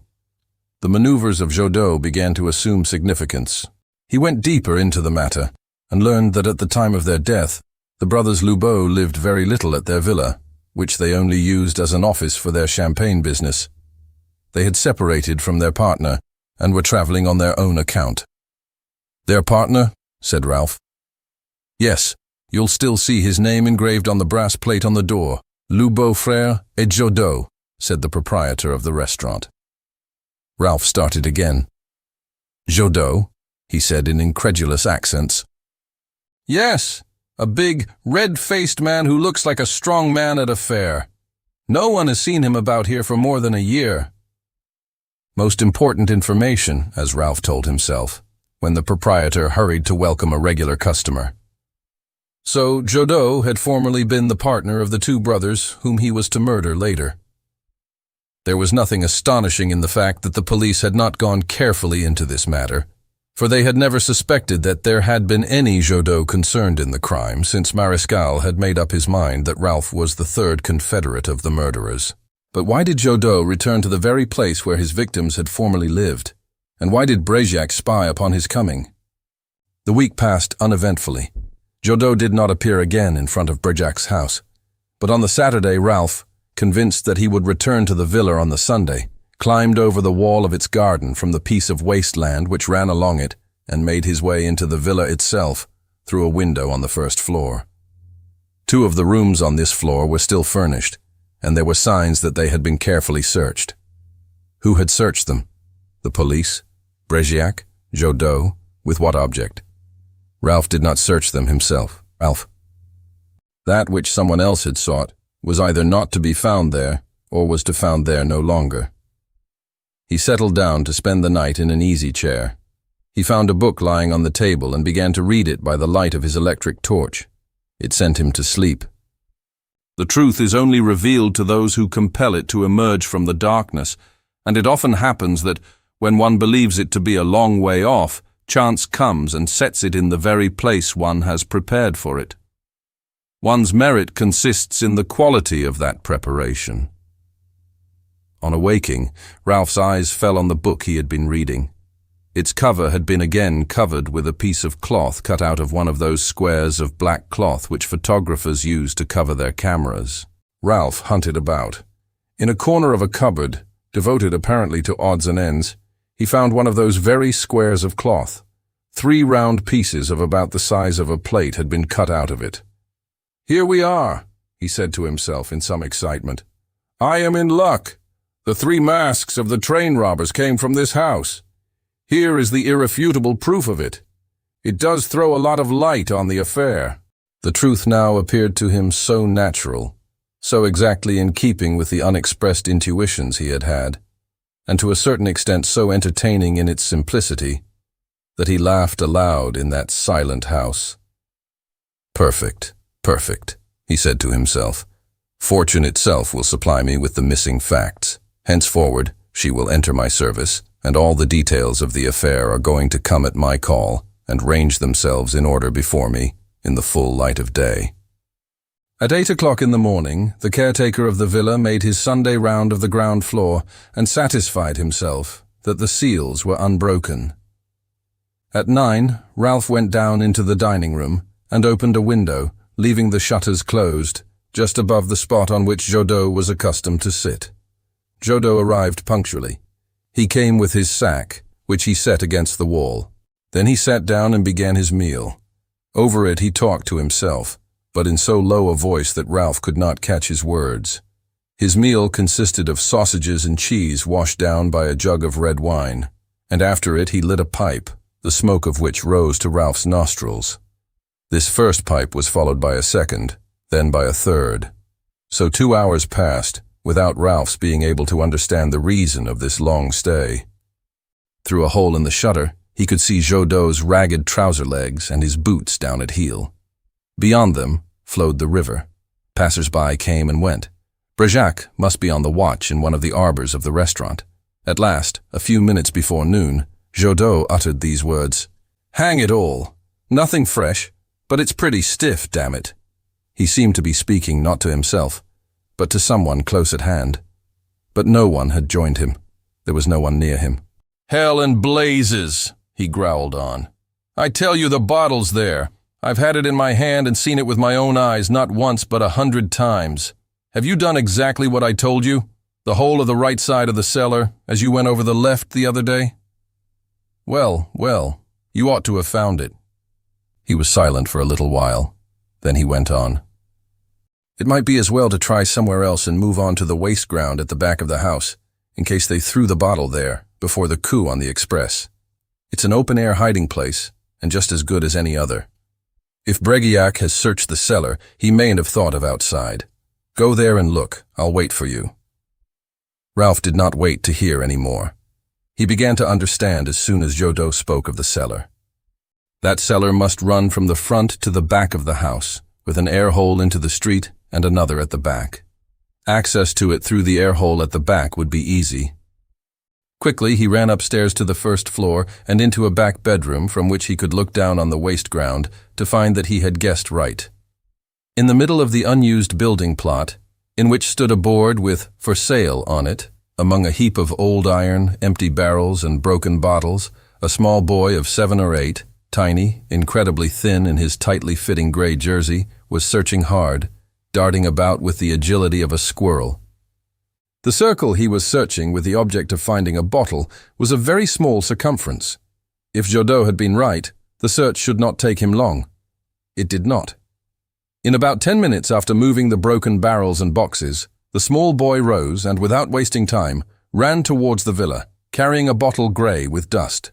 Ralph ran down the stairs to the ground floor with the intention of relieving the small boy of his prize. But he could not get the door at the head of the stairs to the basement open, and he hurried to his peephole at the dining room window. He was just in time to hear Jodo say, "That's it, you've got it. Splendid, now I'm armed. Brejac's friend won't be able to give me any more trouble. Hurry up, get out of sight." The small boy got out of sight.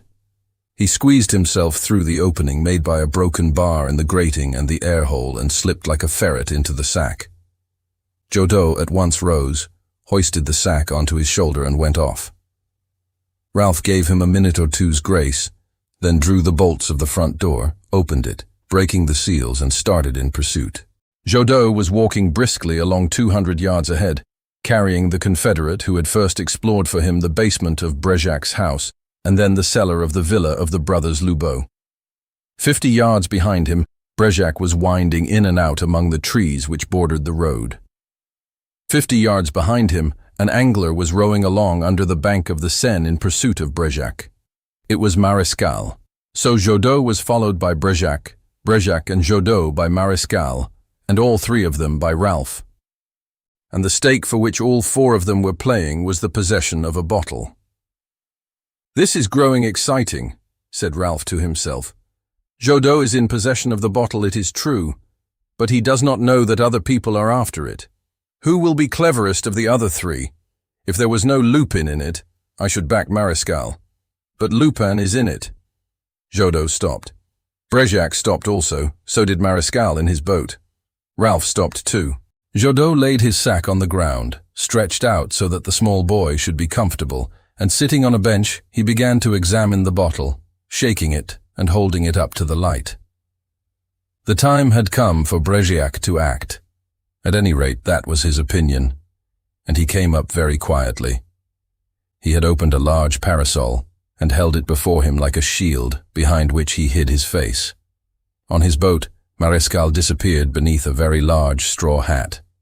When Brejac was 3 yards from the bench, he shut his parasol, sprang forward, without bothering about the people strolling along the path, snatched the bottle, and took to flight along a lane in the direction of the fortifications. He did this with uncommon skill and admirable swiftness. Taken aback, Jodo hesitated, cried out, caught up the sack, set it down again as if he was afraid of not being able to run quickly enough with such a burden, lost time, and went out of action. But Marescal, foreseeing the attack, had landed and at once dashed in pursuit. Ralph did the same. There were only 3 competitors left. Brejac, like a good runner, gave his mind to nothing but his running and did not turn round. Marescal gave his mind only to Brejac, and he did not turn round either, so that Ralph was able to pursue them quite openly. Why not? In 10 minutes, the first of the 3 runners reached the turner's gate. Brejac was so hot that he took off his jacket. Near the custom house, a streetcar had stopped, and a number of travelers were waiting at the ticket office to get aboard it and return to Paris. Brejac mingled with this crowd. The conductor called out the numbers of the tickets, but the jostling was so violent that Marescal had scarcely any difficulty in pulling the bottle out of Brejac's pocket, without Brejac's being any the wiser. At once, Marescal slipped through the custom house and set off at full speed. "My good friends eliminate themselves one after the other," chuckled Ralph, "and each of them is working for me." When, in his turn, Ralph went through the custom house, he saw Brejac making desperate efforts to get out of the car through the crowd which blockaded his way in order to pursue the man who had robbed him. Marescal plunged into the streets which run parallel to the Avenue des Ternes. They are narrow and winding. He ran like a madman. When he came to a stop at the Avenue Wagram, he was out of breath. His face was shining with sweat, his eyes were bloodshot, his veins were swollen. He mopped his face and forehead, utterly done. He bought a newspaper, and after having taken a look at it, wrapped the bottle up in it. Then he stuck it under his arm and went tottering on like a man who only keeps upright by a miracle. In fact, the handsome Marescal could not hold himself upright. His collar was as limp and crumpled as if it had been dipped in water. His beard ended in 2 points from which dripped drops of sweat. It was just before he reached the Place de l'Étoile that a gentleman in large dark spectacles coming from the opposite direction with a lighted cigarette in his mouth appeared in front of him. This gentleman barred his way, and since his cigarette was already burning, did not ask him for a light, but without a word puffed a cloud of smoke into his face, and smiled a smile that bared his teeth, nearly all of them pointed like canines. The commissary's eyes started out of their sockets. He stammered, "Who are you? What do you want?" What was the use of asking? He knew quite well that the man who always mystified him stood before him, the man whom he called the third confederate, Aurélie's lover, and his, Marescal's, eternal enemy. And this man, who appeared to him the devil in person, pointed a finger at the bottle and said in affectionately genial accents, "Come, hand it over. Be nice to the kind gentleman. Hand it over. A commissary of your rank can't go dancing along the streets with a bottle. Come, Rudolph, hand it over." Marescal gave way at once.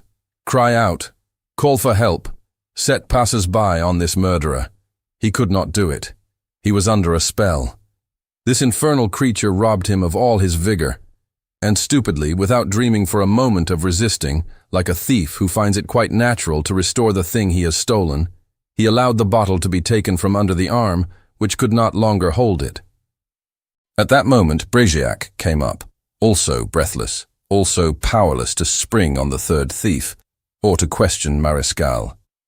Both of them stood, stunned, on the edge of the gutter, and watched the gentleman in dark spectacles hail a taxi, get into it, and wave his hat in farewell out of the window.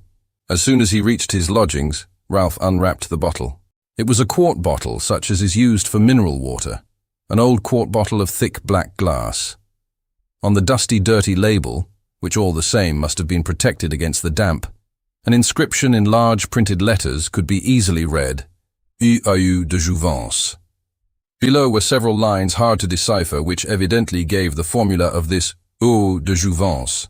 Bicarbonate de soude, 349 grammes, de potasse 639, de chaux 1000, etc., etc., 1000 cures, etc., etc. But the bottle was not empty. In the inside, something moved, something light, which rustled like paper. He turned the bottle upside down and shook it. Nothing came out. Then he let down into the bottle a piece of string ending in a big knot, and by means of it, after the exercise of a good deal of patience, drew out a small sheet of paper, rolled up into a cylinder, and tied with red thread. Having unrolled it, he saw that it was rather less than a half of an ordinary sheet of paper, and that the lower part of it had been cut, or rather torn, irregularly. Some words were written on it in ink, of which many were missing, but which were sufficient for him to form several sentences. The accusation is true. This is my formal confession. I alone am responsible for the crime that has been committed, and neither Jodot nor the Lubeau are to be blamed for it. Brejziak. At the first glance, Ralph had recognized Brejziak's handwriting, but written in an ink faded by time, which permitted him, along with the state of the paper, to reckon the document to be 15 or 20 years old. What was this crime, and against whom had it been committed? He reflected for some time before he arrived at this conclusion. Then he said to himself, all the obscurity of this affair comes from the fact that it is not one affair, but two. Two enterprises are mingled in it, two dramas of which the first dominates the second. First, the drama of the Express in which the characters are the two Lubeau, William Jodot and Aurélie. The second is a drama which took place years ago, and of which today the two actors, Jodot and Brejziak, are at loggerheads. The situation, which grows more and more complicated for anyone who does not know the key word, is becoming clearer and clearer to me. The hour of battle draws near, and the stake is Aurélie, or rather the secret which flutters in the depths of her beautiful green eyes. Whoever shall be for a few minutes, by force, by trickery, or by love, master of her thoughts, will be master of that secret, for which so many victims have already died. And to this whirlwind of hate and vengeance and greed, Marescal with his passion, his ambition, and his rancor, brings that terrible instrument of war, justice, opposing him myself.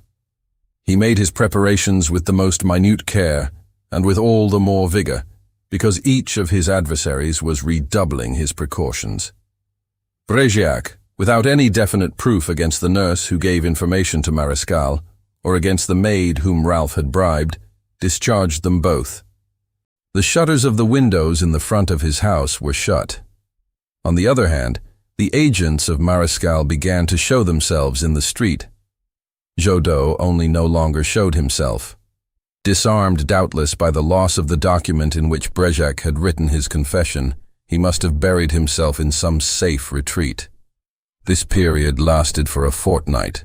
Ralph obtained an introduction, under a false name, to the wife of the minister who openly protected Marescal, and succeeded in becoming uncommonly intimate with this rather mature lady, who was exceedingly jealous, and from whom her husband kept nothing secret. She was transported with joy by Ralph's attentions. Without being aware of the part she was playing, and ignorant moreover of Marescal's passion for Aurélie, from hour to hour she kept Ralph informed of the commissary's intentions, of his plans with regard to Aurélie, and of the method by which he sought, with the minister's help, to smash Bregiac and those who supported him. Ralph was frightened. The attack was so well planned that he asked himself if he ought not to anticipate it, to carry off Aurélie, and so bring it to nothing before it was put into execution. And what then? He said to himself. What should we gain by flight? The conflict would remain the same, and everything would begin all over again. He was able to resist the temptation. Returning home one evening, he found a note awaiting him.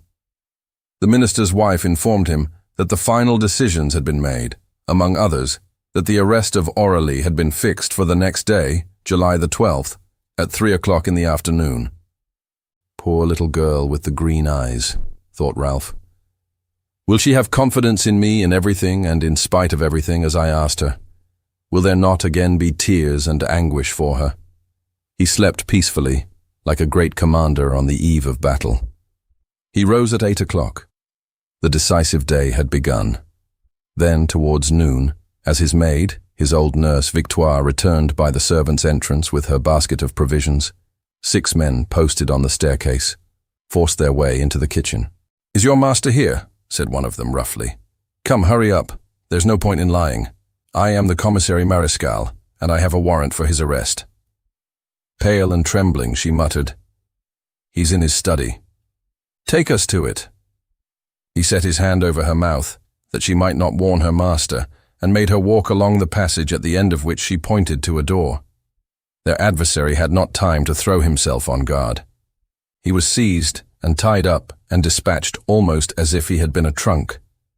Marescal said simply, "You are the chief of the robbers of the Express. Your name is Ralph de Limézy." Turning to his men, he added, "Take him to the police station. Here's the warrant. And keep your mouths shut, do you hear? Not a word about the personality of our client. You're responsible for him, Tony. You too, Labonce. Take him off, and at 3 o'clock meet me in front of Bregiac's house. It will be the young lady's turn then, and the smashing up of her stepfather." 4 men took away the prisoner. Marescal kept the 5th, Sauvigny, with him. Forthwith he searched the study and took possession of some papers and other unimportant things. But neither he nor Sauvigny found what they were looking for, the bottle on the label of which he had had time to read, when he came to a stop in the Avenue Wagram, Eau de Jouvence. They went away to lunch in a neighboring restaurant. They came back and Marescal searched furiously. At last, at 2:15, Sauvigny discovered the famous bottle behind the marble slab under the mantelpiece. It was corked and carefully sealed with red sealing wax. Marescal shook it and held it up against the light of an electric light bulb. It contained a roll of paper. He hesitated. Should he read that paper? No, not yet. Later, in the presence of Bregiac. Bravo, Sauvigny. You've worked splendidly, my lad. His joy was overflowing. He went away murmuring, "This time I am near my goal. I hold Bregiac in my hands and I've only to tighten my grip. As for the girl, there is no longer anyone to defend her. Her lover is in prison. There are just you and I, darling." Chapter 9. Sister Anne. Sister Anne. Do you see anything? At 2 o'clock, the same day Aurélie was dressing feebly. An old servant of the house of Valentine, who was now the only servant they had brought up her lunch to her room and had told her that Bergerac wished to speak to her. She had not fully recovered from her illness. Pale and very feeble, she put some rouge on her lips and cheeks and forced herself to appear before the man she detested, carrying her head high. Bergerac was waiting for her in his study on the first floor, a large room with closed shutters, lighted by an electric light. "Sit down," he said. "No. Sit down. You're tired. Tell me at once what you want to say and let me go back to my room," she said coldly. Bergerac walked up and down the room with an harassed and anxious air. He watched her furtively, with as much hostility as passion, as a man who finds himself balked by an indomitable will. Also, he was full of pity for her. He came to her, and putting his hand on her shoulder forced her to sit down and sat down himself. "You're right," he said. "It will not take long. What I have to tell you can be said in a few words. You can then decide." They were near one another, yet further apart than two bitter enemies. Bergerac was aware of it. The words he was trying to speak would only widen the abyss between them. He clenched his fists and said, "So you still do not understand that we are surrounded by enemies and that the situation cannot last?" "What enemies?" she muttered. "You know quite well," he said. "Marescal, who detests you and is burning to avenge himself." He looked at her, but as she said nothing, he went on in a lower voice and yet more serious accents. "Listen, Aurélie. For some time we have been under observation. In the ministry they search my drawers. Superiors and inferiors, all the world is in league against me. Why? Because they are all more or less in the pay of Marescal, and because they all know he is more powerful than I with the minister. Now you and I are linked to one another if only because he hates us both. And we are linked to one another by our past, which, whether you like it or not, is the same. I have brought you up. I am your guardian. My ruin is yours. And I even ask myself if it is not you they are really about to attack for reasons of which I am ignorant. Yes, I have got the impression from certain facts that they will leave me strictly alone, but that you are directly threatened." She looked as if she were about to faint and asked, "What facts?" He answered, "It's worse than that. I have received an anonymous letter, written on the paper of the ministry. An absurd and incoherent letter in which I am warned that a prosecution is going to be started against you." She had the strength to say, "A prosecution? You're mad, and it's because an anonymous letter—" "Yes, I know what you're going to say," he said quickly. "Some idle official who has heard some stupid rumor. But all the same, Marescal is capable of every abomination. If you're afraid, keep out of the business," she said coldly. "I'm afraid for you, Aurélie. I've nothing to fear." "Yes, you have," he said quickly. "This man has sworn to destroy you." "Then let me go." "Are you strong enough?" "I've all the strength I need to escape from this prison in which you keep me and never to see you again," she said bitterly. He shrugged his shoulders with an air of discouragement. "Don't say that," he said. "I could not live without you. I have suffered too much during your absence. I would rather endure anything rather than be separated from you. My whole life depends on your regard, on you." She drew herself up, trembling with indignation, and cried, "I forbid you to speak to me like that. You swore to me that I should never hear a word of that kind again. Abominable words." She sank back in her chair, exhausted by the effort. He moved away from her and threw himself into an armchair, his head between his hands, his shoulders shaken by his sobs, like a vanquished man for whom existence is an intolerable burden. After a long silence, he began again in a dull voice. "We're still worse enemies than we were before you went away. You have come back quite different. What did you do, Aurélie? Not at Sainte-Marie, but during the first 3 weeks during which I was hunting for you like a madman before I thought of the convent. That wretched fellow William. You did not love him, that I know. Nevertheless, you followed him. Why? And what became of the two of you? What has become of him? I have an intuition that very serious things happened. I see that you are worried to death. In your delirium, you talked like one who had been flying without stopping. And you kept seeing blood corpses. She shuddered. No, no, she cried. It is not true. You misunderstood me. I did not understand you, he replied, shaking his head. Look, at this very moment, your eyes are terrified. One would think that your nightmare was still going on. He came nearer to her and said slowly, You need a long rest, my poor child. And that is what I want to suggest to you. This morning I asked for leave and we will go away. I swear to you that I will not say a single word that might offend you. What is more, I will not say a word about that secret, which you ought to have confided to me, since it belongs as much to me as to you. I will not even try to read it in the depths of your eyes, in which it hides itself, and in which I have so often tried, by force I confess, to find the key to this insoluble problem. I will leave your eyes alone, Aurélie. I will never look at you again. That is my definite promise. But come with me, poor child. You rack me with pity. You are waiting for I do not know what, and it is only misfortune which can respond to your appeal. Come with me. She kept silence with a stubborn obstinacy. The quarrel between them was past mending. It was impossible to utter a word which would not inflict a wound, or be an outrage. The odious passion of Bréguiac separated them more than all that had happened, and than the profound reasons which had always set them in opposition. Will you? He said at last.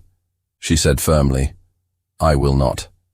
I cannot stand your presence any longer. I can no longer live in the same house with you. I shall go away at the first opportunity. And not alone. Any more than the first time, he sneered. It's William, I suppose. I've got rid of William. Someone else then, someone for whom you are waiting. I'm convinced of it.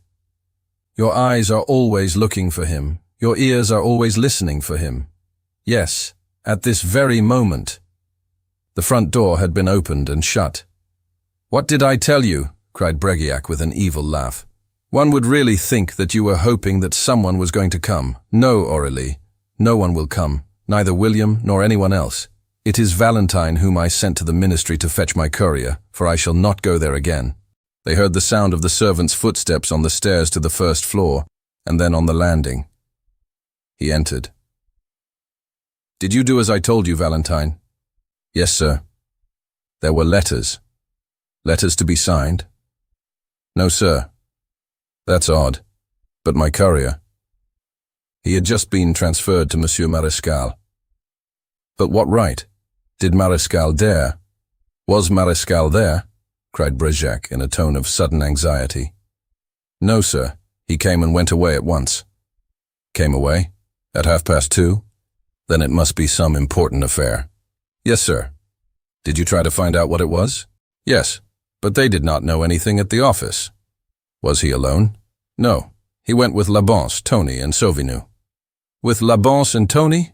Cried Bréguiac. Well, in that case it's a matter of an arrest. Why wasn't I informed of it? What can be happening? Valentine went away. Bréguiac once more began to walk up and down the room. He said thoughtfully, Tony, Marescal's right-hand man, Labance one of his favorites, and without informing me. He fell silent for a minute or two and paced up and down. Aurélie watched him anxiously.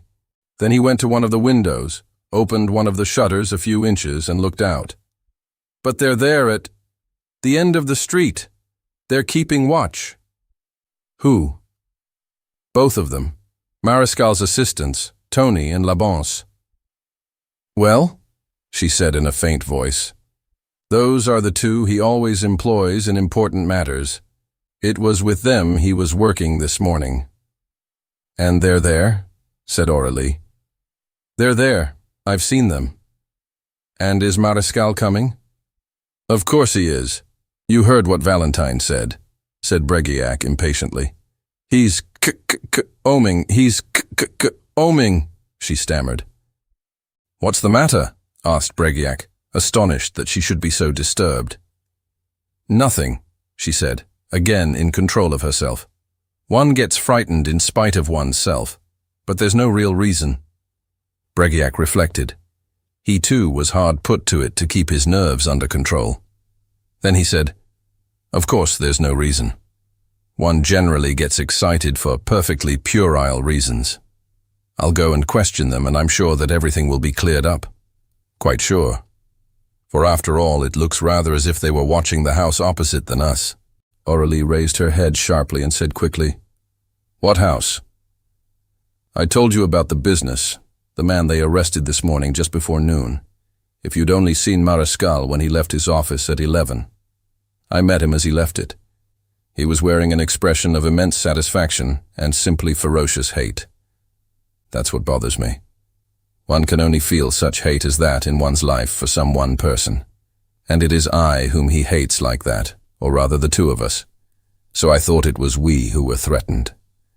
Aurélie rose to her feet, paler than ever. "What's that you say? An arrest in the house opposite?" she cried. "Yes. A man of the name of Limézy, who pretends to be an explorer, a Baron de Limézy. I had news of the arrest at 1 o'clock at the ministry. They had just brought him to headquarters." She did not know Ralph's name, but she was certain that Breguiac was talking of no one else, and asked in a trembling voice, "What has he done? Who is he, this Baron de Limézy?" "According to Marescal, he is the murderer of the Express, the third confederate whom they were seeking." She was on the point of falling. She wore a distracted air and groped giddily in the empty air to find something to hold on to. "What's the matter, Aurélie? What connection has this business?" "We are lost," she groaned. "What do you mean?" "You cannot understand." "Explain yourself. Do you know this man?" he cried on a rising note. "Yes, yes. He rescued me. He saved me from Marescal and from William and from that man Jodot who used to come here. He would have saved us again today." He stared at her, confounded, and said, "Was it him you were waiting for?" "Yes," she said. "He promised to be on the spot. I was quite easy in mind. I have seen him do such things, fool Marescal." "Well," said Breguiac. "Well," she replied in the same distracted tone. "It would perhaps be better to get into hiding, you as well as I. There are stories to your disadvantage, stories of years ago." "You're mad," cried Breguiac, aghast. "There's nothing of the kind. For my part, I fear nothing." In spite of his denials, he went out of the room, dragging Aurélie with him onto the landing. It was she who at the last moment resisted. But no. What use would it be? We shall be saved. He will come. He will escape. Why not wait for him? "One does not escape from headquarters," snarled Breguiac. "You think not? Oh, how horrible all this is." She did not know what to do.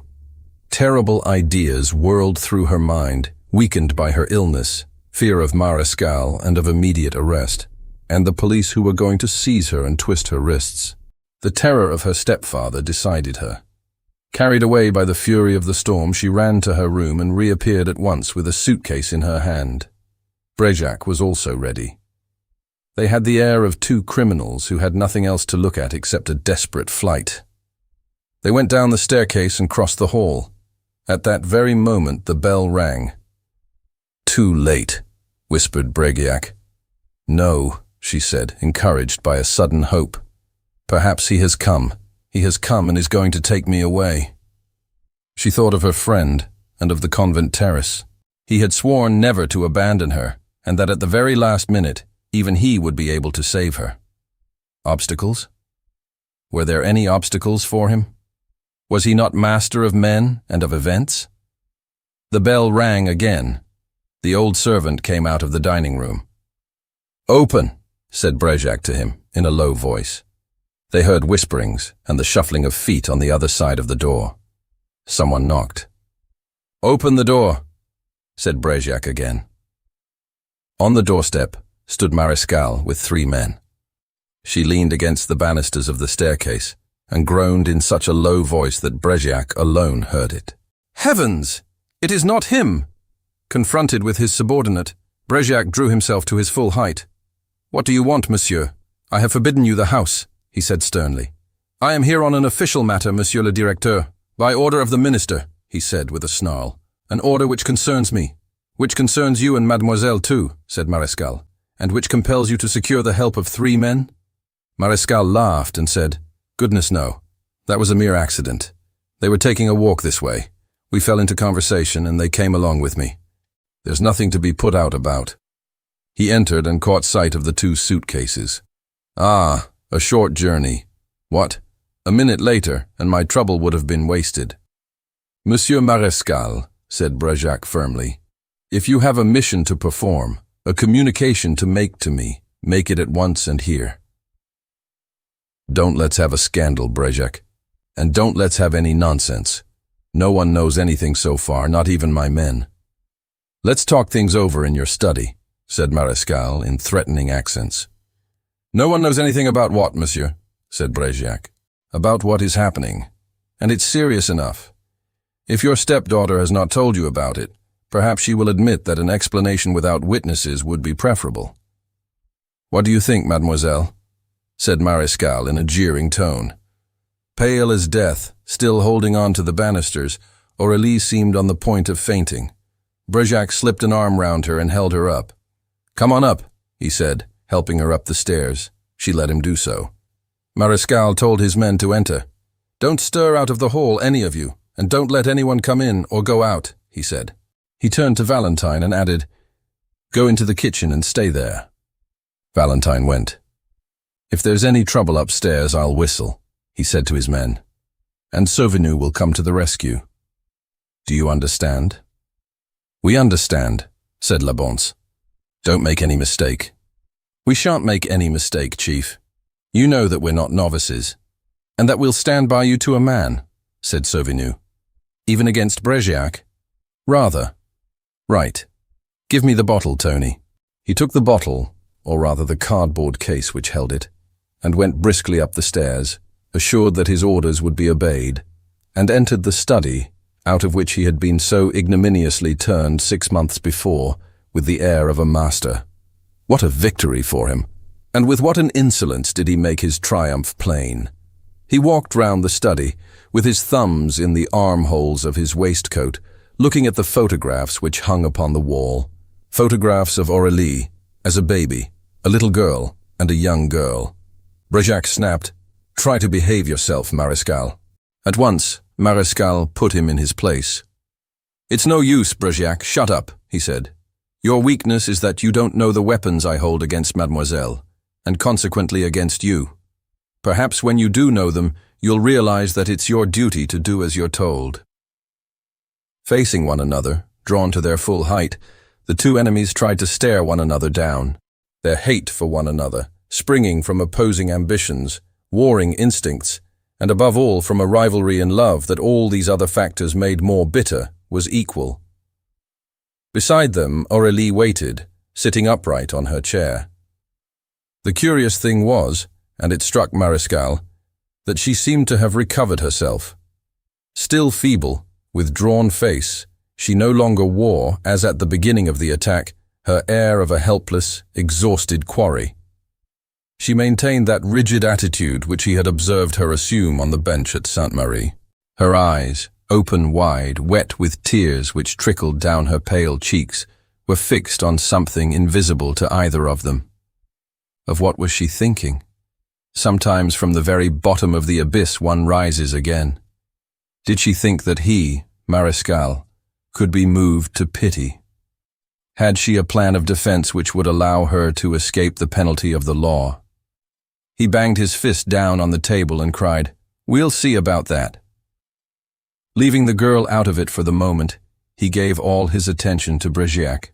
He stepped right up to him, thrusting his face forward, so that his chief had to recoil a step, and said to him, "It won't take me long to deal with you. The facts and only the facts. Some of them are known to you, Brejak, as they are known to everybody, but to the majority of them there is no witness but me, or rather they have been discovered by me alone." Do not try to deny them. I am giving them to you exactly as they are, in all their simplicity. Here they are in the form of an indictment. On the 26th of April last, Brejac quivered and said quickly, "The 26th of April was the day on which we met on the Boulevard Haussmann." "Yes, and it was the day on which your stepdaughter left you," said Mariscal, and he added sharply, "It was also the day on which 3 persons were murdered on the Marseille Express." "What? What connection is there between the 2 facts?" asked Brejac in astonished accents. "Don't be impatient," said Mariscal pompously. "You will get each fact in its place, in its chronological order." He paused to cough, paused, then went on. On April the 26th, car number 5 in the Express was occupied by only 4 persons. In the last compartment were an English girl of the name of Miss Bakersfield, a crook she was, and Baron de Limézy, a pretended explorer. In the last compartment were 2 men, the brothers Lubeau, residing at Neuilly-sur-Seine. In the car behind, the 4th car, besides several persons who played no part in the affair and knew nothing about it, were, firstly, a commissary of the Secret Service, secondly, a young man and a young girl, alone in a compartment, in which they had covered the light and pulled down the curtains, as if they were going to sleep, and consequently passed unnoticed by everybody, even by the commissary. I was that commissary, on the track of Miss Bakersfield. The young man was William Ancivel, a stock jobber and burglar, a frequent guest at this house, who was flying secretly with his companion. "You lie! You lie!" cried Brejac indignantly. "Aurélie is above suspicion." "I did not say that his companion was Mademoiselle," Mariscal retorted. Brejac scowled at him. Mariscal went on coldly. "As far as La Roche, nothing happened. For another half hour, nothing happened. Then came the abrupt and violent drama. The young man and girl emerge from the darkness and pass from the 4th car to the 5th. They are disguised by long grey blouses, caps and masks. In the last compartment of the 5th car, Baron de Limézy is waiting for them. The 3 of them murder and rob Miss Bakersfield. Then Baron de Limézy is tied up by his confederates, who hurry to the end of the car and murder and rob the 2 brothers. When they come back down the car, they meet the conductor. There is a fight, and they escape. The conductor finds Baron de Limézy trussed up as one of their victims, and pretending he has been robbed also. That's the first act. The second is their flight up the embankment and through the woods. But the conductor has given the alarm. I learn what has happened. I take the necessary measures. The result is that the 2 fugitives are surrounded. One of them escapes. The other is arrested and shut up. I am informed of it. I go to examine him in the dark corner into which he has shrunk. It is a woman. "A woman?" said Brejac in incredulous accents. "Let me finish," said Mariscal. "Thanks to the pseudo-baron, in trusting whom I made a mistake, this woman gets away and rejoins William Ancivel. I find traces of them at Monte Carlo. Then I lose track of them again. I hunt for it in vain till the day on which it occurs to me to return to Paris and to learn whether your investigations, Brejac, have not been more fortunate than mine, and whether you have discovered your stepdaughter's hiding place. That was how I was able to reach the convent of Sainte-Marie several hours before you did, and to make my way to a certain terrace on which Mademoiselle was listening to a tale of love. Only the lover has changed. Instead of William Ancivel, it is Baron de Limézy, that is to say, their confederate." Brejac was listening to these monstrous accusations with a growing fear. It all seemed to him so inevitably true. It explained so exactly his own intuitions and agreed so closely with the half-confidences Aurélie had just made to him with regard to her unknown savior. He did not even try to protest. At intervals he looked at her, always to find her sitting, motionless and dumb, in her rigid attitude. Marical's words did not appear to penetrate to her understanding. One would have said that she was listening to noises outside rather than to his words. Was it that she still hoped for an impossible intervention? "And then?" said Brejac impatiently, as Mariscal paused. "Then," replied the commissary. "Thanks to him, she succeeded once more in escaping. But today, I swear to you I can laugh at all that, since, Today I have my revenge." He paused to gloat over Aurélie, who seemed wholly unaware of his existence. "And what a revenge, Brigiac," he went on. "Do you remember that 6 months ago you dismissed me as if I had been a valet? One might almost say you kicked me out. And now I hold her, this child, in the hollow of my hand. And all is over."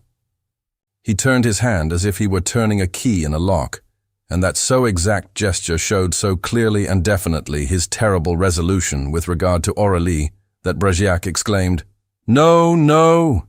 It isn't true, Maréchal. It can't be true. You are not going to hand this child over to the police." "Down there at Sainte-Marie I offered her peace," said Maréchal in harsh accents. "She repulsed me, all the worse for her. Today is too late." Brigiac approached him with his hands stretched out in a gesture of supplication and began an incoherent prayer. He cut it short. "It's useless," he cried.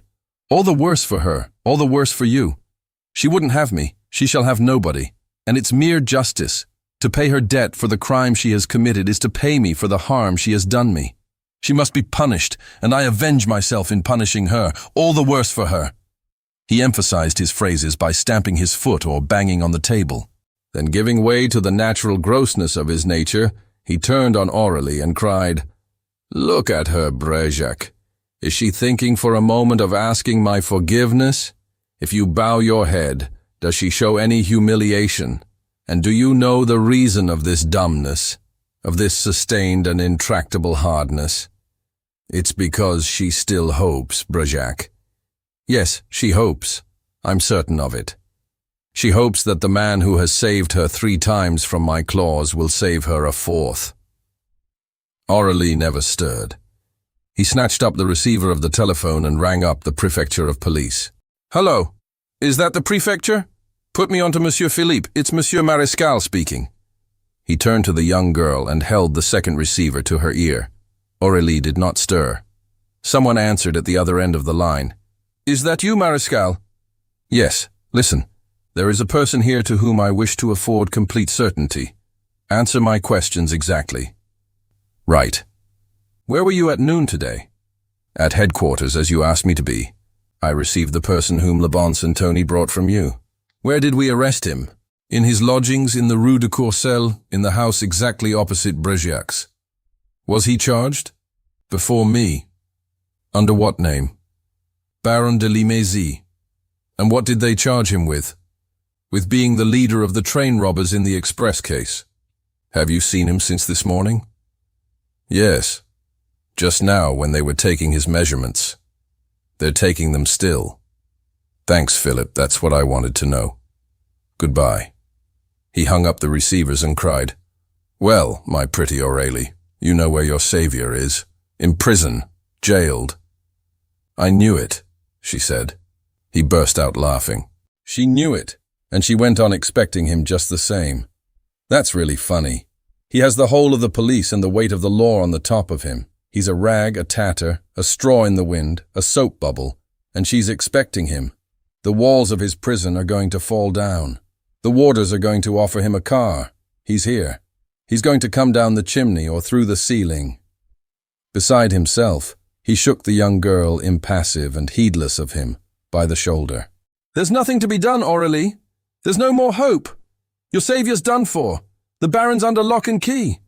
And in an hour it will be your turn, pretty one. Cropped hair, Saint-Lazare, the court. I've wept often enough for your beautiful eyes, you little crook, and it is to them—" The words were cut short on his tongue.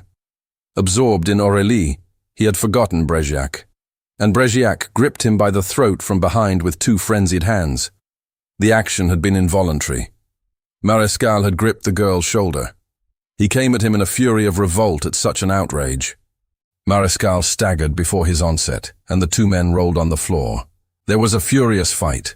Both of them were beside themselves with rage, a rage aggravated by their fierce rivalry. Maréchal was the more vigorous and stronger, but Brigiac was sustained by such a savage jealousy that the issue remained long in doubt. Aurélie gazed on them with horrified eyes, but she did not stir. Both of them were her enemies, equally detestable. At last, Marescal, who had freed himself from the strangling grip of Brejac's murderous hands, was able to make an effort to get at the revolver in his hip pocket. But Brejac, seeing what he would be at, so twisted his right arm that it was paralyzed. But with his left hand, Marescal got hold of his whistle, which was hanging on a chain in his breast pocket, and blew a shrill call on it. Brejac tried once more with all his might to get his adversary by the throat. The door was flung open. A man came bounding into the room and flung himself onto the struggling figures. Almost on the instant, Marescal found himself free, and Brejac was looking down the barrel of a revolver, about 10 inches from his eyes. "Bravo, Sauvignou!" cried Marescal. "I shan't forget that little bit of help in a hurry, my lad." His rage was still so furious that he was cowardly enough to spit in Brejac's face. "You cad! You blackguard! Did you think you were going to dispose of me as easily as that?" he shouted. "Your resignation, and at once. The minister demands it. I have it in my pocket. You've only to sign it." He produced a paper from his pocket. "Your resignation, and Aurélie's confession. I've written it out ready. Sign it, Aurélie. Come, read it. I confess that I took part in the crime on the Express on the 26th of last April, that I fired at the brothers Lubeau. I confess that, in fact, it's a resume of the whole story. You needn't bother to read it. Sign. Don't waste any more time." He dipped a pen into the ink pot and tried to force it between her fingers. Slowly she pushed the hand of the commissary aside, took the pen and signed, as Marescal had willed her to sign, without taking the trouble to read it. The handwriting was steady. Her hand did not tremble. "Ah," he said with a deep sigh of relief. "That's done. I did not think that I could get it nearly so quickly. It's a good thing, Aurélie, that you understood the situation. And now you, Breguiac." Breguiac shook his head and refused. "What?" cried Marescal. "You refuse? Do you fancy that you can keep your post? Perhaps you think that you will be promoted. What? Promoted as the stepfather of a criminal? That's good, that is. And you would continue to give me orders, you, Breguiac? You're a funny chap. Do you suppose that this scandal won't be enough to clear you out, that tomorrow, when people read in the papers of the arrest of this child, you won't be obliged to resign?" Breguiac's fingers closed upon the pen held out to him. He read the letter of resignation and hesitated. Aurélie said to him, "Sign, monsieur." He signed. "There we are," said Marescal, pocketing the two papers, the confession and the resignation. "My chief is down and out. His post is empty, and it has been promised to me. And the girl will be in prison, which little by little cures me of the love which was gnawing my heart." He said this with a cold cynicism that bared the bottom of his vile soul. Then, with a cruel laugh, he turned on Breguiac and went on, "But we haven't finished yet, Breguiac. When I play a game, I play it to the end." Breguiac smiled bitterly. "You're going still further. What's the use of it?" he said. "I'm going further," said Marescal, glowering at him. "With regard to this child's crimes, we've come to the end of them. Everything is settled. But are we to stop there?" He thrust forward his face and glared into Brejac's eyes. "What do you say about it?" He paused, then went on. "You know what I mean. If you hadn't known that it was true, you wouldn't have signed, and you wouldn't have let me take this tone I have with you. Your resignation is a confession. And if I am able to take this tone, Breguiac, it is because you are afraid." "I'm afraid of nothing," protested Breguiac. "I am bearing the burden of this unfortunate child's crimes she must have committed in a moment of madness. And the burden of what you have done yourself, Breguiac. Besides that, there is nothing. Besides that, there is the past," said Marescal slowly, and with gloomy severity. "We'll say no more of the crime of today. But what about the crime of bygone days, Breguiac?" "The crime of bygone days? What crime? What do you mean?" Marescal banged on the table, his final argument, which perhaps emphasized an explosion of anger. "Explanations? It's I who am asking for explanations. What does that recent expedition of yours to the bank of the Seine mean? on Sunday morning, and your watch near the empty villa, and your pursuit of the man with the sack? Am I to refresh your memory and remind you that that villa belonged to the men your stepdaughter murdered, and that the man you watched was an individual of the name of Jodot? I'm searching for him high and low, by the way, the partner of the brothers Lubo. Jodot, whom I used to meet in this very house. Goodness, how it all hangs together. How clear the connection grows between all these events. Brignac shrugged his shoulders and muttered, "Absurdities, imbecile hypotheses." Hypotheses? Yes, fancies to which I did not pay very much attention when I used to come here formerly, till I scented, like the keen sleuth I am, all the embarrassment, the reticence, the confused apprehension that colored your actions and your words. But hypotheses which have for some time and little by little been confirmed, which we are going to turn into certainties, Brignac. Yes, you and I together, Brignac, without your being able to get out of it, of which I'm going to produce the irrefutable proof, and you a complete confession, without knowing it, here, immediately. He took up the cardboard case which he had brought with him and set it on the mantelpiece, and opened it. It contained one of those straw sheaths used to prevent bottles from breaking. There was a bottle in it. Mariscal took it out and set it on the table in front of Brignac. "There, Comrade Brignac. You recognize it, don't you? It's the bottle you stole the other day from Jodot, which I took from you, and which a third person stole from me before your eyes. That third person? It was Baron Limézy and no one else. I found it in his lodgings a little while ago. What? Do you understand, darling? This is a real treasure. This bottle is. Look at it, Brignac. Look at its label and the formula on it, of some mineral water, eau de jouvence. Here it is. Limézy has corked and sealed it with red sealing wax. Look at it carefully. Do you see that little piece of rolled-up paper at the bottom of it? It's certain that you wanted to get it from Jodot. A confession to a dead certainty. A most compromising specimen of your handwriting. My poor Brignac. It was his hour of triumph. As he knocked off the sealing wax and uncorked the bottle, he threw out phrases and interjections at haphazard. Mariscal famous all the world over. Arrest of the express murderers. Brignac's past. What surprises at the inquiry and at the assizes. Sauvigny, you have handcuffs for the girl.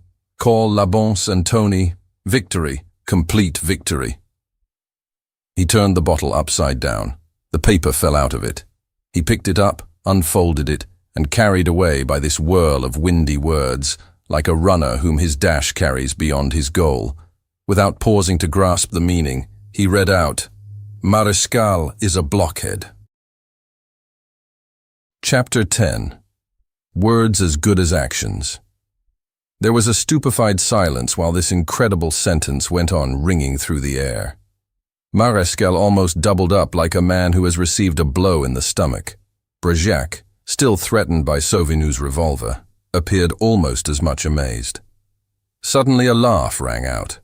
A nervous laugh there was no repressing, but nevertheless struck a note of gaiety in the gloomy atmosphere of the room. It was Aurélie, provoked by the immense expression of discomfiture on the face of the commissary to this excess of truly untimely hilarity. The fact that the comic sentence had been pronounced loudly by the very man who was the object of its ridicule brought the tears to her eyes. "Mariscal is a blockhead." Mariscal gazed at her with a sudden inquietude. How did it come about that the girl had this excess of gaiety in the terrible situation in which she found herself, actually panting in the grip of her enemy? Was the situation no longer the same? He asked himself. In what way had it changed? And doubtless he perceived a connection between this unexpected laugh and the strangely calm attitude of the girl since the beginning of the struggle. What then was she hoping? Was it possible that in the midst of events which should have brought her to her knees, she still stood on firm ground, the solidity of which appeared to her unshakable? Things took on a truly disagreeable aspect. He began to suspect a cleverly laid trap. There was danger in the house. From what side did it threaten? How could he admit that an attack could take place when he had taken every possible precaution? If Brignac moves, All the worse for him. A bullet through his head, he said to Sauvigny. He went to the door and opened it. He could hear the murmur of the voices of Tony and Leblanc. He leaned over the banisters and called out, "Is everything right down there, Tony? Has anyone come in?" "No one, Chief. Did you have a row upstairs?" said Tony. No. Besides, Sauvigny is with me," said Mariscal. More and more uneasy in mind, he returned quickly to the study. Bregiac, Sauvigny and the girl had not stirred. Only, an unheard of, incredible, unimaginable, fantastic phenomenon, which paralyzed his legs and held him unable to stir in the frame of the doorway, met his eye. Sauvigny had an unlighted cigarette between his lips and was looking at him in the manner of one asking for a light. A nightmarish vision, in such violent opposition to reality, that Mariscal at first refused to admit to himself its obvious meaning. Sauvigny, owing to some aberration for which he would be punished, wished to smoke and was asking for a light. That was all. Why look any further?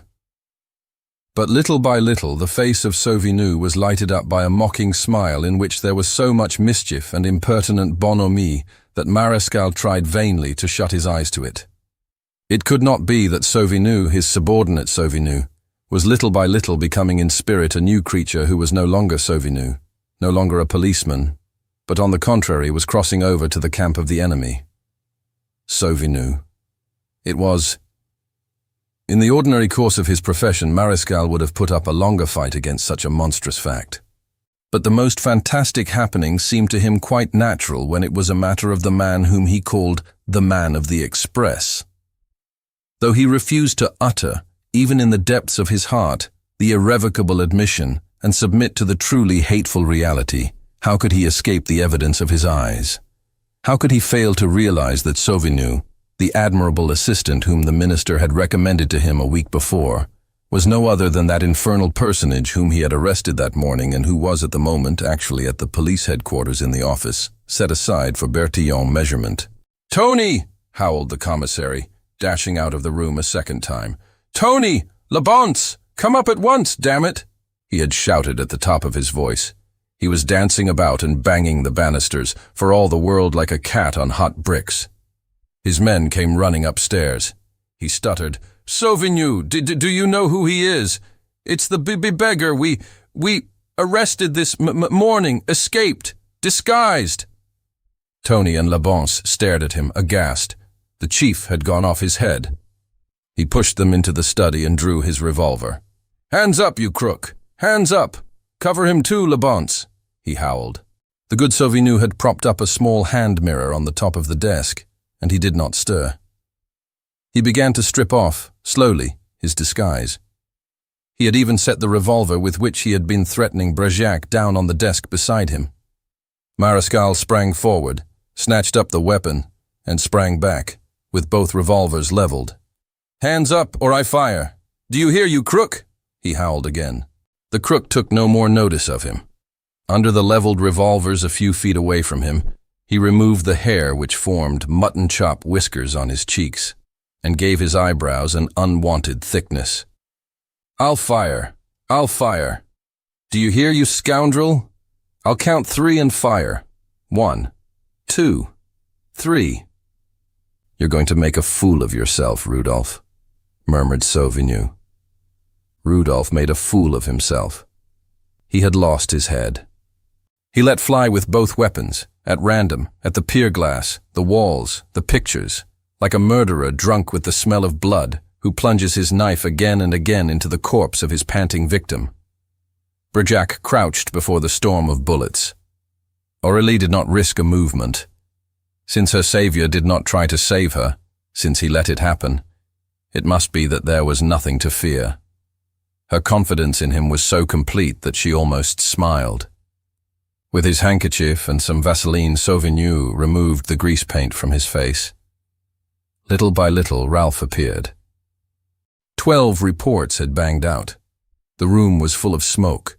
Mirrors were smashed. There were holes in the walls, broken picture frames, ruined pictures. It looked as if it had been taken by storm. Mariscal stood dazed. A sudden shame at his fit of madness overwhelmed him.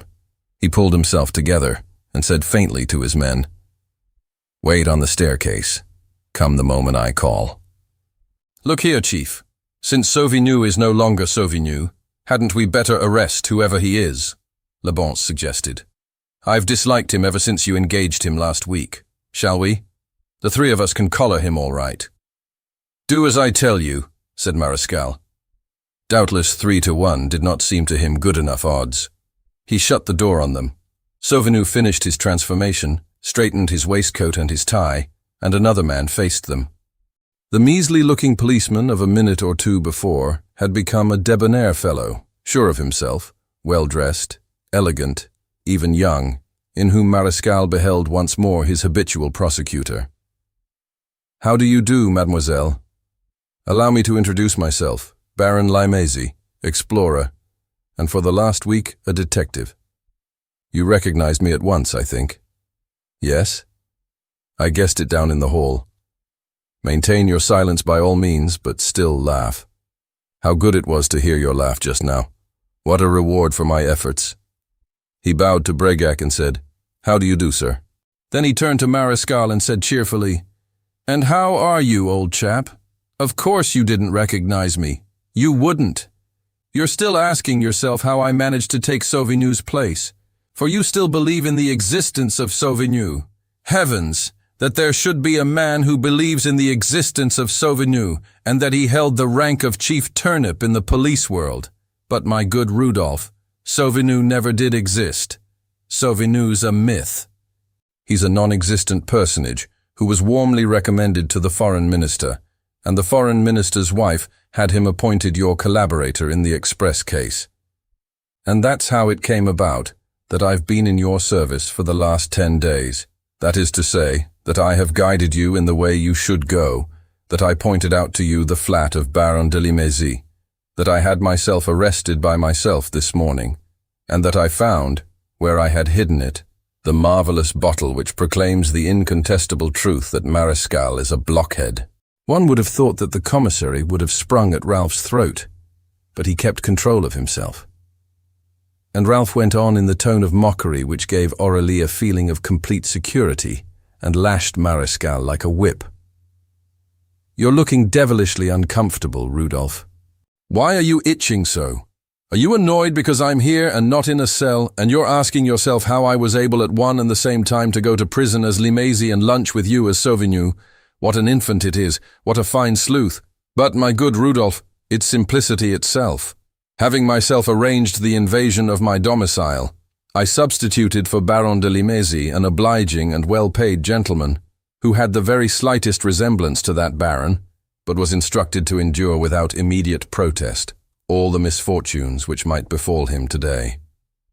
Conducted by my old servant, you rushed like a bull at this gentleman, whose head I instantly covered with a handkerchief, and off he goes to headquarters. The result?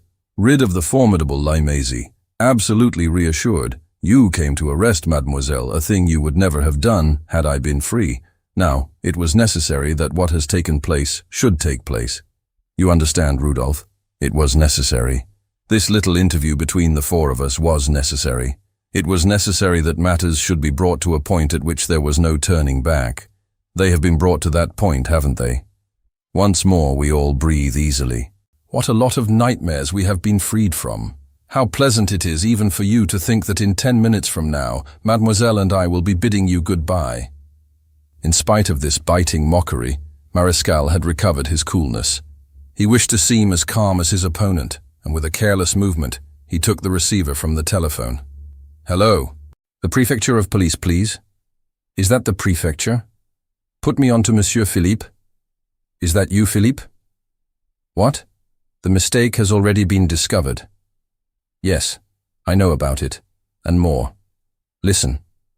Bring 2 police cyclists with you, big ones, with you quickly, here, to Breguet's. You understand? There's not a moment to lose." He put back the receiver and said to Ralph, "You revealed yourself a trifle too soon, my young friend," he said, jeering in his turn. "The attack has failed, and you know the counterattack. On the landing, Les Bontes and Tony. Here, Mariscal and Breguet, for he has nothing to gain by backing you up. That's the first line, if the fancy takes you to save Aurélie. And in another 20 minutes, 3 specialists from headquarters. Is that enough for you? Ralph was absorbed in sticking matches into a groove in the table. He stuck in 7 one after another close together and one by itself at a little distance from them. 7-1, he said. The odds are a trifle short. What you really want is… May I? With a timid air, he stretched out his hand towards the receiver. Mariscal let him take it up, but watched him closely. Hello, said Ralph. Élysées 2233, please. Hello, is that the President of the Republic? Please, Monsieur le Président, send at once to Monsieur Mariscal a battalion of horse marines. Furious, Mariscal snatched the receiver out of his hand. Stop fooling, he cried. I suppose you haven't come here just to play the joker. What is your object? Ralph looked uncommonly disappointed. So you've no sense of humor, have you? He said mournfully. But there's always time for a little joke. Speak, will you? Snapped the commissary. I beg you to explain, said Aurélie in an imploring tone. He smiled at her and said, You're afraid of the big policemen, mademoiselle, and you don't want any of their politeness. You're right. We will explain. Then, in a more serious tone, he went on, I will explain since you ask me, Mariscal. To speak is as good as to act sometimes, and nothing equals the solid reality of certain words. If I am master of the situation, I am master of it for reasons still secret, but which I must now reveal, if I wish to give my victory unshakable foundations, and convince you. Of what? Of the absolute innocence of this young lady, said Ralph firmly. Indeed, sneered Mariscal. She is not a murderess? No. And perhaps you're not a murderer either. No. Then who did commit the murders? Someone else. It's a lie. It's the truth. From the beginning to the end of this business, Mariscal, you've been mistaken. When I saved this young lady at Beaucourt Station, I did not know her. I had only seen her having tea at the confectioner's on the Boulevard Haussmann and then talking to you on the pavement. It was only at Sainte-Marie that we had a few talks. Now, during those interviews, she always avoided any allusion to the murders on the Express, and I never questioned her about them. The truth has been established, without her having anything to do with it, thanks to my strenuous efforts, and thanks above all to my conviction, instinctive but as weighty as actual reasoning, that with a face of that innocence, she was no criminal. Mariscal shrugged his shoulders with an incredulous air, but did not protest. In spite of everything, he was curious to know how this strange person interpreted the facts of the case. He looked at his watch and smiled. Philippe and the big policeman from headquarters were drawing near. Bréjac listened without understanding and stared at Ralph. Aurélie's anxious eyes never quitted his face. He began, employing, without being aware of it, the words used by Mariscal. On the 26th of last April, car number 5 of the Marseilles Express was occupied by only 4 persons. An Englishwoman of the name of Miss Bakersfield. He stopped short suddenly, reflected for some seconds, and began again firmly. No, that is not the way in which to set out the facts. It is necessary to go further back to the very source of those facts and to unfold the whole affair, or rather, what one might call the 2 periods in the affair. I ignore certain details in it, but what I do know, along with what one can suppose with practical certainty, is enough to make it clear and connect the facts together without a break. He paused, then went on more slowly. About 18 years ago, I repeat the number Mariscal, 18 years. That is the first period in the story.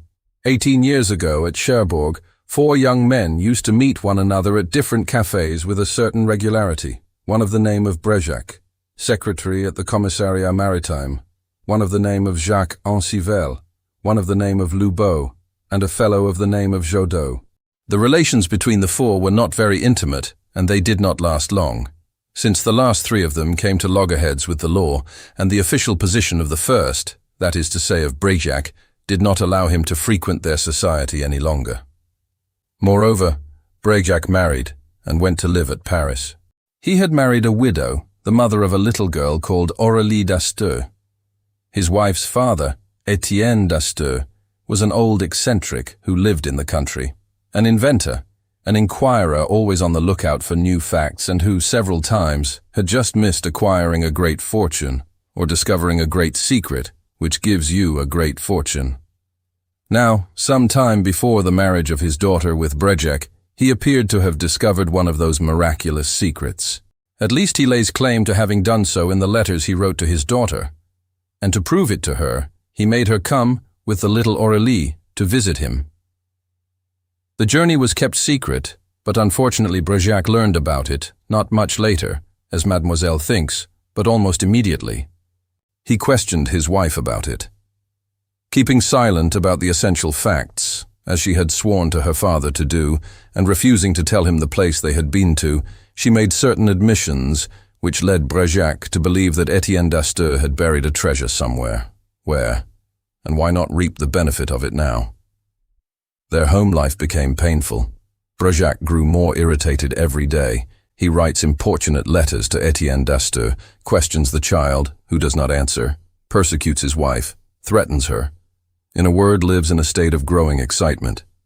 Then, one on the top of the other, two events bring his exasperation to its height. His wife dies of pleurisy, and he learns that his father-in-law, attacked by a serious illness, is doomed to an early death. Bréjec falls into a panic. What will become of the secret if Etienne d'Astur does not speak? What will become of the treasure if Etienne d'Astur leaves it to his granddaughter Aurélie on the condition of her coming into possession of it on attaining her majority, as he talked of doing in one of his letters? In either case, Bréjec would get nothing. All these riches, which he presumed to be fabulous, would pass him by. It was necessary at any cost, by any means, to learn the secret. These means a fatal chance put in his way. In handling a case of robbery and hunting down the thieves, he lay hands on his three old comrades of Cherbourg, Jodot, Lubot, and Ancivelle. The temptation was too great for him. He succumbs to it and tells them the story. They come to an agreement on the spot. For the three rogues, it means immediate liberty. They will go straight to the Provençal village, in which the old man is in his dying agony, and tear from him, by force if necessary, the information they must have. The plot failed. The old man, assaulted in the middle of the night by the three blackguards, summoned to answer their questions and tortured, dies without speaking a word. The three murderers take to flight. Bréjec has on his conscience a crime from which he has reaped no benefit. Ralph paused and looked at Bréjec. Bréjec said nothing. Was he refusing to defend himself against improbable accusations? Was he confessing the truth of them? You would have said that all this was of no importance to him, and that the recalling of the past, terrible as it might be, could not increase his present distress. Aurélie had listened without displaying any more than he the impression the story made on her. But Marescal was recovering little by little his coolness, astonished certainly that Limézy revealed before him facts of such gravity and handed over to him, bound hand and foot, his old enemy Bréjec. And once more he looked at his watch. Ralph went on. The crime then was useless, but the results of it were to make themselves severely felt, in spite of the fact that justice had never known anything about it.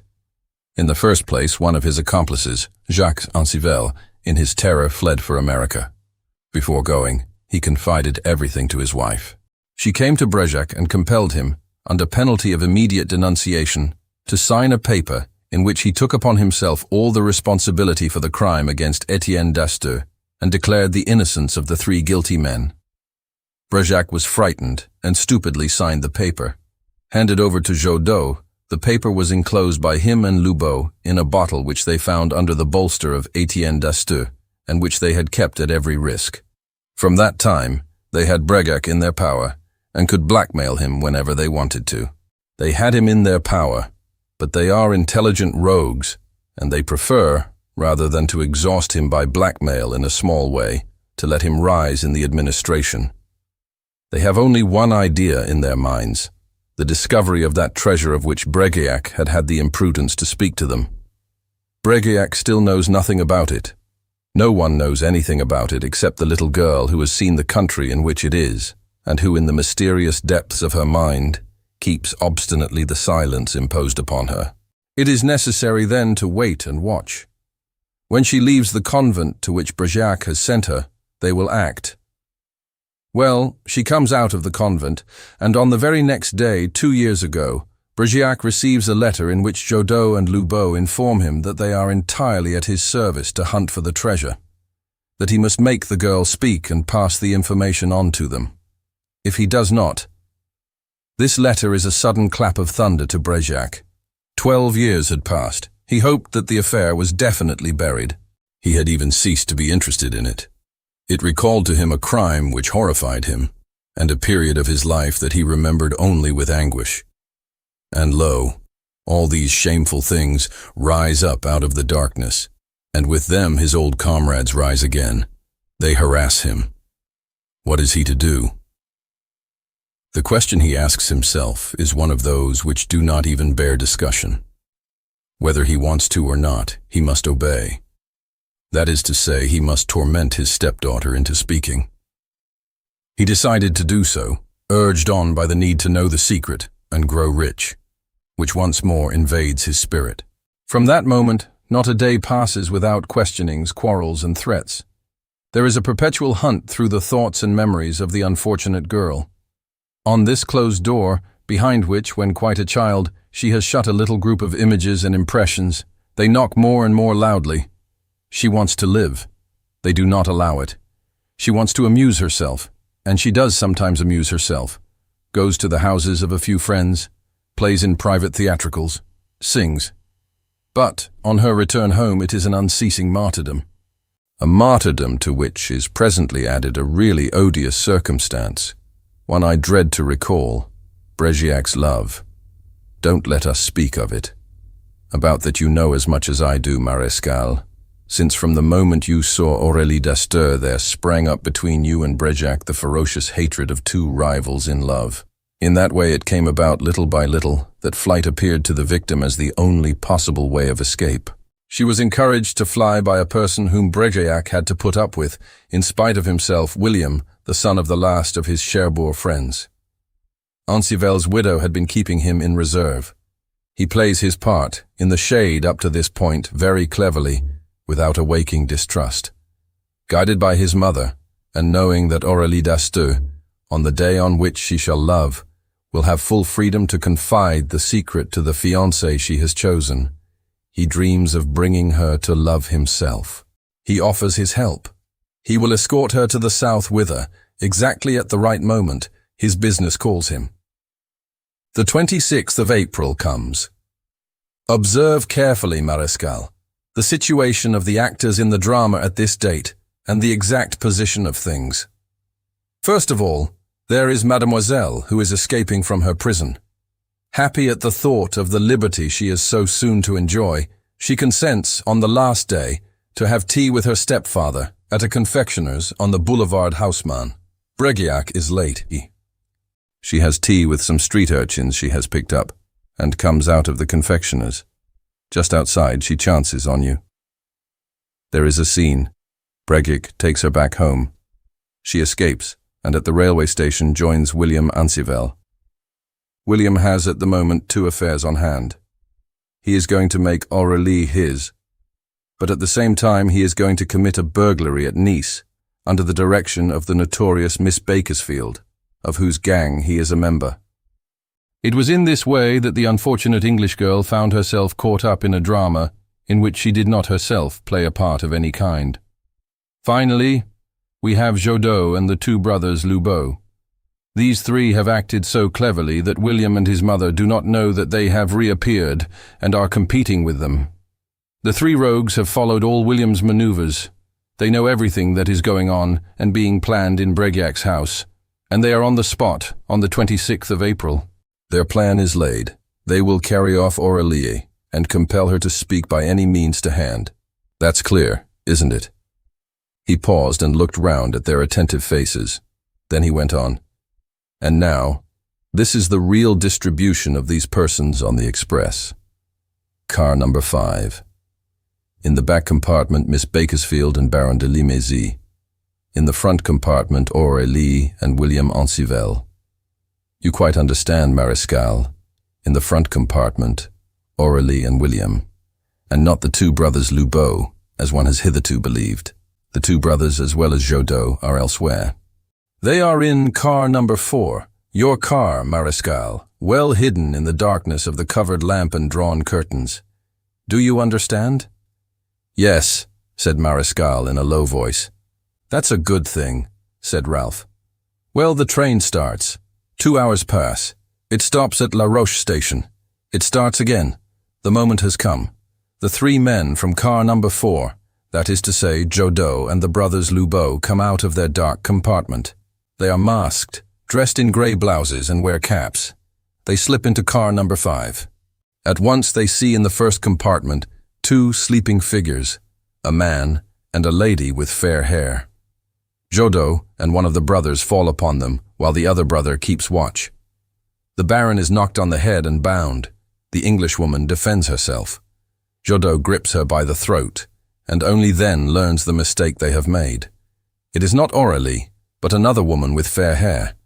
They leave the Baron bound and the girl dying and go out of the corridor to the last compartment, where William and Aurélie really are. But here everything changes. William has heard a noise. He is on his guard. He has his revolver and brings the business to an end with a couple of shots. The 2 brothers fall, and Jodot flies. We are in full agreement, aren't we, Maréchal? Your mistake, my mistake at the beginning, the mistake of the magistrates. Everybody's mistake is to have judged the facts in accordance with their appearance and in accordance with this rule, which is quite reasonable. When there is a murder, the dead are the victims, and the people who fly the murderers. One never thought that the exact opposite might happen, that the assailants might be killed, and the assailed, safe and sound, might take to flight. And how should William not have thought of flight on the instant? If William waits, William is done for. William the burglar cannot allow justice to meddle in his affairs. The smallest inquiry and the underside of his equivocal existence will rise into the full light of day. Was he going to resign himself to that? It would be too foolish. When the train is slowing down, the remedy is at hand. He does not hesitate.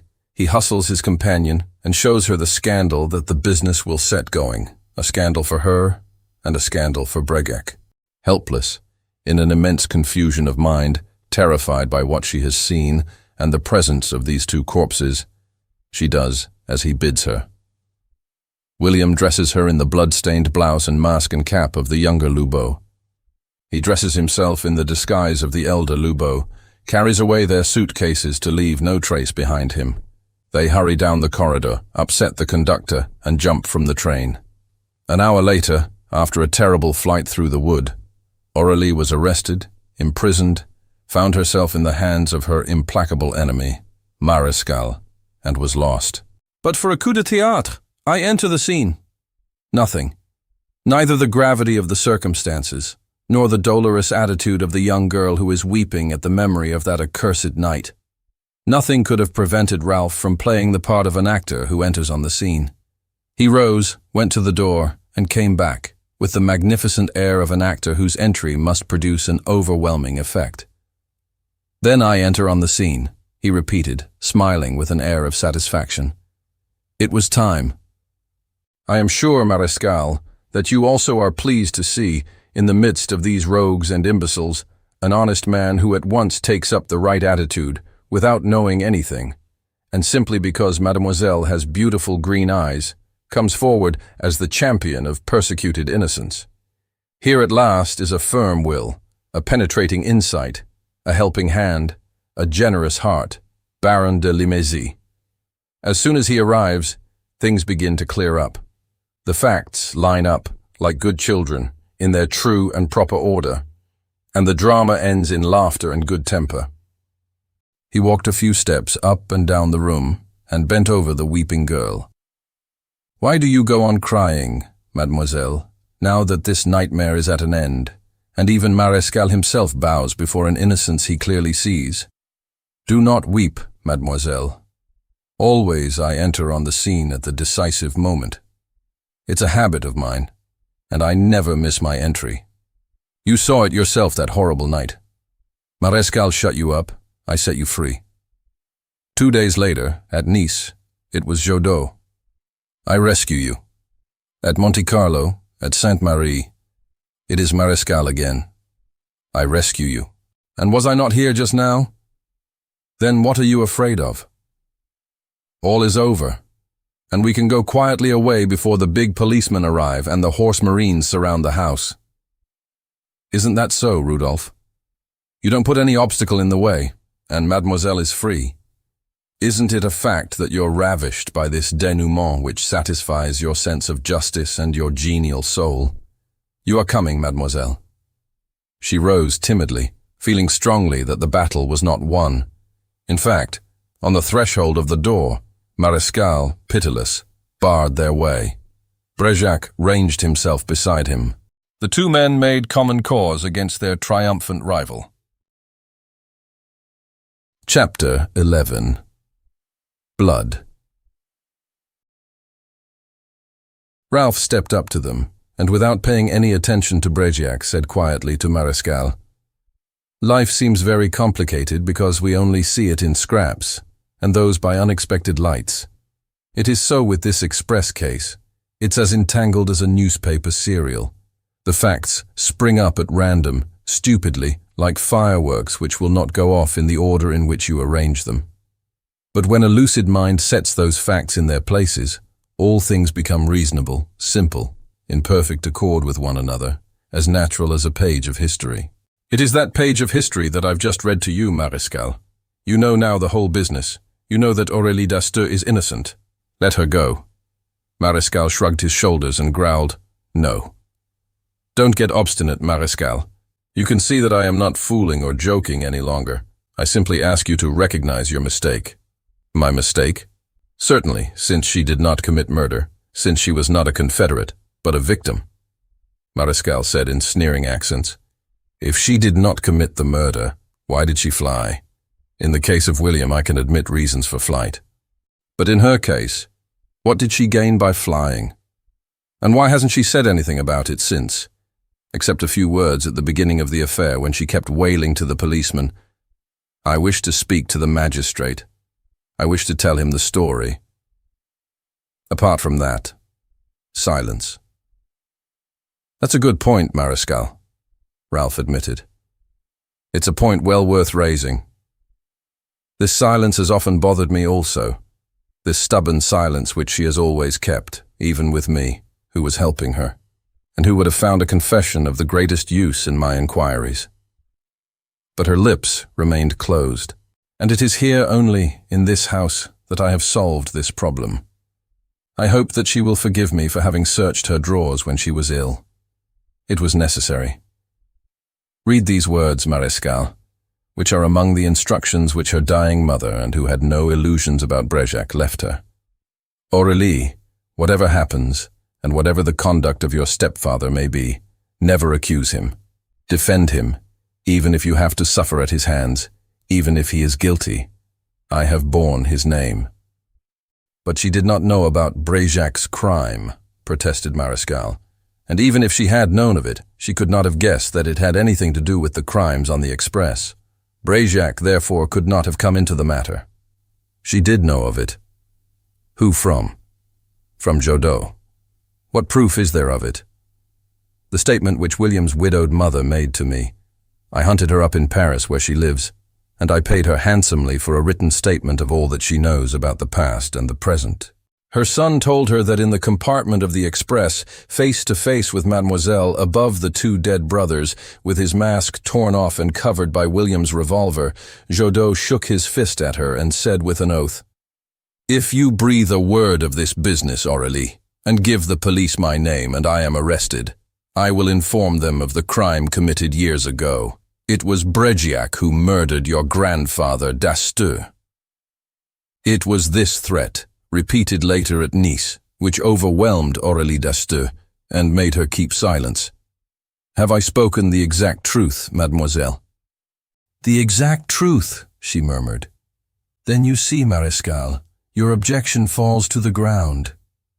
The silence of the victim, this silence which left you still suspicious, is on the contrary a proof in her favor. For the second time I ask you to let her go." "No," said Mariscal, stamping his foot. "Why not?" Of a sudden Mariscal's rage burst forth and he shouted, "Because I wish to avenge myself. I want the scandal. I want everybody to know that whole business, her flight with William, her arrest, Brigac's crime. I want her to be dishonored and shamed. She has rejected me. Let her pay. And let Brigitte pay too. You've been stupid enough to give me the damning details I had missed. I hold Brigitte and the young woman more firmly than I thought, and Jodot and the Ancivels and the whole band. Not one of them shall escape me, and Aurélie is one of the gang." He was raving with rage and came to a stop for sheer lack of breath and leaned back against the door. In the silence that followed, they heard Tony and Labonce talking on the landing. Ralph picked up from the table a scrap of paper taken from the bottle, a scrap on which was written, "Mariscal is a blockhead." He unfolded it with a careless air and handed it to Mariscal. "Take it, old chap, have it framed, and hang it up at the foot of your bed," he said in the kindest accents, smiling amiably. Yes, go on fooling," snarled Mariscal. "Go on fooling as much as you like. It doesn't alter the fact that I've got you too. You showed me the truth at the very beginning, that business of the cigarette. Could you oblige me with a light? I'll oblige you with a light, all right. A light that will last you the rest of your life in prison. Yes, in prison from which you came, and to which you're going back straight away. In prison, I repeat, in prison. If you think that during my struggle with you I have not pierced your disguise, if you think that I do not know who you are, and that I haven't already all the necessary proofs to strip the mask off you, you're wrong. Look at him, Aurélie. Look at your sweetheart. And if you wish to know who he is, think for a moment of the king of crooks, of the most gentlemanly of burglars, of the master of masters, and say to yourself that Baron de Limézy, pseudo-nobleman and pseudo-explorer, is no other man than— The front doorbell rang loudly and cut him short. It was Philippe and his two big policemen. It could be no one else. Mariscal rubbed his hands and took a long breath. "I think you're well in the soup, Lupin. What do you think?" Ralph looked at Aurélie. The name of Lupin appeared to have made no impression upon her. With an expression of anguish, she was listening to the sounds below. "Poor lady with the green eyes, your faith is not yet perfect," said Ralph. "How on earth can a gentleman of the name of Philippe torment you?" He opened the window, and speaking to someone on the pavement below, he said, "It's the gentleman named Philippe from the prefecture, isn't it? Just a word with you, my friend, apart from your three big policemen, for they are three, hang it all. Don't you recognize me? Baron de Limézy, hurry up. Mariscal is waiting for you." He shut the window. "They're all here, Mariscal," he said. "4 downstairs and 3 up here, for I don't count Brigitte, who seems to have lost interest in the business. That makes 7 three-headed giants to make only 1 mouthful of me. I am horror-stricken. And so is the young lady with the green eyes." Aurélie forced herself to smile. She even muttered 2 or 3 words they could not catch. Mariscal was waiting on the landing. The front door was opened. Hurrying steps came up the stairs. At once Mariscal had to hand, eager to pull the quarry down, like a pack of hounds ready to be let loose, 6 men. He gave them their orders in a low voice, then entered, smiling all over his face. "You don't want a useless fight, do you, Baron?" he said cheerfully. "No fight, Marquis. The idea of killing all 7 of you, like the 7 wives of Bluebeard, is positively hateful to me," said Ralph. "Then you'll follow me?" "To the end of the world," said Ralph with enthusiasm. "Unconditionally, you understand?" "Oh, no. There's one condition. You've got to buy me a meal," said Ralph. "Right. Dry bread, dog biscuit, and water," said Mariscal. "No," said Ralph. "Well, what is your bill of fare?" said Mariscal. "The same as yours, Rudolph. Meringues, chantilly, babas au rhum, and Alicante wine." "What do you mean?" asked Mariscal, on a sudden high note of acute anxiety and surprise. "My meaning is perfectly simple. You invite me to tea. I accept with pleasure. Haven't you an appointment at 5? "An appointment!" cried Mariscal, almost in a squeak.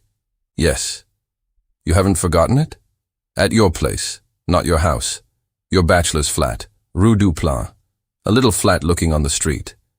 Isn't it there that you meet every afternoon and stuff with meringues dipped in Alicante, the wife of your— Be quiet, said Mariscal in a strangled whisper. He was as white as a sheet. All his self-confidence had vanished. He looked as if he would never joke again. Why do you want me to keep silent? Asked Ralph innocently. Is the invitation off?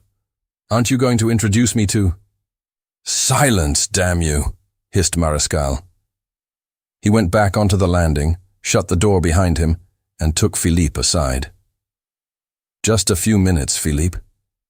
There are some details to straighten out before we make an end of it.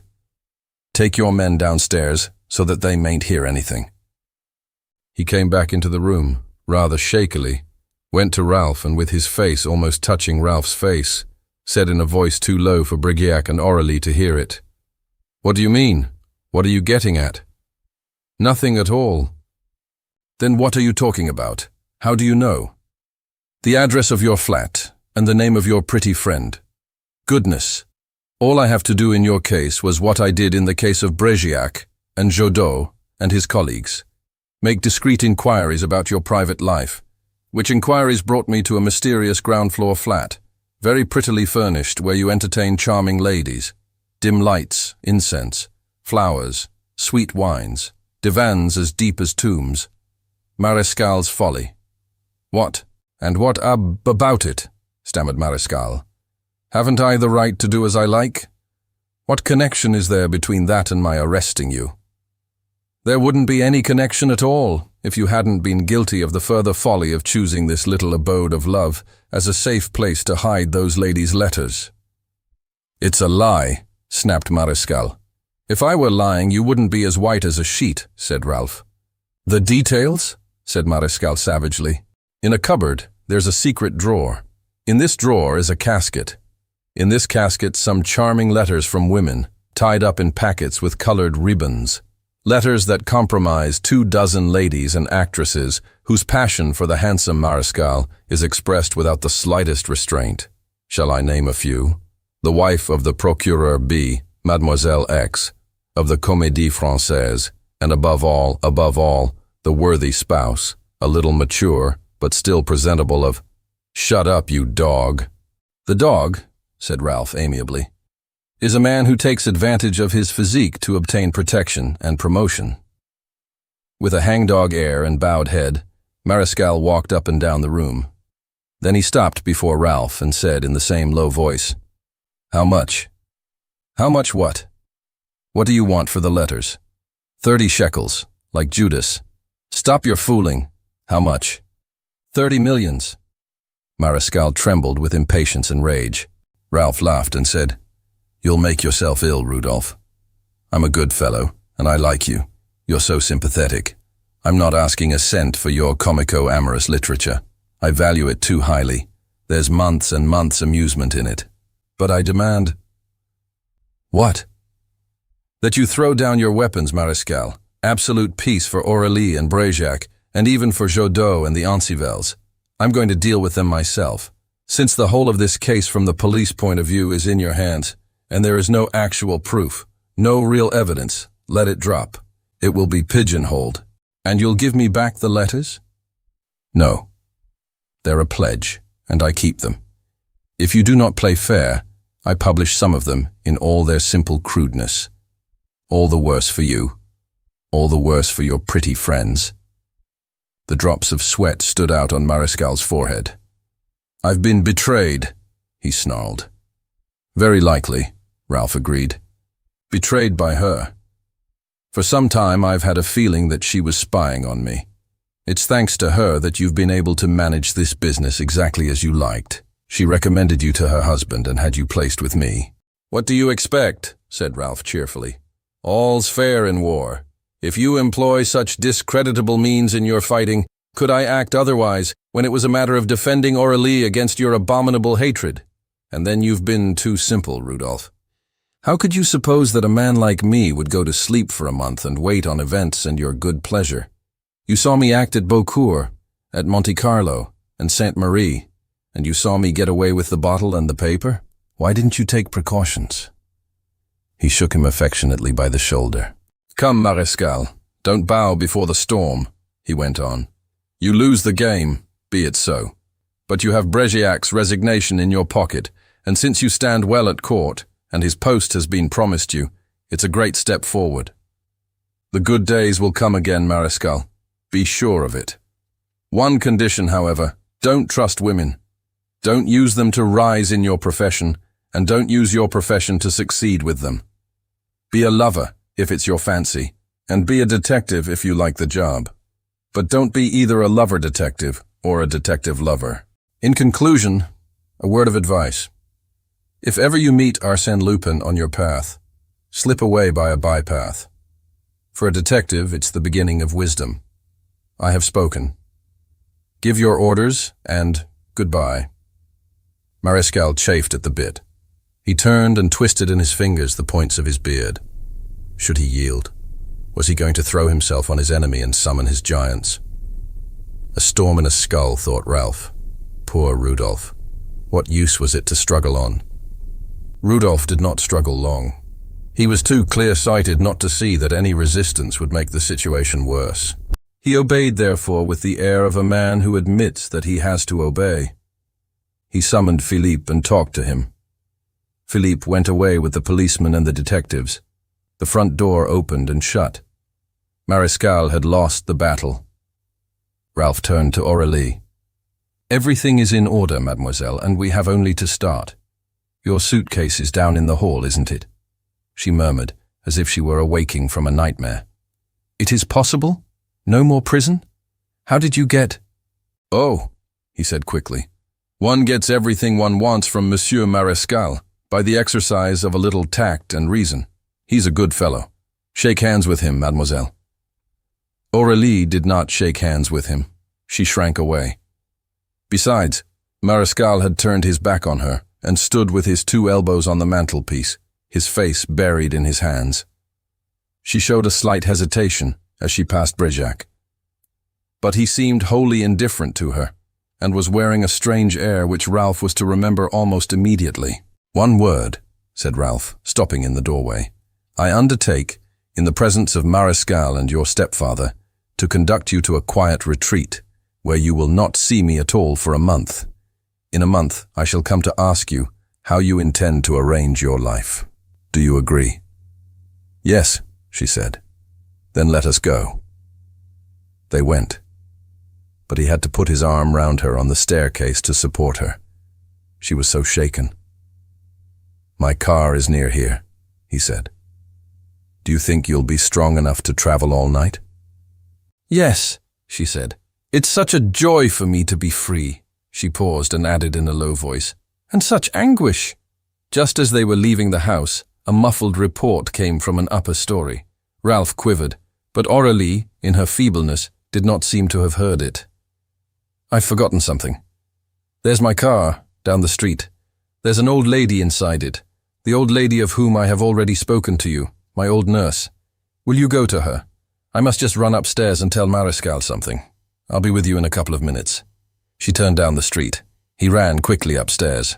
In his study, Bregiac was lying on a sofa in his death agony.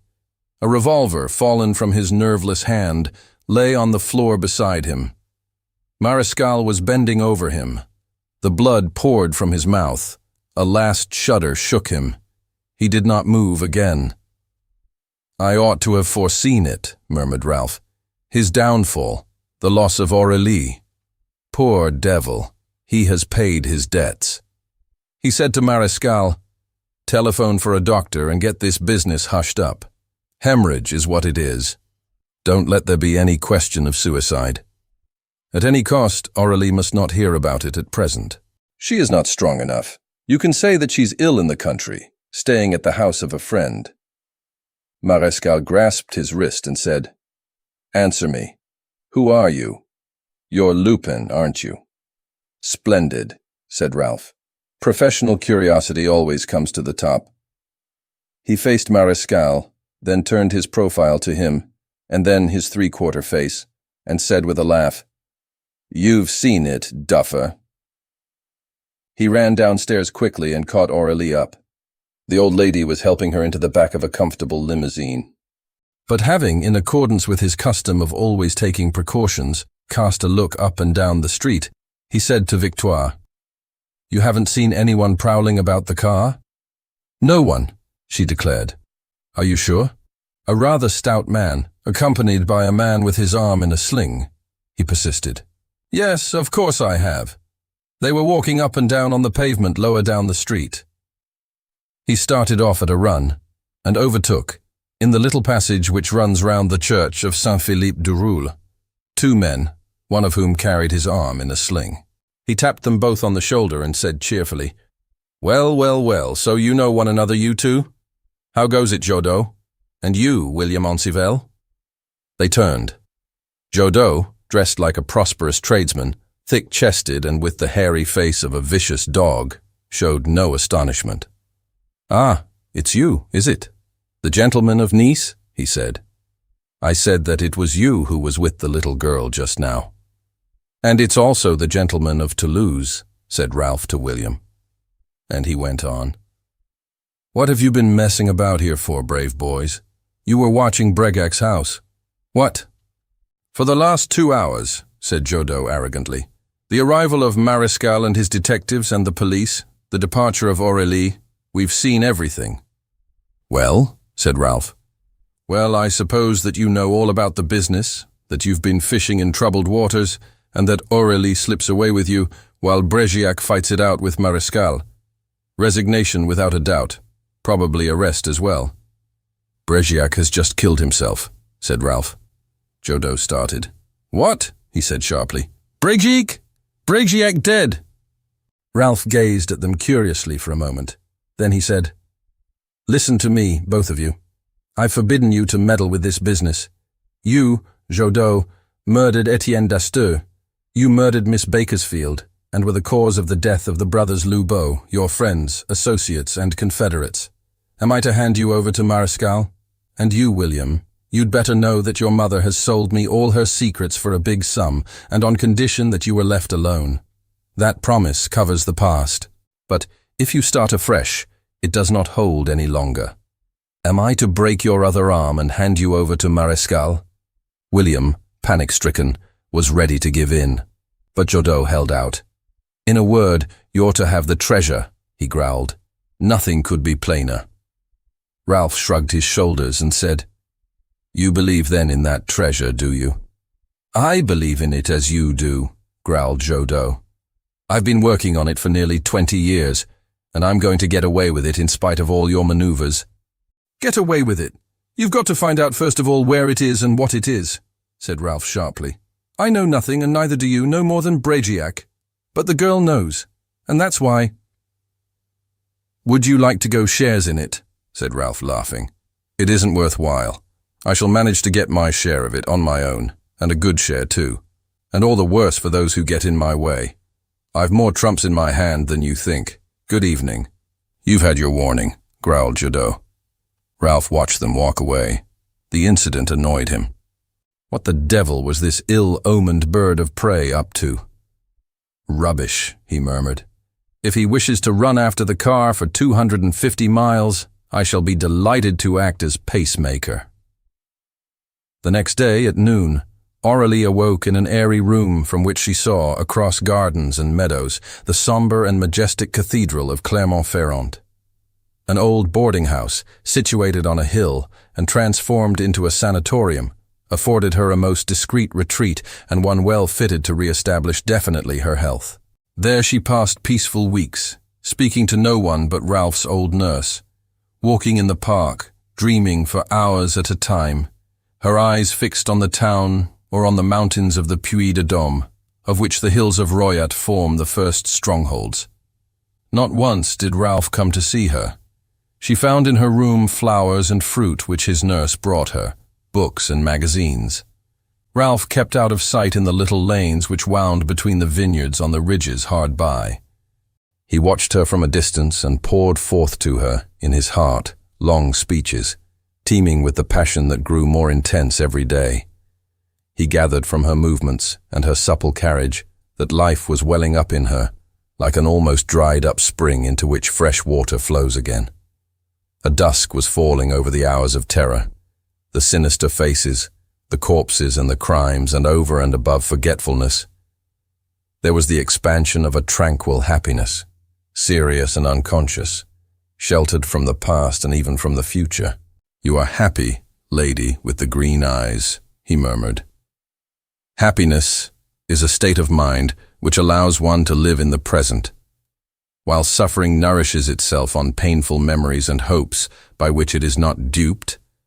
Happiness mingles itself with all the little things of everyday life and transforms them into elements of serenity and joy. Yes, you are happy. When you pluck the flowers or stretch yourself out on your lounge chair, you do it with an air of contentment. On the 20th day came a letter from him, inviting her to go for a motor drive one morning the following week. He had important things to discuss with her. Without hesitating, she wrote to accept the invitation. On the appointed morning, she walked along the little rocky lanes which brought her down to the high road where Ralph was waiting. When she caught sight of him, she stopped short in a sudden, disquieted confusion, like a woman who asks herself at a solemn moment whither she is directing her steps and whither circumstances are taking her. But he came to her quickly and signed to her to be silent. It was for him to say the words that must be said. "I did not doubt that you would come," he said. "You knew that we must see one another again, because this tragic business is not yet at an end, and certain parts of the problem still await solution. Which they are, is of little importance to you. You have given me a commission to arrange everything, to solve everything, and to do everything. You will simply obey me. You will let yourself be guided by my hand, and whatever happens, you will no longer be afraid.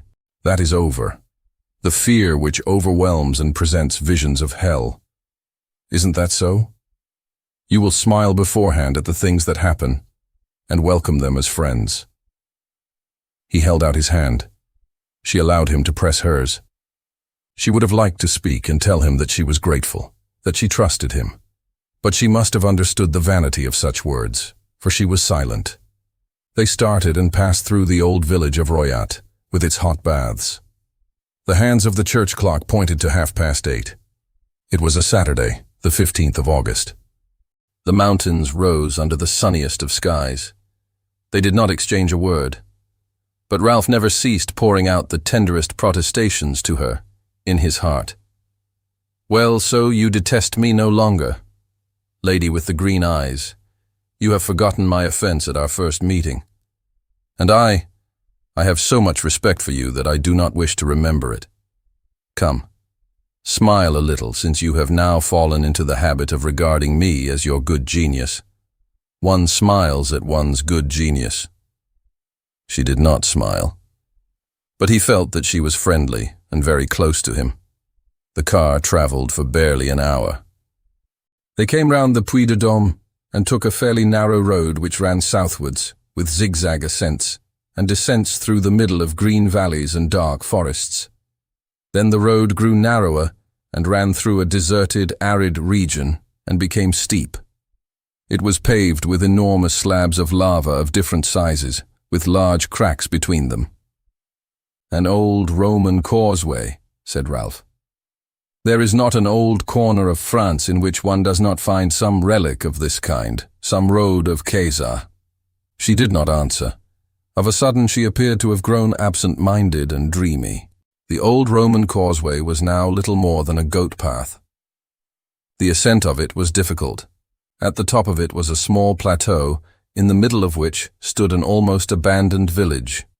Aurélie read the name of it on a finger-post. JOUVENCE.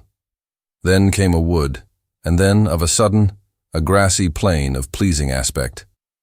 Then once more the Roman causeway, which climbed upwards, quite straight, between grassy embankments. At the top of this ladder they stopped. Aurélie had drawn more and more into herself.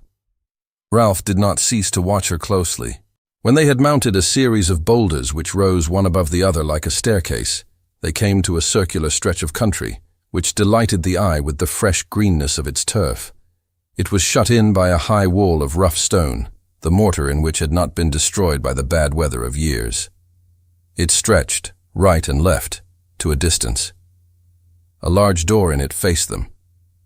Ralph had the key of it. He opened it. The ground continued to rise. When they had reached the crest of the slope, they saw before them a lake set in a glassy smoothness, in the hollow of a circle of rocks which rose evenly above it. For the first time, Aurélie asked a question, and it revealed the manner in which her mind had been working. "May I ask whether, in bringing me here rather than somewhere else, you had a motive? Or was it just chance?" she said. "The view is indeed rather gloomy," said Ralph, without answering her directly. "But all the same, it displays a ruggedness and wild melancholy which are not without character. They tell me that tourists never make excursions to it. However, one can go for a row on the lake, as you see." He took her towards an old boat moored to a stake by a chain. She stepped into the stern and sat down without a word. He took the oars, and they moved gently over the surface. The water, slate-colored, did not reflect the blue of the sky, but rather the somber hue of invisible clouds. From the end of the oars fell shining drops, which looked to be as heavy as mercury, and it seemed astonishing that the boat could make its way through this, so to speak, metallic flood. Aurélie dipped her hand into it, but had to draw it out at once. So cold and unpleasant was the water. "Oh," she said, and sighed. "What is it? What's the matter?" asked Ralph. "Nothing. Or at least, I don't know." "You're troubled, moved." "Moved, yes. I'm conscious of impressions which surprise and trouble me. It seems to me." She paused. "It seems to you," he said. "I can't quite tell you. It seems to me that I'm another creature, and that it isn't you who are here. Do you understand?" "I understand," he said, smiling. She murmured, "Don't explain it to me. What I feel is rather painful, and yet for nothing in the world would I miss feeling it." The circle of cliffs, on the summit of which the great wall here and there appeared, ran at a radius of 500 or 600 yards. Suddenly there appeared in the middle of it a hollow in which began a narrow channel, hidden by high walls from the rays of the sun. The boat entered it. The rocks were blacker and gloomier. Aurélie gazed at them with amazement, for they were of strange shapes. Crouching lions, massive chimneys, colossal statues, gigantic gargoyles. Of a sudden, when they reached the middle of this fantastic corridor, they were, as it were, smitten by a blast of murmurs, faint and indistinct, which came by the road they had themselves taken, from the regions they had left little more than an hour before. They were the chiming of church bells, of smaller bells, clear notes of bell metal, delicate and joyous notes, all a trembling of heavenly music, under which droned the big bell of the cathedral. Aurélie turned faint. She understood now the meaning of her distress. The voices of the past, that mysterious past which she had done everything not to forget, echoed within and around her. They came echoing back from the cliffs in which granite was mingled with the lava of ancient volcanoes. They sprang from rock to rock, from statue to gargoyle, moved over the hard surface of the water, mounted to the blue strip of heaven, fell again like spray to the bottom of the gulf, and went in rolling echoes towards the other end of the passage where shone the light of day. Overcome, trembling with memories, she strove to struggle against so many emotions, and braced herself not to succumb to them. But she was no longer strong enough. The past weighed her down like a bending branch, and she bent her head, murmuring with a sob, "Who are you? Who are you?" She was astounded by this inconceivable miracle. Having never revealed the secret that had been instructed to her, guarding jealously since her childhood, the treasure of remembrances over which her memory watched so dutifully, which she was not to hand over, according to her mother's command, to anyone but the man she should love, she felt herself wholly feeble before this strange being who read the very depths of her soul. "Then I haven't made a mistake. It is really here, is it not?" said Ralph, infinitely touched by the girl's charming abandon. "It is really here," murmured Aurélie. "During the whole drive, the things that met my eye seemed to me things I had already seen. The road, the trees, the paved causeway which rose between two embankments. And then this lake, these rocks, the color and the coldness of this water, and above all the sound of these bells.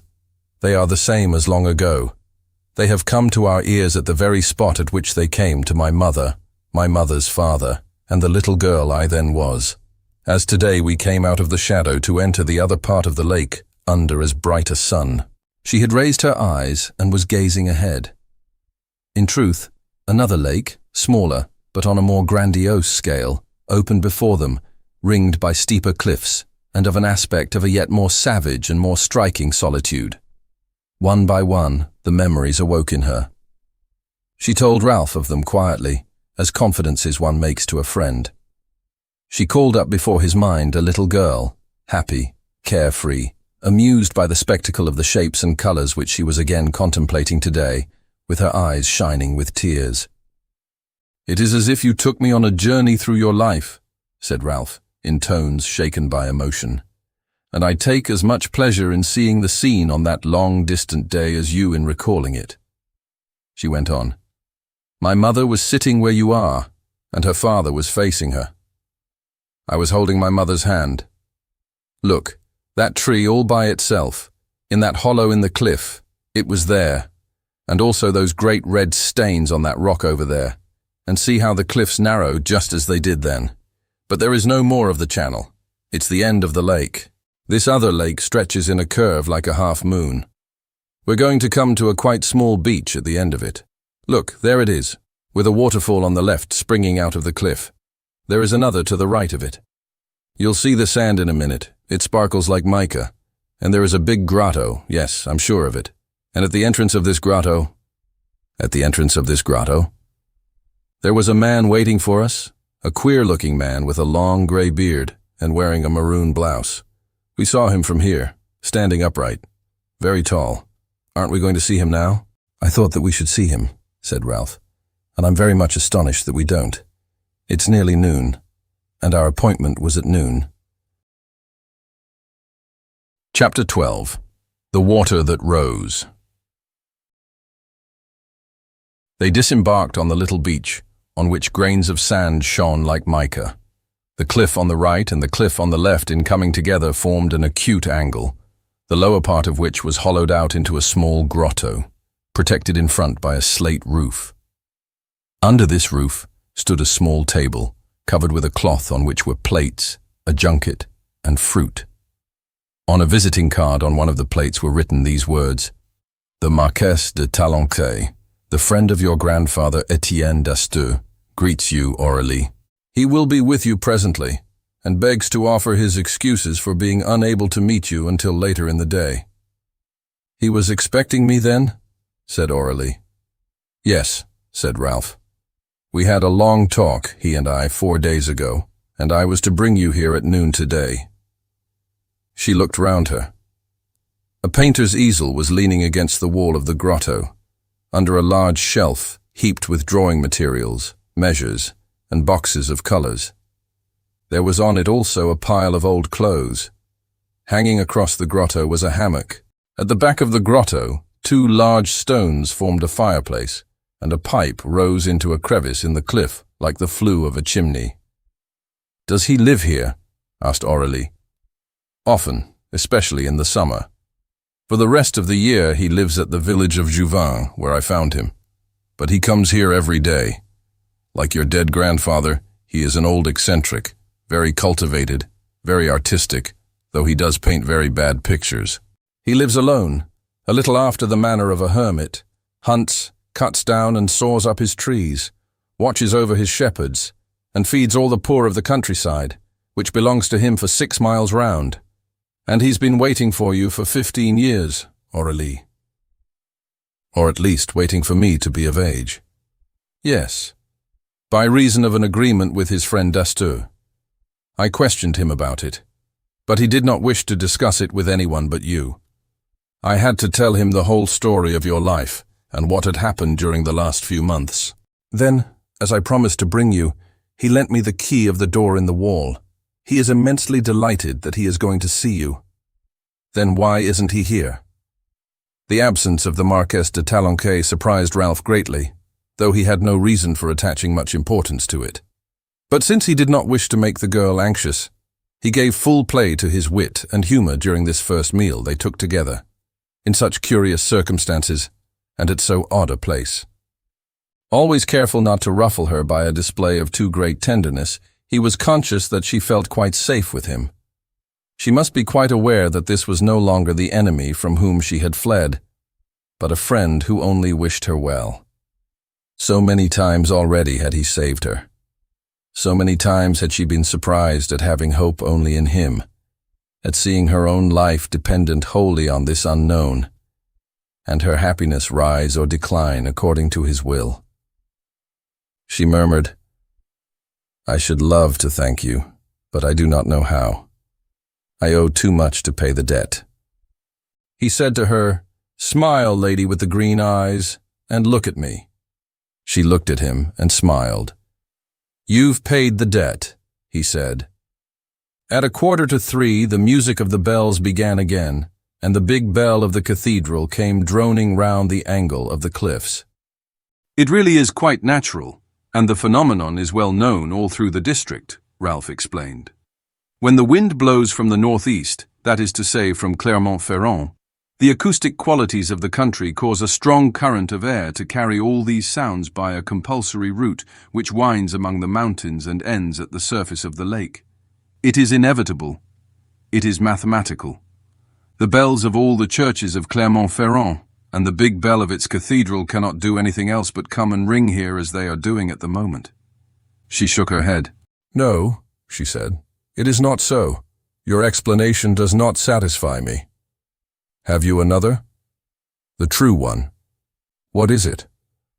I firmly believe that it is you who bring the sound of these bells here to revive all my impressions as a child.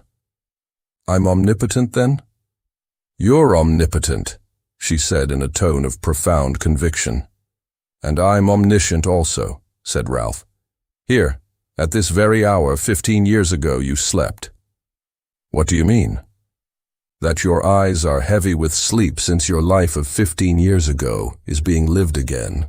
She did not try to oppose his wish, and stretched herself out in the hammock. Ralph kept watch for a while at the mouth of the grotto. Then, having looked at his watch, his face clouded with annoyance. 3:15, and the Marquess de Talanquet had not come. But after all, it isn't of any importance, he said to himself. But it was of importance, and well, he knew it. There are situations in which everything is of importance. He went back into the grotto and gazed at the girl, who was sleeping under his protection, and wished once more to apostrophize her and thank her for her trust in him. But he could not. A growing anxiety was invading him. He crossed the little beach and discovered that the boat, the bow of which he had drawn up onto the beach, was now floating 2 or 3 yards from the edge of it. He had to draw it in with a pole, and then he made a second discovery, which was that the boat, which, during their passage across the lake, had contained 2 or 3 inches of water, now contained 20 or 30. He succeeded in turning it upside down on the beach. Goodness, what a miracle it was we didn't go to the bottom, he thought to himself. It was not a matter of an ordinary crack, easy to stop up, but of a whole plank rotted, of a plank also which had been recently inserted in the bottom of the boat, and only fastened by 4 nails. Who had done this? At first Ralph thought of the Marquess de Talanquet. But with what object would the old gentleman have acted in this manner? What reason was there for thinking that Dasteur's friend desired to bring about a catastrophe at the very moment at which the young girl was brought to him? Then another question presented itself. By what road was Talanquet coming to the place now that he had no boat at his service? From what quarter would he arrive? Was there a way by land which came down to this beach? He started to look for it. There was no possible way of getting out on the left. There were the obstacles of the 2 waterfalls in addition to the obstacles of the cliff. But on the right, just above where the cliff dipped into the lake and formed the beach, 20 steps had been cut in the rock, and from the top of them along the front of the cliff rose a path, or rather a ledge, so narrow that here and there It was necessary to hold on to projections from the cliff to get along it. Ralph climbed the steps and made his way up it. Here and there an iron hasp had been driven into the surface of the cliff, by which one prevented oneself falling into space. And so he was able to reach, with considerable difficulty, the plateau above, to find that the path ran round the second lake and turned towards the passage between the two. A grassy plain, studded with boulders, stretched around him. 2 shepherds were moving off it, driving their flocks towards the high wall. Nowhere did he see the tall figure of the Marquess de Talanquet. He returned to the beach after an hour's exploration to make the disagreeable discovery that, during that hour, the water had risen and covered the bottom steps in the cliff. He had to jump to the beach. "It's queer," he murmured with an anxious air. Aurélie must have heard him, for she came quickly out of the cave to him. Then she stopped, astonished. "What's the matter?" asked Ralph. "The water," she said. "How high it is." "It was much lower when I went to sleep, wasn't it?" "I'm sure it was. You're right. How do you explain it?" "It's a quite natural phenomenon, like those bells," he said quickly. Then in reassuring accents he added, "The lake is subject to the law of the tides, which, as you know, produces an ebb and flow." "But when is it going to stop rising?" "In an hour or 2. "That's to say that the water will fill half the grotto?" "Yes. It certainly does flow into the grotto, as this black line on the wall, which is evidently the high water mark, proves." He had lowered his voice a little.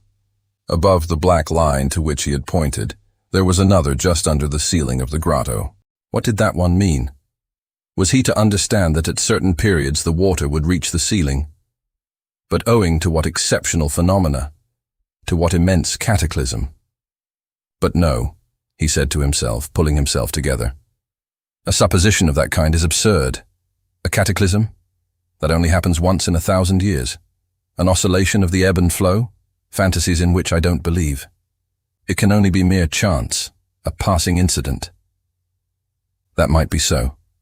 But what was it that produced this passing incident? In spite of himself, he felt a vague dread. He thought of the inexplicable absence of Talanquet. He thought of the connection which might exist between this absence and the dull menace of the danger he did not yet fully grasp. He thought of the scuttled boat. "What's the matter?"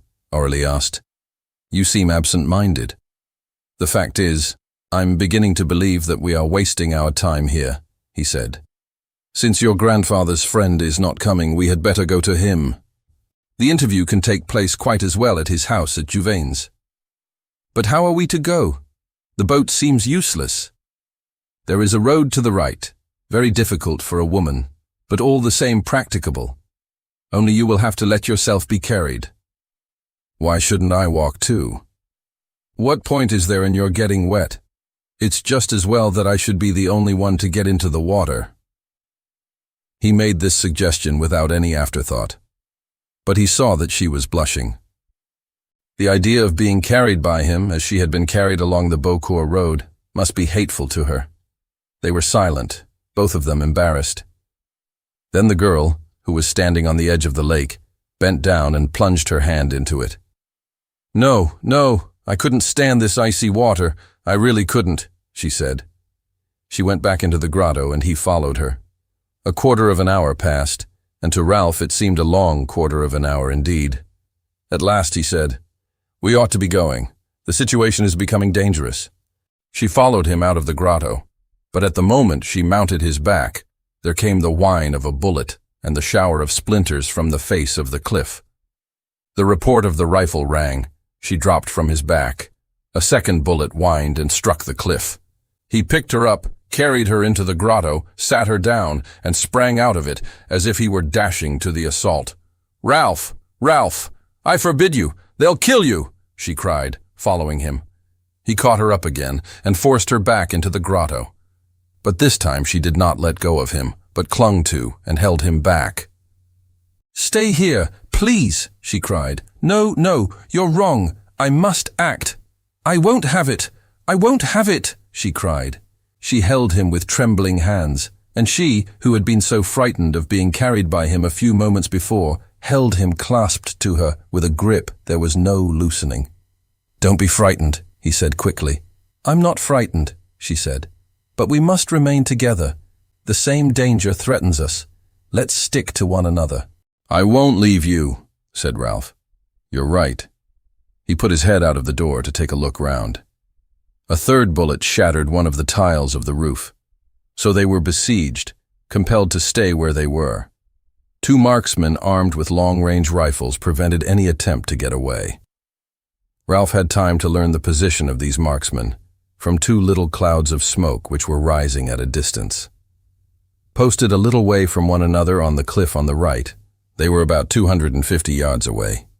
From that point, they commanded the whole length of the lake and the little corner of the beach that still remained above the water and nearly all of the interior of the grotto.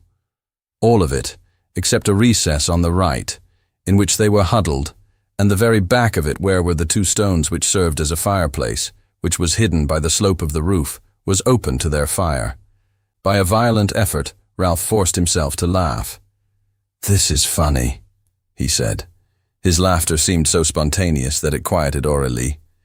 He went on, "Here we are blockaded. At the slightest movement, a bullet. And the line of fire is such that we're obliged to hide ourselves in a mousehole. You must admit that it is jolly well planned." "Who by?" "I thought at first by the old Marquess, but it isn't him. It can't be him." "Then what has become of him?" "He's shut up somewhere. There's no doubt about it. He must have fallen into some trap which was laid for him by the very people who are blockading us." "That's to say?" "2 formidable enemies from whom we need not expect any pity, Jodeau and William Ancivel." He was thus brutally frank on this point to turn Aurélie's attention from the real danger which threatened them. For Jodeau and William and their rifles counted very little in his eyes compared with the rising invasion of this stealthy water which the 2 crooks had made their formidable ally. "And why this ambush?" she asked. "The treasure," said Ralph. "That's the only possible explanation. I reduced Mariscal to impotence, but I did not forget that one day or other we should have to deal with Jodeau and William. They have got ahead of me. Having learned my plans by some means or other, they have attacked your grandfather's friend, imprisoned him, robbed him of the papers he was going to communicate to you, and have been ready for us since the morning. If they did not shoot us down when we were coming through the passage between the 2 lakes, it was because shepherds were moving about the plateau. It was evident that we should wait for Talensay here, on the strength of the visiting card, and the few words that one of the 2 confederates scribbled on it. And it's here that they've set their ambush. Scarcely had we passed through the passage before big floodgates were closed, and the surface of the lake, swollen by the 2 waterfalls, began to rise without its being possible for us to notice it for 4 or 5 hours.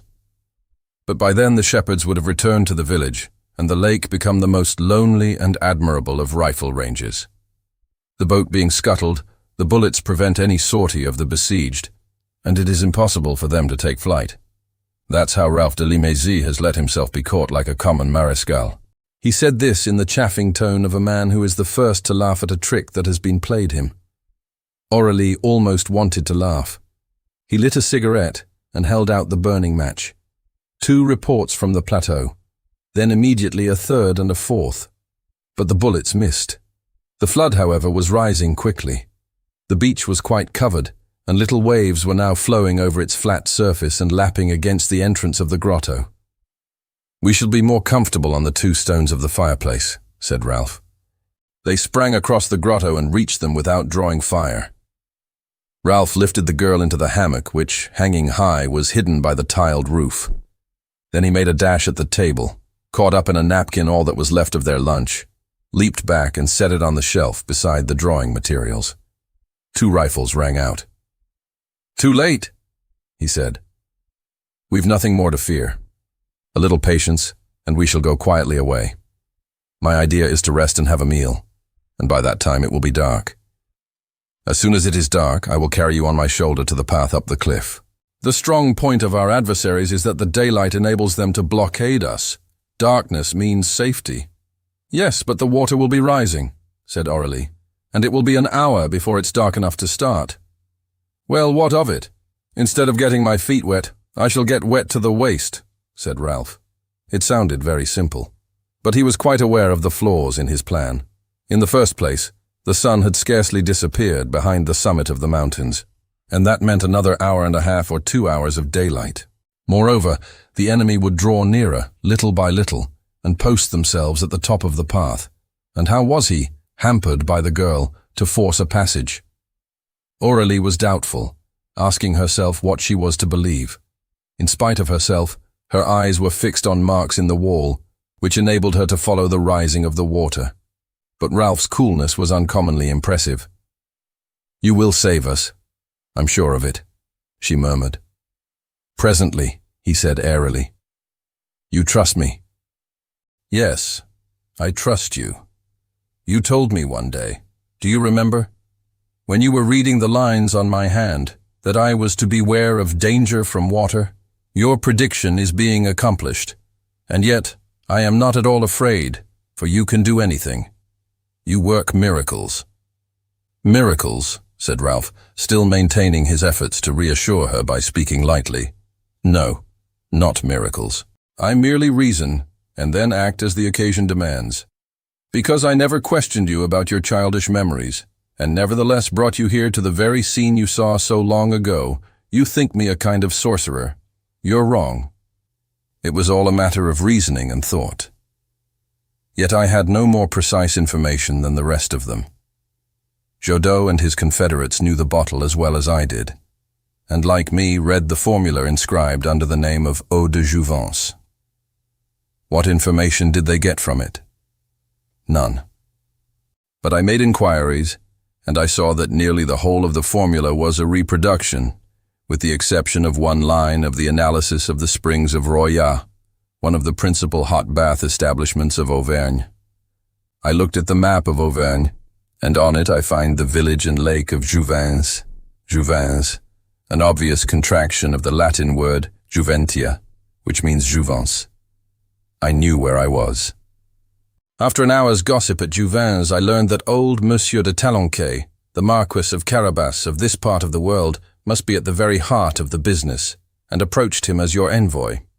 When he told me that you had formerly come here on the Sunday and Monday of the Assumption, that is to say the 14th and 15th of August, I fixed our visit for the same day. As it happens, the wind was blowing from the northeast, as on your earlier visit, so we had the escort of the bells. And that's all the miracle there was about it, young lady with the green eyes. But words were not enough to distract her attention any longer. A moment later she murmured, "The water is rising. It's rising. It's covered the 2 stones and is wetting your shoes." He stepped down into the water, raised one of the stones, and set it on the other.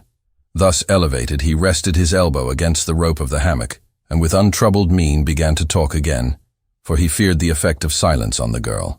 But all the while he was talking about their safety. His underthought had been busy with other trains of reasoning and other reflections about the implacable reality, the growing menace of which he was watching with a growing fear. What was taking place? How was he to handle the situation? Owing to the action of Jodot and William, the surface of the water was rising. So be it. But the 2 ruffians were evidently taking advantage of a state of things already existing, and which had existed for centuries. Must he not then suppose that those who made possible this raising of the surface for reasons now hidden from him, but certainly not for the purpose of blockading and drowning people in the grotto, must have made it equally possible to let the surface sink back to its normal level? The closing of the floodgates implied the existence of invisible machinery, which would, when the lake was too full, let the water out. But where was he to look for this machinery? Ralph was not one of those who await death with idle hands. He considered carefully the plans of getting to grips with his enemies, or of swimming to the floodgates. But if a bullet hit him, or if the icy coldness of the water gave him cramp, what would become of Aurélie? Careful as he was to hide his anxiety from Aurélie, she could not longer fail to understand certain inflections of his voice and pauses in his task when he was tongue-tied by the fear which was torturing her. "Please, please answer me," she said. I would much rather know the truth. There is no longer any hope, is there? What? But it's getting dark, but not quickly enough. And when the night does come, we shall be none the more able to get away. Why not? I don't know, but I have a feeling that it is all over with us, and that you know it. He said firmly, No. The danger is great, but it's a long way off as yet. We shall escape it if we keep cool. Everything rests on that. Thought and understanding. When I understand everything, I'm sure that there will be time to act. Only? You must help me. To understand everything, I need your memories. All your memories. His voice had grown serious. He went on with restrained fervor. I know you promised your mother to keep them secret from everyone except the man you should come to love. But death is an even stronger reason for speaking than love. And if you do not love me, I love you as your mother would have wished that you should be loved. Forgive me for telling you this in spite of the vow I made to you. But there are times at which one can keep silent no longer. I love you, and I wish to save you, I love you. I cannot allow you to keep silent, for it would be a crime against yourself. Answer my questions. Perhaps a few words will be enough to enlighten me. Question me, she murmured. What passed during your last visit after your coming here with your mother? What scenes did you see? Where did your grandfather and his friend take you? Nowhere, she said confidently. I'm sure of having slept here in a hammock as I have done today. The others were talking. The two men were smoking. These are things which I had forgotten and which I now recall. I remember the smell of the tobacco and the noise of the uncorking of a bottle. And then, I was quite awake and we had a meal. Outside, the sun was shining. The sun. Yes, it must have been the next day. The next day, you're sure? Everything lies in this detail, he said quickly. Yes, I'm certain. I awoke here the next day, and outside, the sun was shining. I see myself still here, yet it is somewhere else. I see the rocks, though they're no longer in the same place. How? They're no longer in the same place, he said in bewildered accents. No. The water was no longer washing the foot of them. The water was no longer washing the foot of the cliffs. And yet you came out of this grotto, he said. I came out of this grotto. Yes. My grandfather led the way. My mother followed, holding me by the hand. It was slippery under our feet. Around us were odd-looking houses, ruins. And then came the chiming of the bells, the same bells we heard today. It is so. It certainly is so, murmured Ralph. Everything is in accordance with my supposition. There is no possible doubt about it. A heavy silence fell on them. The water was lapping against the walls with a sinister sound. The table, the easel, the books and the chairs were floating about. He had to sit on the end of the hammock, crouched down under the granite ceiling. Outside, the dusk was mingling with the fading light. Of what use would the darkness be to him, however thick it might be? In what quarter was he to act? He cudgeled his brains desperately, trying to force them to discover the solution. Aurélie was half sitting up, and he guessed that her eyes were kind and affectionate. She took hold of one of his hands, bent down, and kissed it. Heavens, he cried. What are you doing? She murmured, I love you. Her green eyes were shining in the dusk. He heard the beating of her heart. Never had he experienced so profound a joy. She put her arms round his neck and said in the tenderest accents, I love you. That is my great and only secret, Ralph. The other does not interest me. But this secret is all my life, all my soul. I have loved you from the beginning, without knowing you, even before I saw your face. I loved you in the darkness, and it was because of that I detested you. Yes, I was ashamed. It was your lips that took me on the road to Beaucourt. They stirred in me something I had never known and which frightened me. So much pleasure, so much happiness on that horrible night from a man I did not know. To the very depths of my being, I felt the delightful and revolting feeling that I belonged to you, and that you had only to will it to make me your slave. If I fled from you, it was because of that, Ralph. Not because I hated you, but because I loved you too dearly and was afraid of you. I was troubled and confused. I wished at any cost never to see you again, and yet I only thought of seeing you again. If I was able to endure the horror of that night and all the abominable tortures which followed it, it was because of you, from whom I fled, who always came again at the hour of danger. I hated you for it with all my heart, and every time I felt myself yet more yours. Ralph, clasp me tightly, Ralph. I love you. He clasped her to him with a dolorous passion. In his heart, he had never doubted the existence of this love. It had been revealed to him by the ardor of a first kiss, and at every one of their meetings, it had displayed itself in a fear of which he had divined the profound cause. But he was afraid even of the happiness he was feeling. The tender words of the young girl, the caress of her fresh breath intoxicated him. The dauntless will to fight was weakening in him. She had divined this lassitude in the depths of his being, and drew him yet closer to her. "Let us resign ourselves, Ralph," she said. "Let us accept the inevitable. I do not fear death with you. But I want it to surprise me in your arms, my mouth on your mouth, Ralph. Life can never give us greater happiness." Her two arms enlaced him like a collar from which he could no longer free himself. Little by little her lips drew nearer and nearer to his. He resisted, however. To kiss those lips which offered themselves to him was to accept defeat and, as she said, resign himself to the inevitable. But he would not. All his nature rose in revolt against such cowardice. But Aurélie implored him, stammering the words which weaken and disarm. "I love you. Do not refuse that which should be. I love you. I love you." Their lips met. He enjoyed the intoxication of a kiss in which there was all the ardor of life and the terrible pleasure of death. Darkness seemed to envelop them more quickly, now that they abandoned themselves to the delicious torpor of the embrace. The water was rising. It was a passing weakness, and Ralph tore himself out of it violently. The thought that this charming creature, whom he had saved so many times, was about to endure the terrible torture of the water that forces its way into you, and smothers you, and kills you, shook him with horror. "No, no," he cried. "This shall not be. Death for you. No, I will find a way to prevent such a monstrous thing." She wished to hold him back. She grasped his wrists and implored him in lamentable accents. I implore you. What are you going to do? Save you, and save myself. It is too late." "Too late? But the night has come. I no longer see your dear eyes. I no longer see your lips. Why should I not act?" "But in what way?"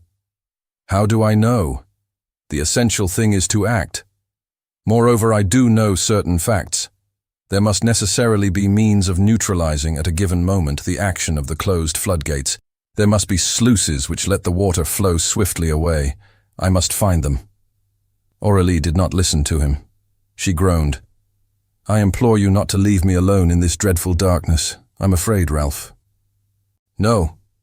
Since you are not afraid to die, you're not afraid to live. To live 2 hours. Not more. The water cannot reach you for 2 hours. And I shall be here. I swear to you, Aurélie, that I shall be here, whatever happens, to tell you that you are saved, or to die with you." Little by little, pitilessly, he freed himself from her desperate arms. Then he bent over her and said passionately, "Trust me, my beloved. You know that I have never failed in my efforts. The moment I have succeeded, I will let you know by a signal. I'll whistle twice. But even when you feel the water chilling you, believe blindly in me." Nerveless, she fell back. "Go," she said. "Go, since you wish to." "And you will not be frightened?" "No, since you do not wish it." He took off his coat and waistcoat and shoes, glanced at the illuminated figures of his watch, fastened it round his neck, and slipped out of the hammock. Outside, darkness. He had no weapon, no clue. It was 8 o'clock. Chapter 13. In the darkness. Ralph's first impression was terrible. A starless night, crushing, implacable. A night of thick fog, weighed stilly and heavily on the invisible lake and the indistinct cliffs. His eyes were of no more use to him than the eyes of the blind. His ears heard only silence. The noise of the waterfalls was no longer heard. The fog absorbed them. And in this bottomless gulf it was necessary to see, to hear, to move, and to reach the goal. Sluices? Not for a moment did he think of them. It would have been folly to play the fatal game of hunting for them. No, his objective was the two ruffians, and they were in hiding. Fearing doubtless the direct attack on an adversary such as he, they were keeping prudently under cover, with every sense alert. Where to find them? The icy water in which he was standing, breast high, chilled him to the marrow so painfully that he did not think it possible to swim to the floodgates. Moreover, how would he be able to open them without knowing where the machinery was? He stumbled along the edge of the cliff, reached the submerged steps, and mounted to the path which hugged the face of the cliff. The ascent of it was very difficult. Suddenly he stopped. At a distance, through the fog, a faint light was shining. Where? It was impossible to be sure. Was it on the lake? Was it on the top of the cliffs? In any case, it faced him, that is to say, it was shining from the vicinity of the passage, from the very spot, that is, from which the two ruffians had fired. It looked as if they must be camping on it, and that light could not be seen from the grotto, which showed that they were taking precautions and was a further proof of their being there. He hesitated. Should he follow the path by land with all its windings, over the peaks and down into the ravines, climb up rocks, descend into hollows, in which he would lose sight of the precious light? The thought of Aurélie, imprisoned in the heart of that awful granite sepulchre, made up his mind for him. Quickly he came tumbling down the path he had mounted and sprang from the steps into the lake. He thought that he was going to suffocate. The torturing iciness of the water was unbearable. Though the distance was not more than 200 to 250 yards, he was on the point of giving it up, so far beyond human strength did it seem. But the thought of Aurélie never left him. He saw her under that pitiless ceiling. The water was pursuing its ferocious course, which nothing could stop or slacken. Aurélie was listening to its diabolical chuckling and feeling its icy chill. He redoubled his efforts. The light guided him like a beneficent star, and he stared at it with burning eyes, as if he were afraid that it would suddenly vanish under the formidable assault of all the powers of darkness. But on the other hand, was it not a sign that William and Jodot were on the watch, and that, turned downwards towards the lake, it enabled them to watch the path from which the attack would come? As he came nearer to it, he felt a certain relief, due evidently to his using his muscles. He moved forward with long, silent strokes. The star grew larger, doubled in size by the mist. He turned aside, out of the field of light. As far as he could judge, the two ruffians had posted themselves on the top of a promontory which jutted out at the entrance of the passage. His foot struck a reef of rocks, then a beach of small pebbles. He crawled out of the water onto it. From above his head, but a little to the right, came the murmur of voices. How far was he from Jodot and William? What was the cliff he had to scale like, a sheer wall or sloping enough to climb? He could not tell. He must trust to luck. He stripped and rubbed his chilled limbs and body with handfuls of gravel. Then he wrung out his sopping shirt and trousers and put them on again. His warmed body quickly warmed them, and feeling fit again, he attacked the cliff. It was neither a sheer fall nor a slope. It was composed of huge steps, a cyclopean staircase. He could climb them, leaping up, catching the edge of each step, but with what an immense effort. Loose pebbles slipped from under his gripping fingers, plants he grasped were unrooted. Again and again he fell, only to leap again. But the voices above were growing louder. In the light of day he would never have attempted such a climb. But the unceasing tick-tack, tick-tack of his watch drove him on with an irresistible impulsion. Every second that struck on his ear was a moment in Aurélie's waning life. He must succeed. He succeeded. Of a sudden, no other cyclopean step barred his way. He was on level turf, and a light was shining through the darkness. A few yards from him, the surface of the plateau dipped into a hollow, in the middle of which stood a small ruined hut.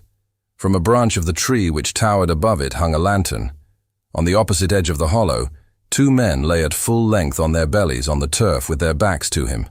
Their rifles and revolvers lay within reach. Between them stood an electric lamp, the light of which had been his beacon. He looked at his watch and shivered. It had taken him 50 minutes, much longer than he had thought to reach the top of the cliff. "I have half an hour at the most to stop the water rising," he said to himself. "If I haven't torn from Jodeau the secret of the sluices in half an hour, all that is left for me is to return to Aurélie and die with her, as I promised." He crawled, hidden by the long grass, towards the hut. 40 feet away from him, Jodeau and William were talking. In perfect security, loudly enough for him to distinguish their voices, but not loudly enough for him to hear what they were saying. What was he to do? He had come without any definite plan. He meant to act as the circumstances demanded. Having no weapon, he decided that to start a hand-to-hand struggle of which, when all was said and done, he might get the worst, was too dangerous. Besides, if he did get the best of it, would he be able by threats to make such a tough opponent as Jodeau speak, to confess himself beaten and hand over the information which he had obtained with such difficulty? He continued to crawl forward, therefore, with infinite precaution, and very slowly, in the hope of catching a sentence that would enlighten him. So slowly did he move that he could not himself hear the rustling of his body through the grass. He advanced 6 feet, then 10, and so reached a point from which he could hear distinctly what they were saying. "For goodness sake, don't make yourself ill thinking about it," growled Jodeau. "When we last went down to the floodgates, the surface of the lake had risen to the 5th mark, which is level with the ceiling of the grotto, and since they couldn't get away, their hash is settled. It's as certain as that 2 and 2 make 4. All the same, you ought to have posted yourself nearer the grotto and kept watch on them from there," grumbled William. "And why not you, my lad?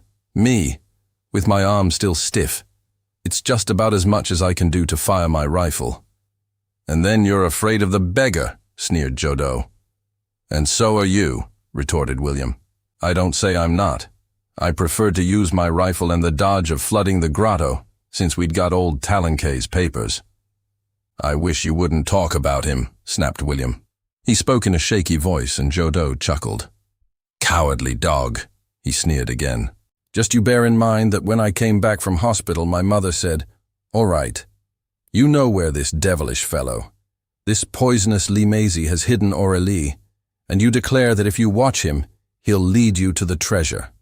Very good. My son will lend you a helping hand. But no crimes, no blood.'" "What?" "And there wasn't a drop of blood," said Jodeau in jesting accents. "Oh, you know what I mean and what happened to the poor beggar. When there's a dead man, there's a crime. It's just the same in the case of Limézy and Aurélie. Are you going to say there hasn't been a crime? And what about it? Were we to let this business drop? Do you think that a beggar like Limézy would have made way for you for love of your beautiful eyes? You know the cursed blighter too well. He broke your arm. He would have ended by breaking your neck.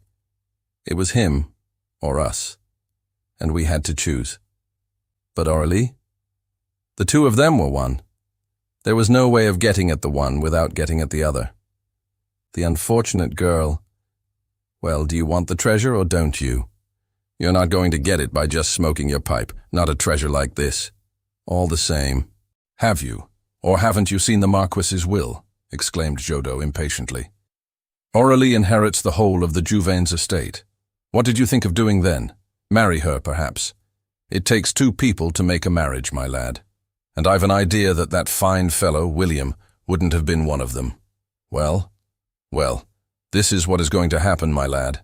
Tomorrow the lake of JOUVENCE will be neither higher nor lower than usual.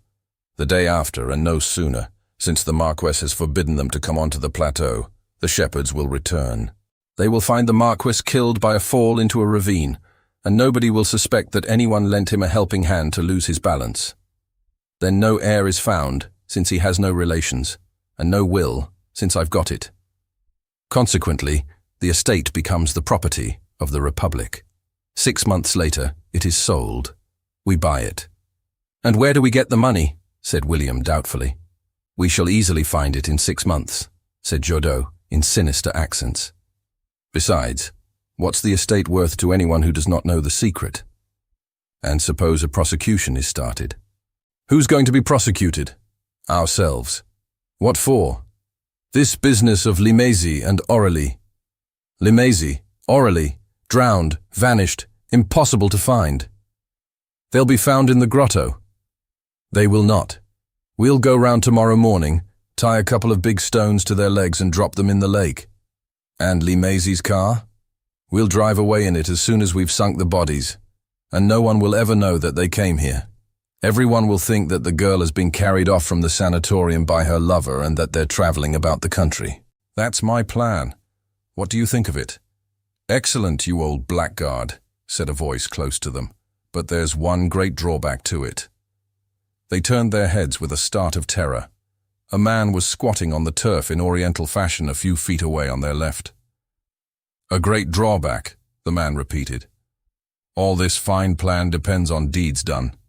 But what happens if the lady and gentleman of the grotto took it into their heads to clear out?" Their hands moved stealthily towards their rifles and revolvers. They were no longer there. "Weapons? What for?" said the man in mocking accents. "A sopping shirt and trousers, that's all I've got. Weapons? Between brave fellows like us?" Jodot and William did not stir. For Jodot, it was the man of Nice who had reappeared. For William, it was the man of Toulouse. Above all, it was the formidable enemy of whom they believed they had got rid, and whose corpse— "Faith, yes," he said, affecting utter carelessness. "Alive! The 5th mark is not on a level with the ceiling of the grotto. Besides, if you imagine that one gets the better of me by little dodges of that kind— alive, my good Jodot, and Aurélie too. She's well hidden, a long way from the grotto and not even damp, so we can talk at our ease. But it won't take long, 5 minutes at the most and not a second longer. What do you say?"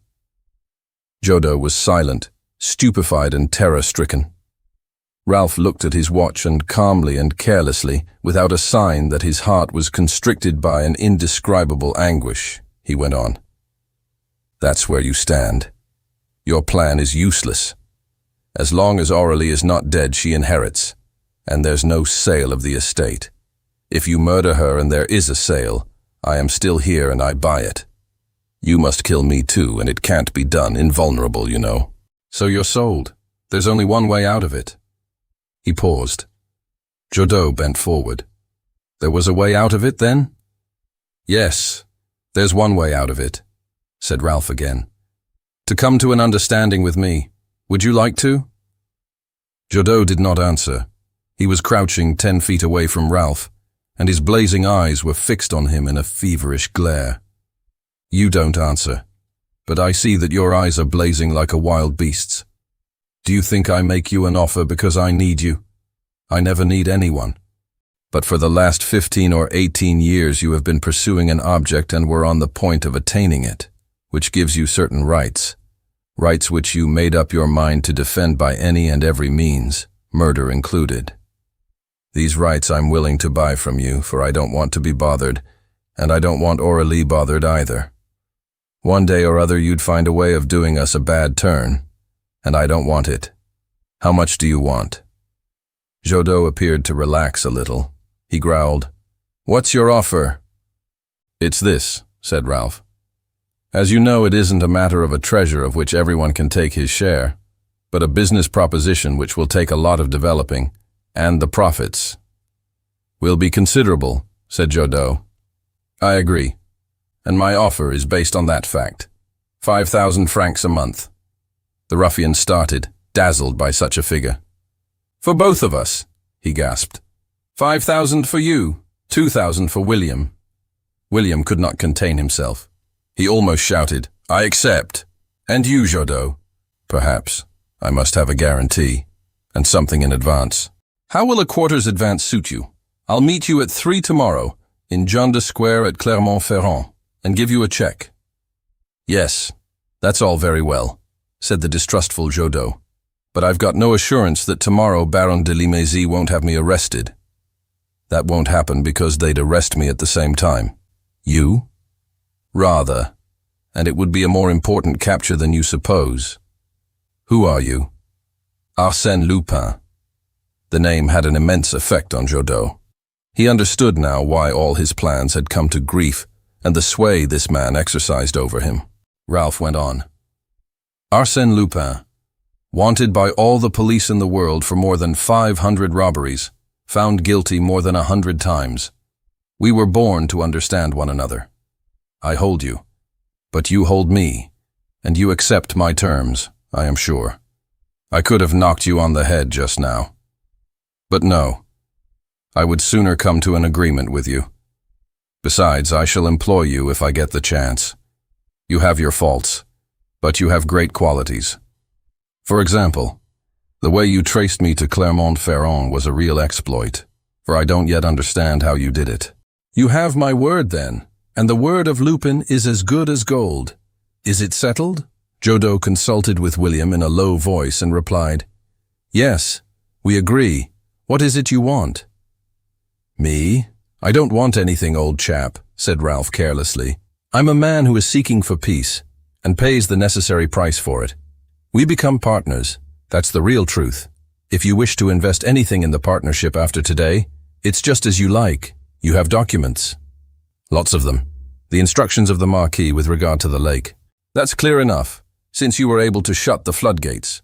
Are they fully detailed instructions?" "Yes, 5 sheets of small writing." "And have you them here?" "Yes. And I have the will too, in favor of Aurélie." "Hand them over." "Tomorrow, in return for the checks," said Jodot firmly. "Right. Tomorrow, in return for the checks. Shall we shake hands on it? That will be the signing of the agreement, and I'll be getting away." They shook hands. "Goodbye," said Ralph. The interview was at an end, but the real battle was yet to be fought, with a few words. Everything that had been said so far and all these promises were so many trifles to put Jodot off the real scent. The essential thing was to get the sluices going. Would Jodot speak? Would Jodot guess the real situation, the real reason of Ralph's crafty negotiations? Never before in his life had Ralph been so anxious, but he said carelessly enough, "I should like very much to see the thing working before I go away. I suppose you couldn't open the sluices that let the water run away before me. It's necessary, according to the instructions of the Marquess, for the sluices to be opened 7 or 8 hours before they've done their work," said Jodot. "Never mind. Open them at once. Tomorrow morning we shall see, you from here, Aurélie, and I from over there. The whole bag of tricks, that is to say the treasure. The machinery is quite close too, isn't it? Just beneath us, near the floodgates?" "Yes." "Is there a direct path to it?" "Yes." "And you understand the working of it?" "It's easy. The instructions show you how quite clearly."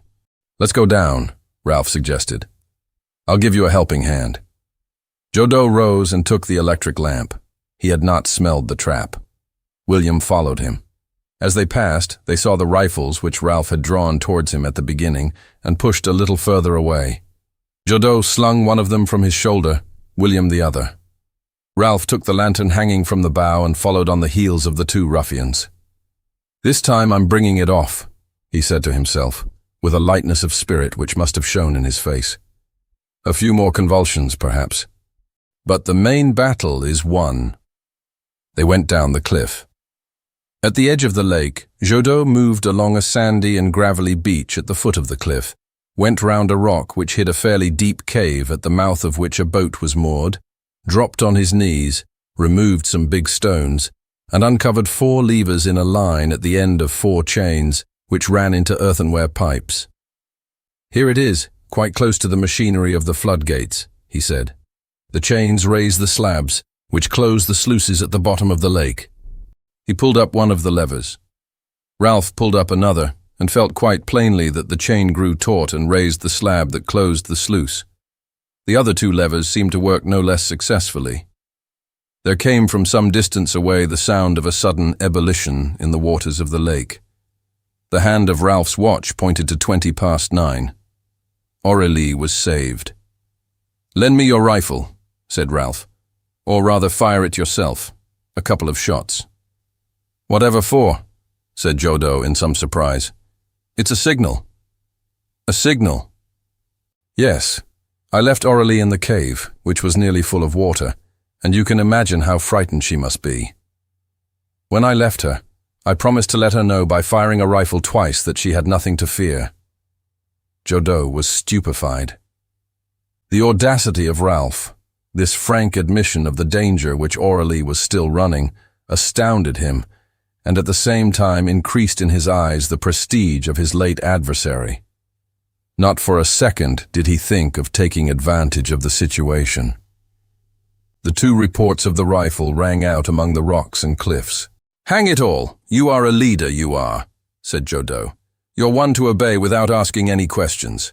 Here are the documents of the Marquis, and here's his will." "That shows real sense," said Ralph as he took the documents. "I shall make something out of you. Not an honest man, never in this world at least, but a pretty fair crook. You don't want this boat, do you?" "Rather not. I shall find it useful to return to Aurélie Inn. And just another word of advice. Don't show yourselves any more in this district. If I were you, I should make a point of getting to Clermont-Ferrand before morning. Goodbye, comrades." He stepped into the boat. Jodo cast off the chain. "What splendid fellows," said Ralph to himself, as he rowed vigorously towards the grotto. The moment one appeals to their noble hearts, to their natural generosity, there's no stopping them. Certainly, comrades, you shall have your checks, but I do not guarantee that there's still a balance in my favor in my Limézy account. But you shall have them all the same, signed with my proper signature as I promised.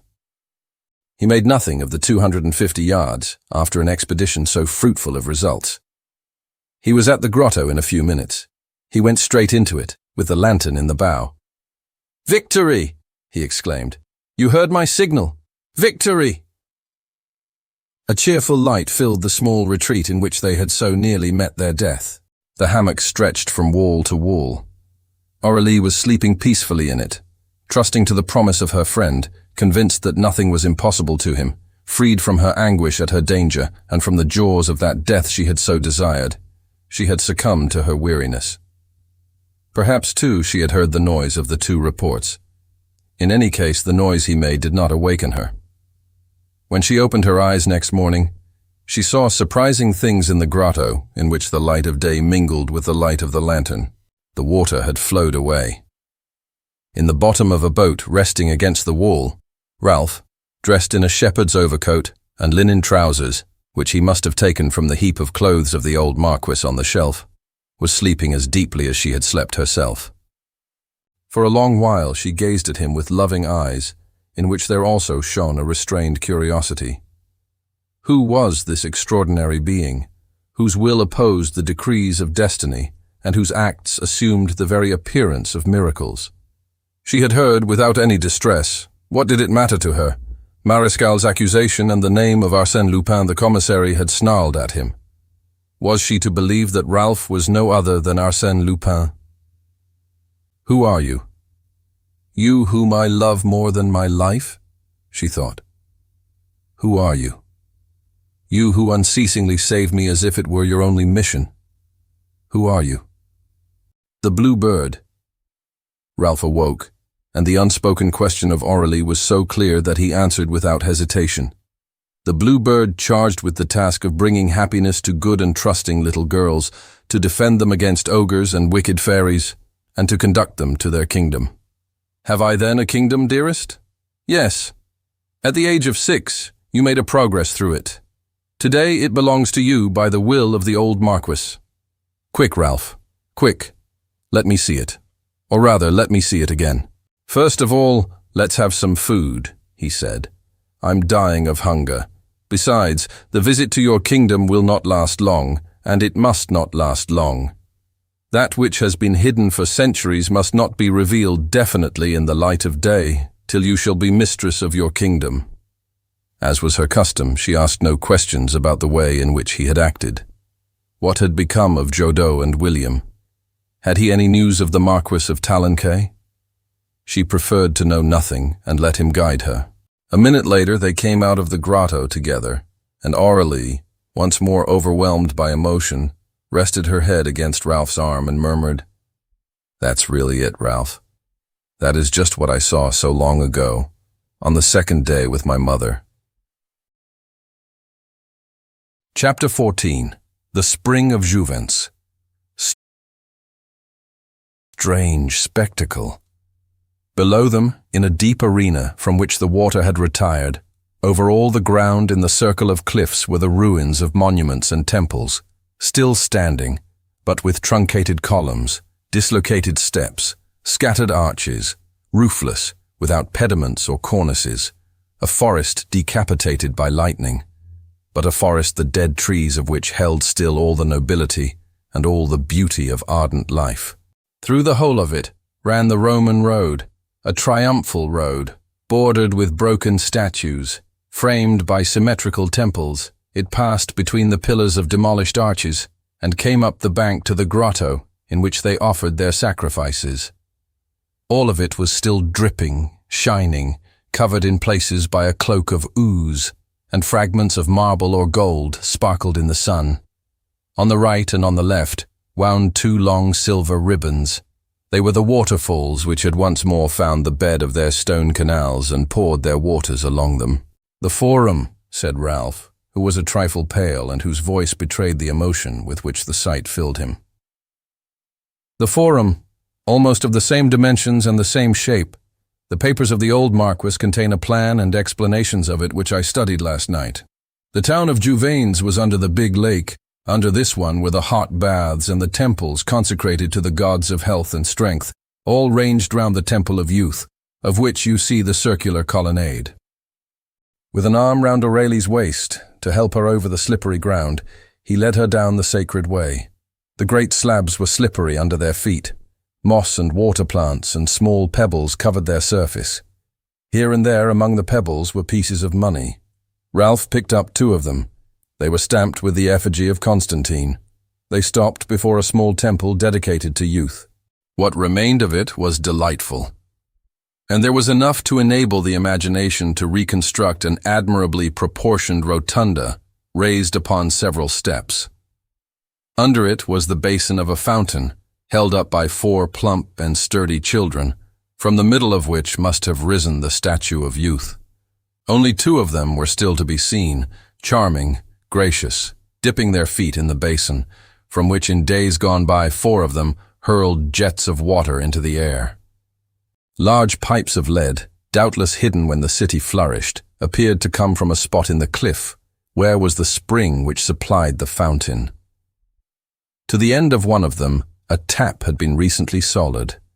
Ralph turned it. A jet of water darted out of it, a trifle muddy.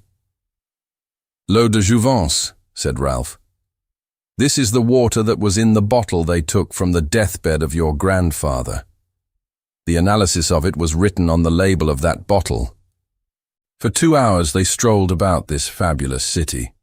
Aurélie felt again the sensations she had felt on her first visit, latent in the depths of her being, and suddenly revived. She had seen that group of funeral urns, and this mutilated goddess, and that street with broken pavement, and this arcade that made her tremble with melancholy joy. She said softly, "My beloved, it is to you that I owe all this happiness. But for you I should feel nothing but misery. While I am with you, everything is beautiful and delightful. I love you." At 10 o'clock the bells of Clermont-Ferrand were chiming for high mass. Aurélie and Ralph came to the mouth of the passage. The two cascades poured into it, running on the right and left of the triumphal way, and vanished down 4 open sluices. The amazing visit came to an end. As Ralph said once more, That which had been hidden during the ages must not yet appear in the light of day. No one must see it before the hour at which Aurélie should have been acknowledged its mistress. Therefore he closed the sluices which let the water run out and slowly turned the winch of the floodgates, and little by little opened them.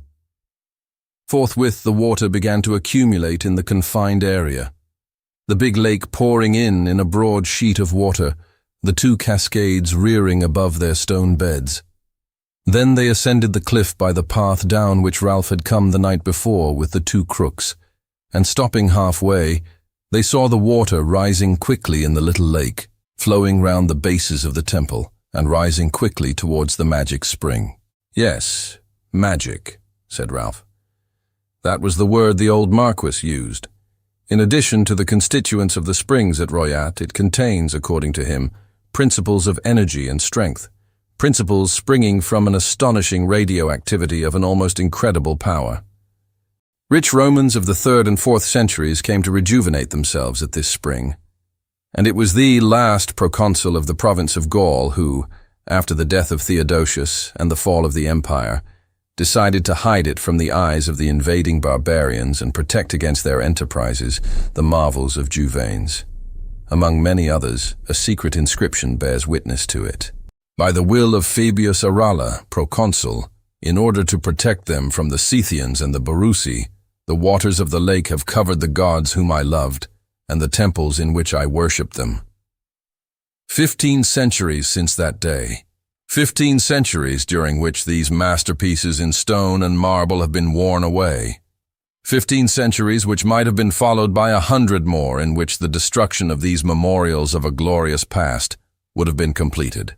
If your grandfather, exploring the abandoned estate of his friend Talancay, had not by chance discovered the machinery of the floodgates. Forthwith, the two friends searched and groped and studied and cudgelled their brains. They repaired the machinery. They set machinery of the old, massive wooden gates, which in days gone by kept the little lake at the level which submerged the tops of the buildings, working again. They repaired the machinery which worked the sluices. That's the whole story, Aurélie, and this is the city you visited when you were 6 years old. Your grandfather died. The Marquis never left his estate at JOUVENCE again. He consecrated himself body and soul to the recovery of the invisible city. With the help of 2 of his shepherds, he excavated, dug, cleaned, consolidated, and restored the work of the past. And that is the gift he offers you, a wonderful gift, which not only brings you incalculable wealth from the exploitation of a spring more precious than all those of Roya and Vichy, but also gives you a collection of works of art and monuments such as exists nowhere else.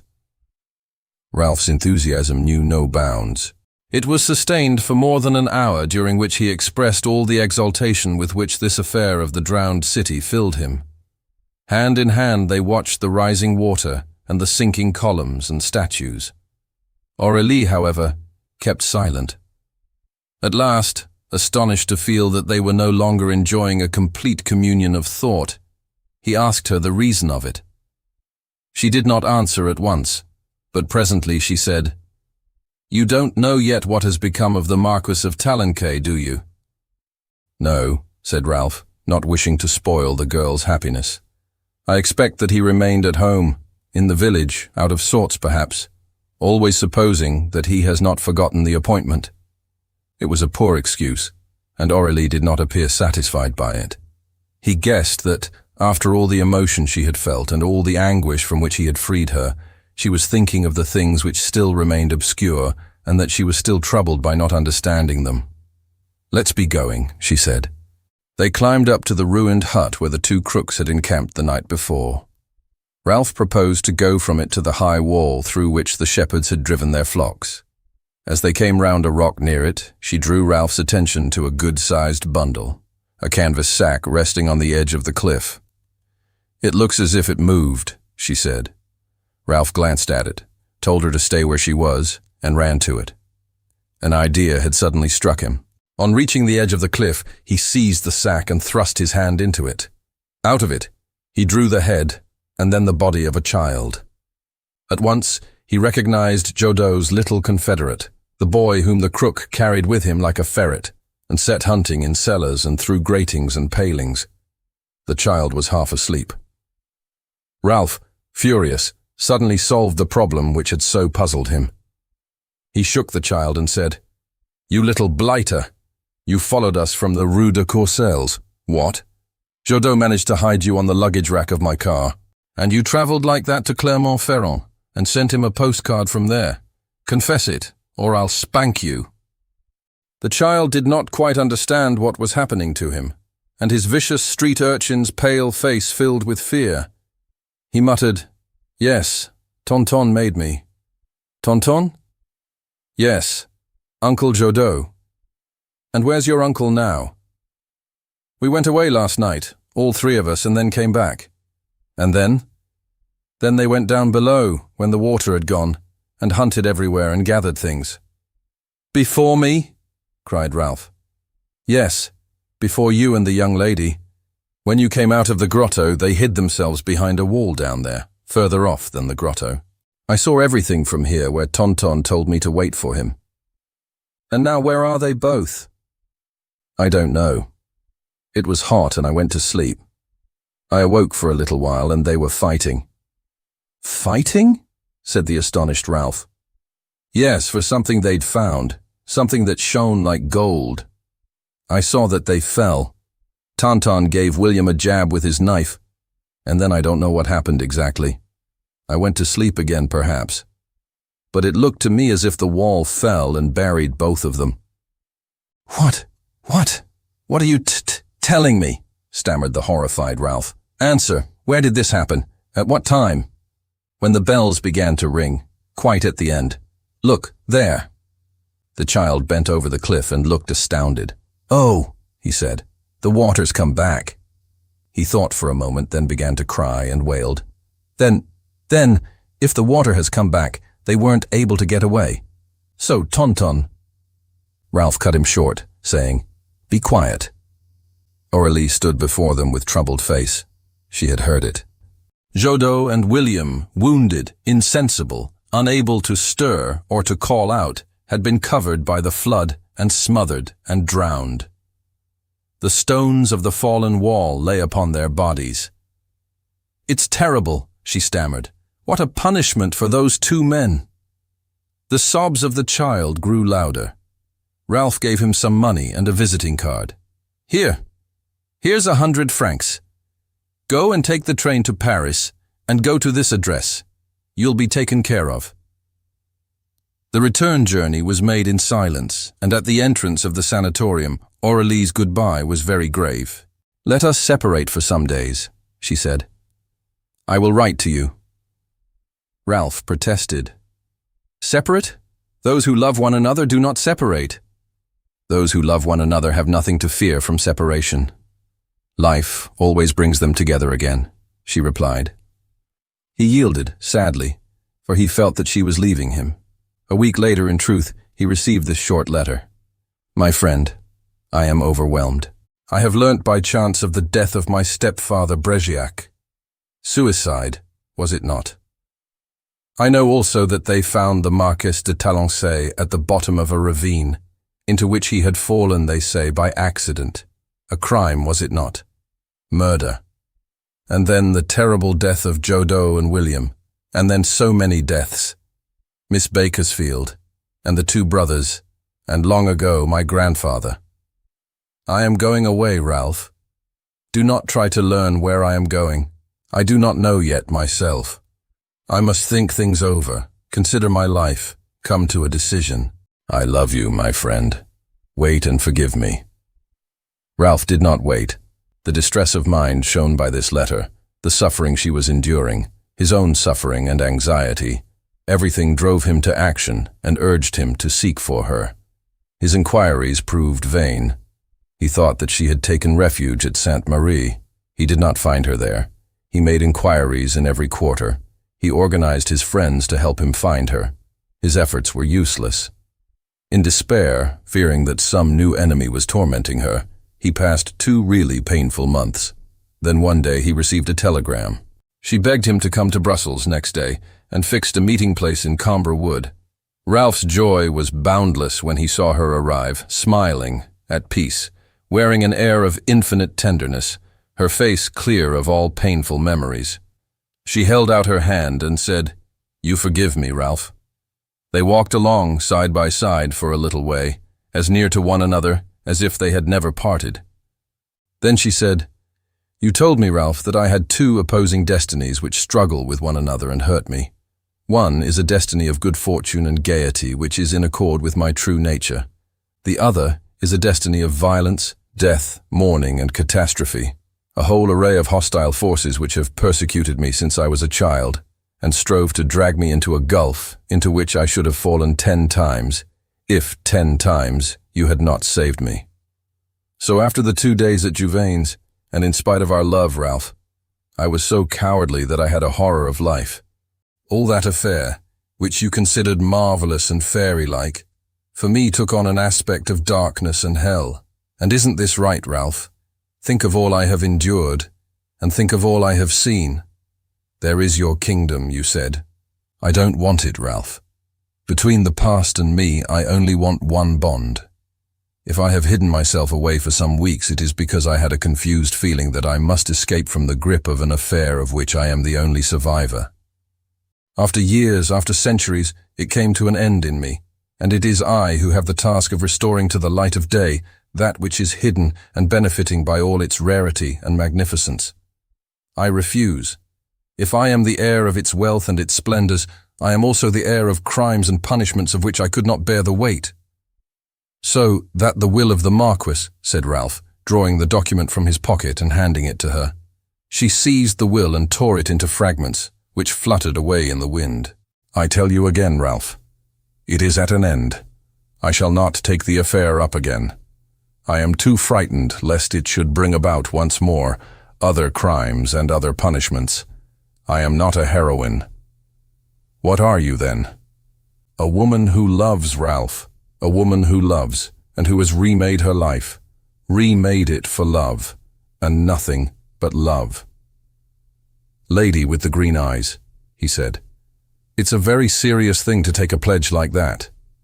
Serious for me, but not for you. Be sure that if I offer you my life, I want no more of yours than you can give me. You will maintain around you this mystery which pleases you. You will never have to defend it against me. I take you just as you are, and you are the noblest and most fascinating thing I have ever met. I only ask one thing of you, to love me as long as you can.